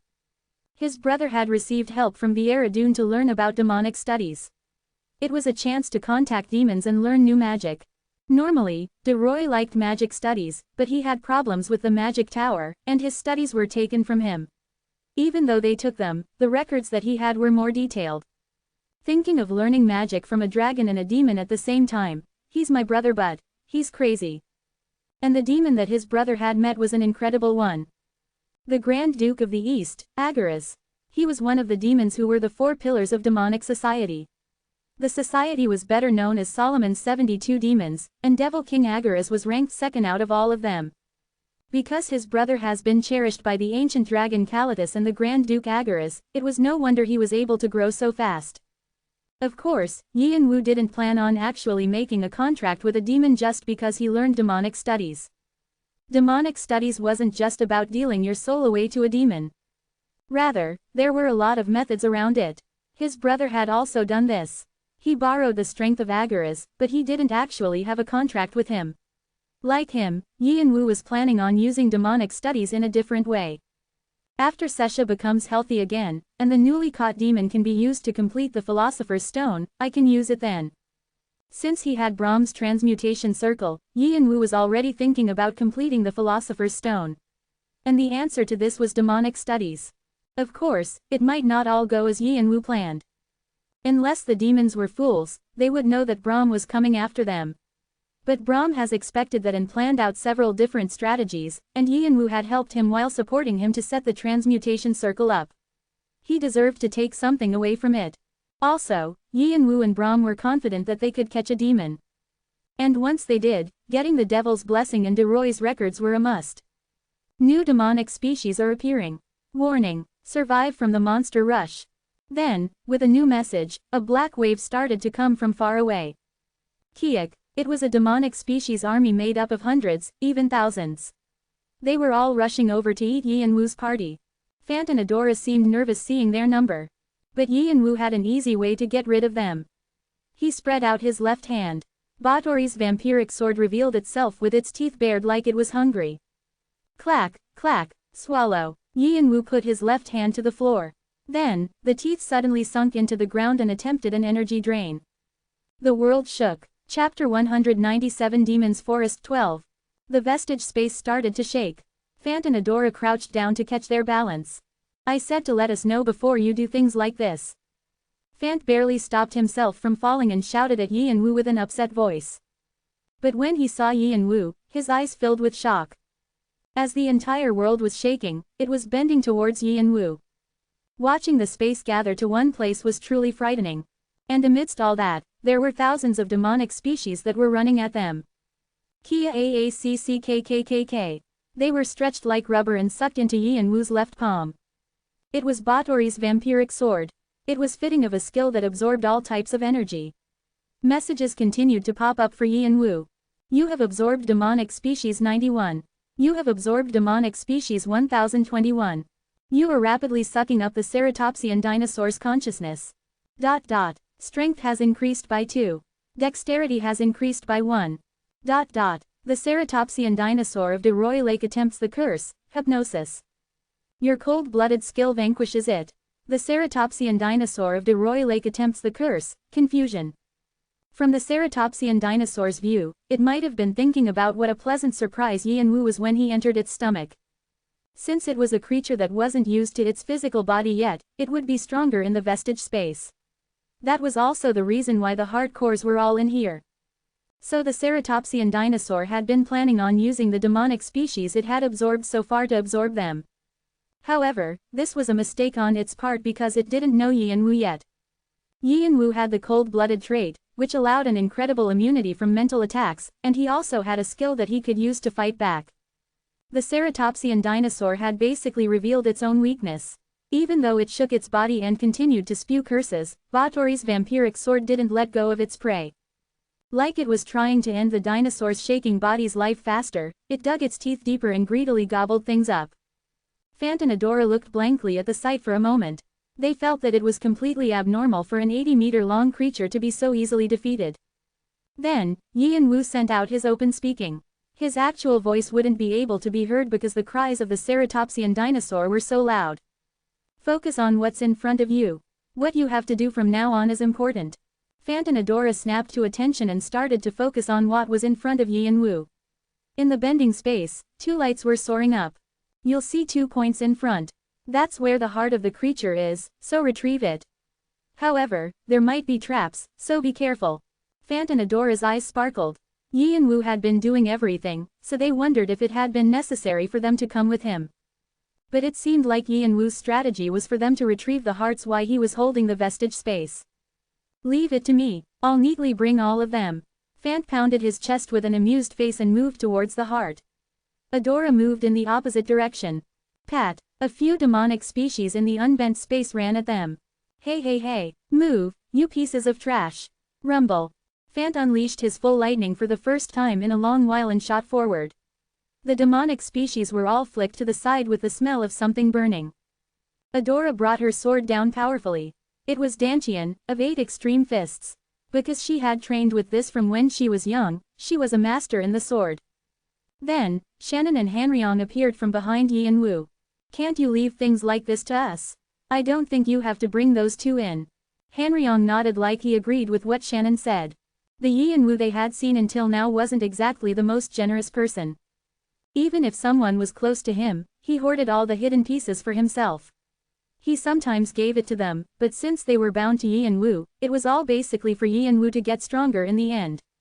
Yin Wu spoke, looking at Fant and Adora, who were at the points of the hearts. Because I have something else to focus on. Focus. Fant and Adora disappeared in the light. The trap to protect the hearts had probably activated. The 2 had probably moved onto another vestige space to undergo another trial. Yin Wu realized that there weren't any witnesses anymore, and turned his head to look at Shannon. Yeah, there's a pretty big one. Shannon understood what Yin Wu was saying and was taken aback. Yin Wu left 3 hearts for the 2 to find.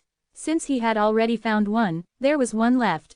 And that one was probably the actual body. Yeah, I'll be busy focusing on the actual body, so how can I look for the other hearts? Then, the space that had been wrapped around Yin Wu was completely shredded to reveal darkness.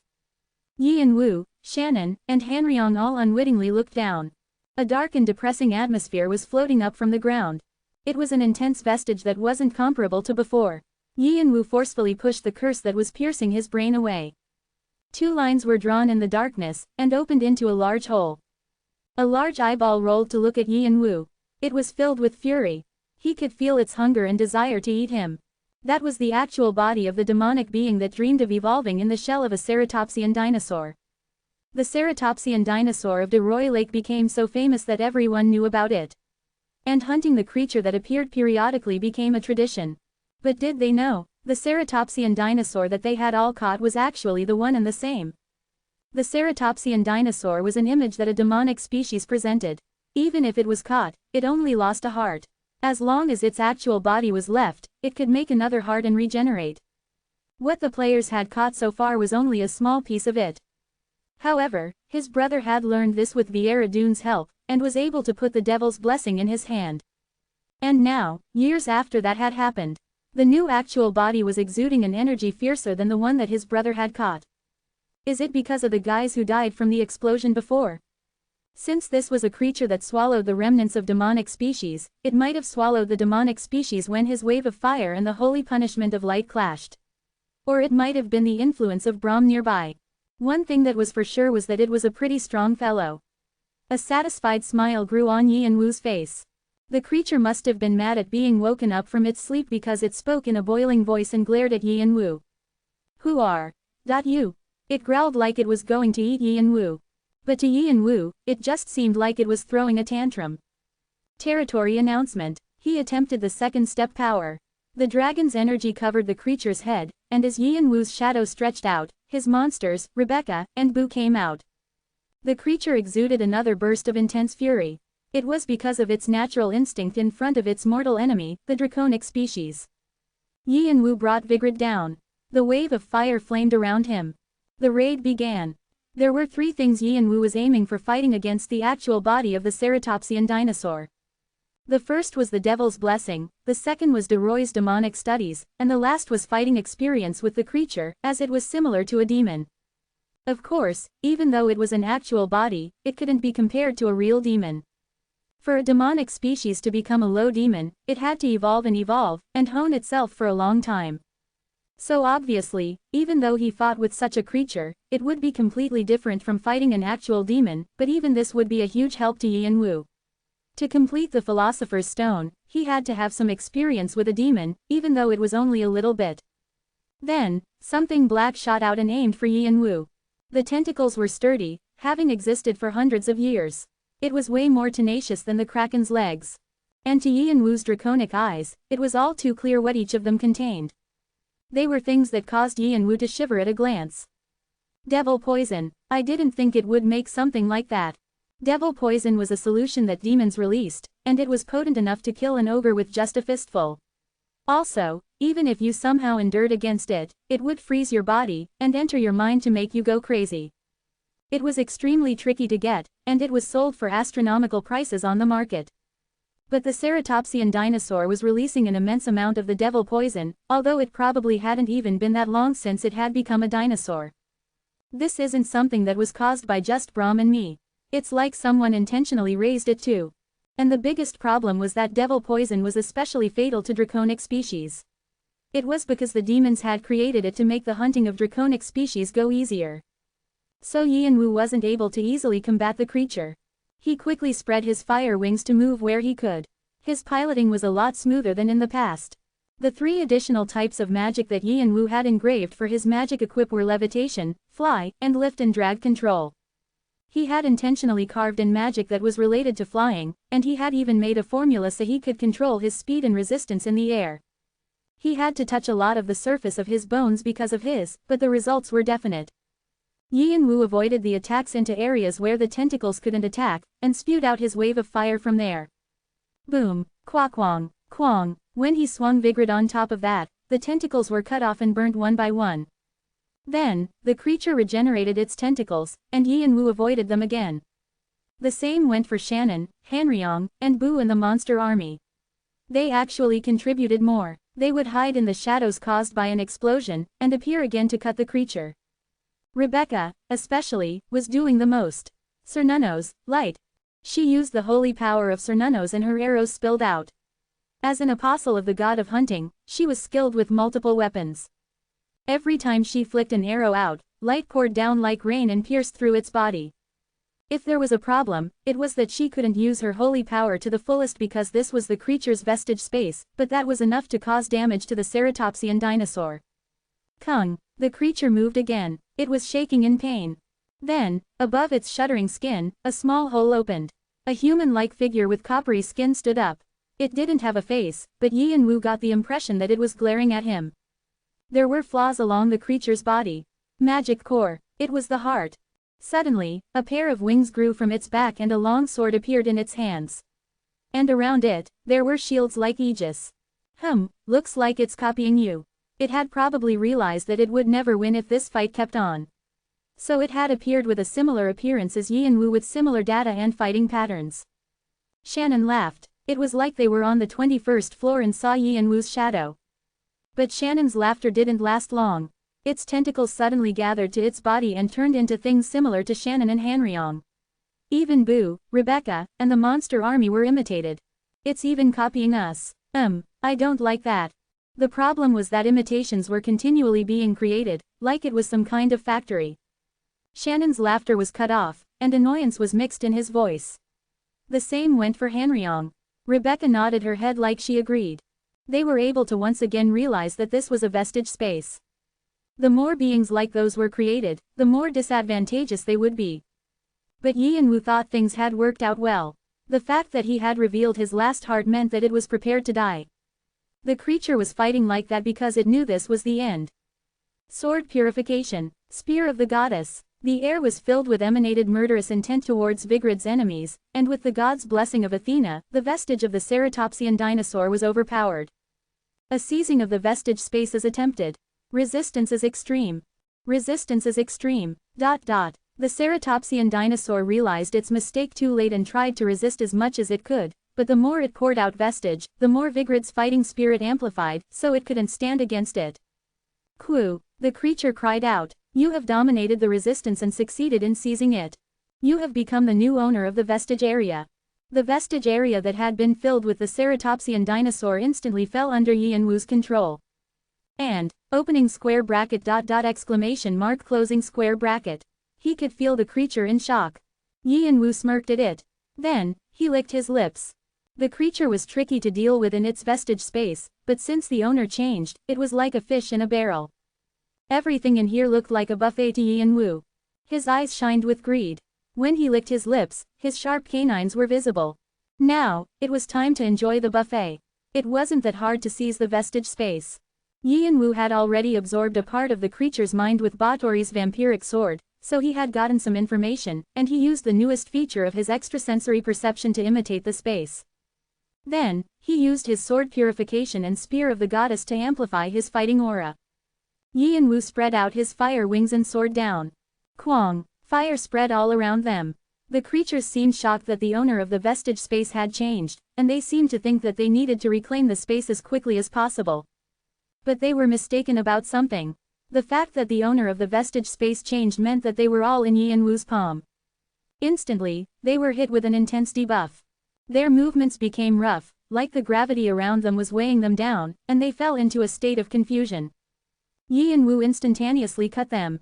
The cut beings faded away and were split into pieces to be absorbed into Yianwu. You have succeeded in learning the devil's blessing. Your dragon's blessing influences absorbing the devil's blessing. Your cells are undergoing a special change. You have learned the devil's blessing. You have learned the devil's blessing. Each of them was absorbed into the vestige space, and it was minimal, but Yianwu could feel a small change happening within his body. Like how his dragon bones and dragon veins were set up when his dragon's blessing was first awakened, the devil's blessing stimulated him, slowly changing what he was made of. Normally, he would have had to appropriately combine the blessing with the purple devil flowers, the heart of the ceratopsian dinosaur, and the heart of the kraken, but he needed to build up an immunity first. Kwang, Shannon, Hanryong, and the monster army followed Yianwu and moved more quickly. He became stronger the more he learned the devil's blessing, so it was more fun to move. The heart of the ceratopsian dinosaur felt that it was in danger for the first time. Just a moment ago, it had been filled with greed to swallow those who dared to disrupt its sleep, but it now thought that it might be eaten. Then, it realized what the emotion it was feeling was. Fear. A being like itself, which would become a demon, felt fear. This couldn't be real. A demon was a being that lived off of other living things' fear and confusion. For such a being to feel fear, it meant that it was denying its existence. But the creature wasn't confident it could defeat Yianwu. No, it couldn't even bring itself to fight. Its shadows were running at him with tenacity, but Yianwu was still running at him at a speedy pace. So the creature began to run away without even looking back. As far as it could go. It wanted to run away to where Yianwu couldn't reach. It didn't know if there would be somewhere that was hidden from Yianwu's eyes, as the owner of the vestige space had changed, but safely getting out of here was its utmost priority. If it threw away its ceratopsian dinosaur form, everything it had done until now would be wasted, but it could always just eat more demonic species again. However, where are you going? Before it could even move, Yianwu was already standing in front of it with a cold smile. The black mask looked like the face of a devil. Its appearance that was reflected in his eyes was trembling with fear. Yianwu quickly extended his hand to grab its head. Then, he delivered his wave of fire through his magic circuit. What's happening? Lao looked up at the ceratopsian dinosaur with a stiff face. He thought something had gone horribly wrong when Yianwu, Fant, and Adora had been swallowed by the ceratopsian dinosaur. So at first, he had tried to continue with the raid with his subordinates. It wasn't simply just to save Yianwu. It was because he couldn't let Yianwu die, as he knew Brahm's location. The only dragon human in the tower. Same as the Elohim, they wanted it. And the interest of the Gluttony Emperor was too deep. As a faithful servant, Lao couldn't disappoint his king. But Lao stopped giving his orders and stopped his subordinates. The ceratopsian dinosaur started acting strange. It twisted its body and landed headfirst into the ground nearby. It looked like it was trying to force something out. At that moment, Lao came to a realization. Yi and Wu's party was doing something inside the body of the ceratopsian dinosaur. He didn't know what they were doing, but the dinosaur seemed to be in intense pain. Lao felt regretful, not being able to check Yi and Wu's skills. And on the other hand, he also felt extremely curious what was going on inside. The raid that was going on was a method that he had never heard of before. That was how dangerous it was, but it was amazing that Yi and Wu had jumped into it without any hesitation. So Lao decided to watch the situation for a little longer. It wouldn't be too late if he joined in when things weren't going as they should. However, Lao couldn't just look on anymore. Unfamiliar presences suddenly crowded nearby. It was a strange but holy energy. It was the Elohim. They soon appeared with the sound of cracking branches. I didn't hear that the Bloodland and the One-Horned tribe joined hands. The high elf, Runt, crossed his arms and glared at Lao and the Bloodland players. The players of the Elohim continued to pop up to surround them. This was the place where they were humiliated by Yi and Wu when they caught Galliard. Because of that, Runt's eyes were filled with fire. Lao lightly clicked his tongue. He didn't expect that they would come at this time. And the murderous aura they were all emanating was intense. Lao quickly nodded his chin at his subordinates. All of the Bloodland lifted their swords and blocked the Elohim's way. Of course we'd want to hold hands with the One-Horned tribe. But we weren't able to do that yet, and we grabbed hands with the Hoarder instead. What? At the completely unexpected response, Runt's face hardened. It wasn't a face fitting of a high elf. The Hoarder. Whenever he heard that name, the scar on his face seemed to throb even more.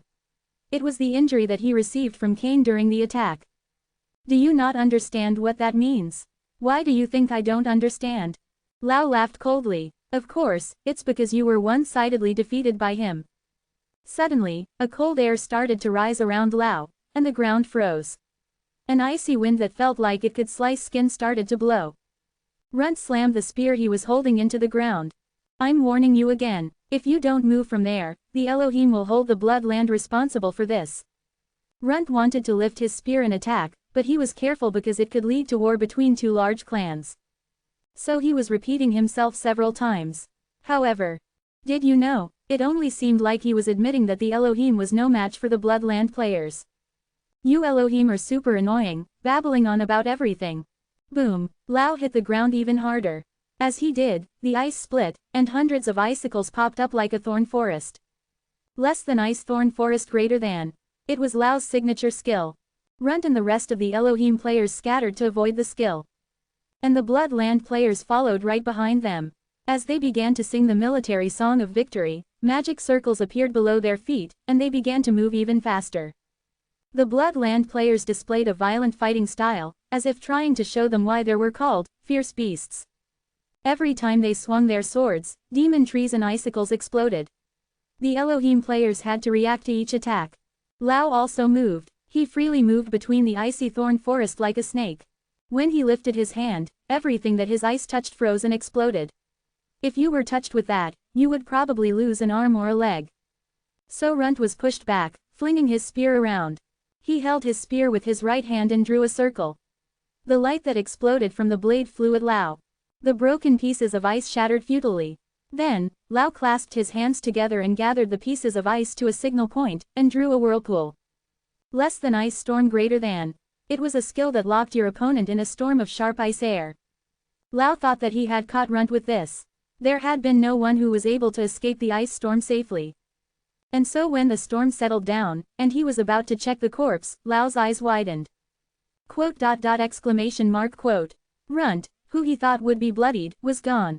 At the cold feeling that he felt behind his back, Lao instinctively moved back. But it was too late. With a fiery pain, his left arm flew in the air. Runt was there under the fountain of blood. Lao realized that he had been tricked. It was an illusion that used the light. The Runt that he thought was there was actually a fake. Just when, because he had tricked his 9 snakes' eyes, Lao was confused. And like other players of the Bloodland had experienced the same thing, screams erupted from all over. The connection of the military song of victory was almost cut off. Runt laughed at Lau's crumpled face and immediately ran to the lake. Behind him, through the ice-thorn forest, the players of Elohim had appeared. Their goal was Yi and Wu. Since half of the Bloodlands players were injured, there was no need to focus on them anymore. Everyone, move to the lake. Lau quickly pressed down on his injury and moved his subordinates. It didn't matter if Yi and Wu died, but failing a task that he had done in the Bloodlands' name would be humiliating. His subordinates quickly followed right after the Elohim. But Runt and the Elohim were already where the ceratopsian dinosaur was, and they were already prepared to explode a destructive skill. One-point attack. They were planning on destroying the ceratopsian dinosaur as a whole, since Yi and Wu would be destroyed there as well. Suddenly, cooing, the ceratopsian dinosaur that had been moving its body left and right suddenly froze, and screamed horrifically. It caused a wave in the lake, and all of the Elohim's magic power was messed up. The players who had been getting ready for the attack were injured, and coughed up blood. A few of them looked up at the ceratopsian dinosaur with shocked eyes. And in that moment, they saw it. The flesh of the ceratopsian dinosaur was cracked, and something hot and red appeared. It was a heat that could boil all of DeRoy Lake in an instant. It exploded, bursting the ceratopsian dinosaur, and swallowed everything around it. The Elohim, Lau, and the rest of the Bloodland players that were following him. Everything. Completely.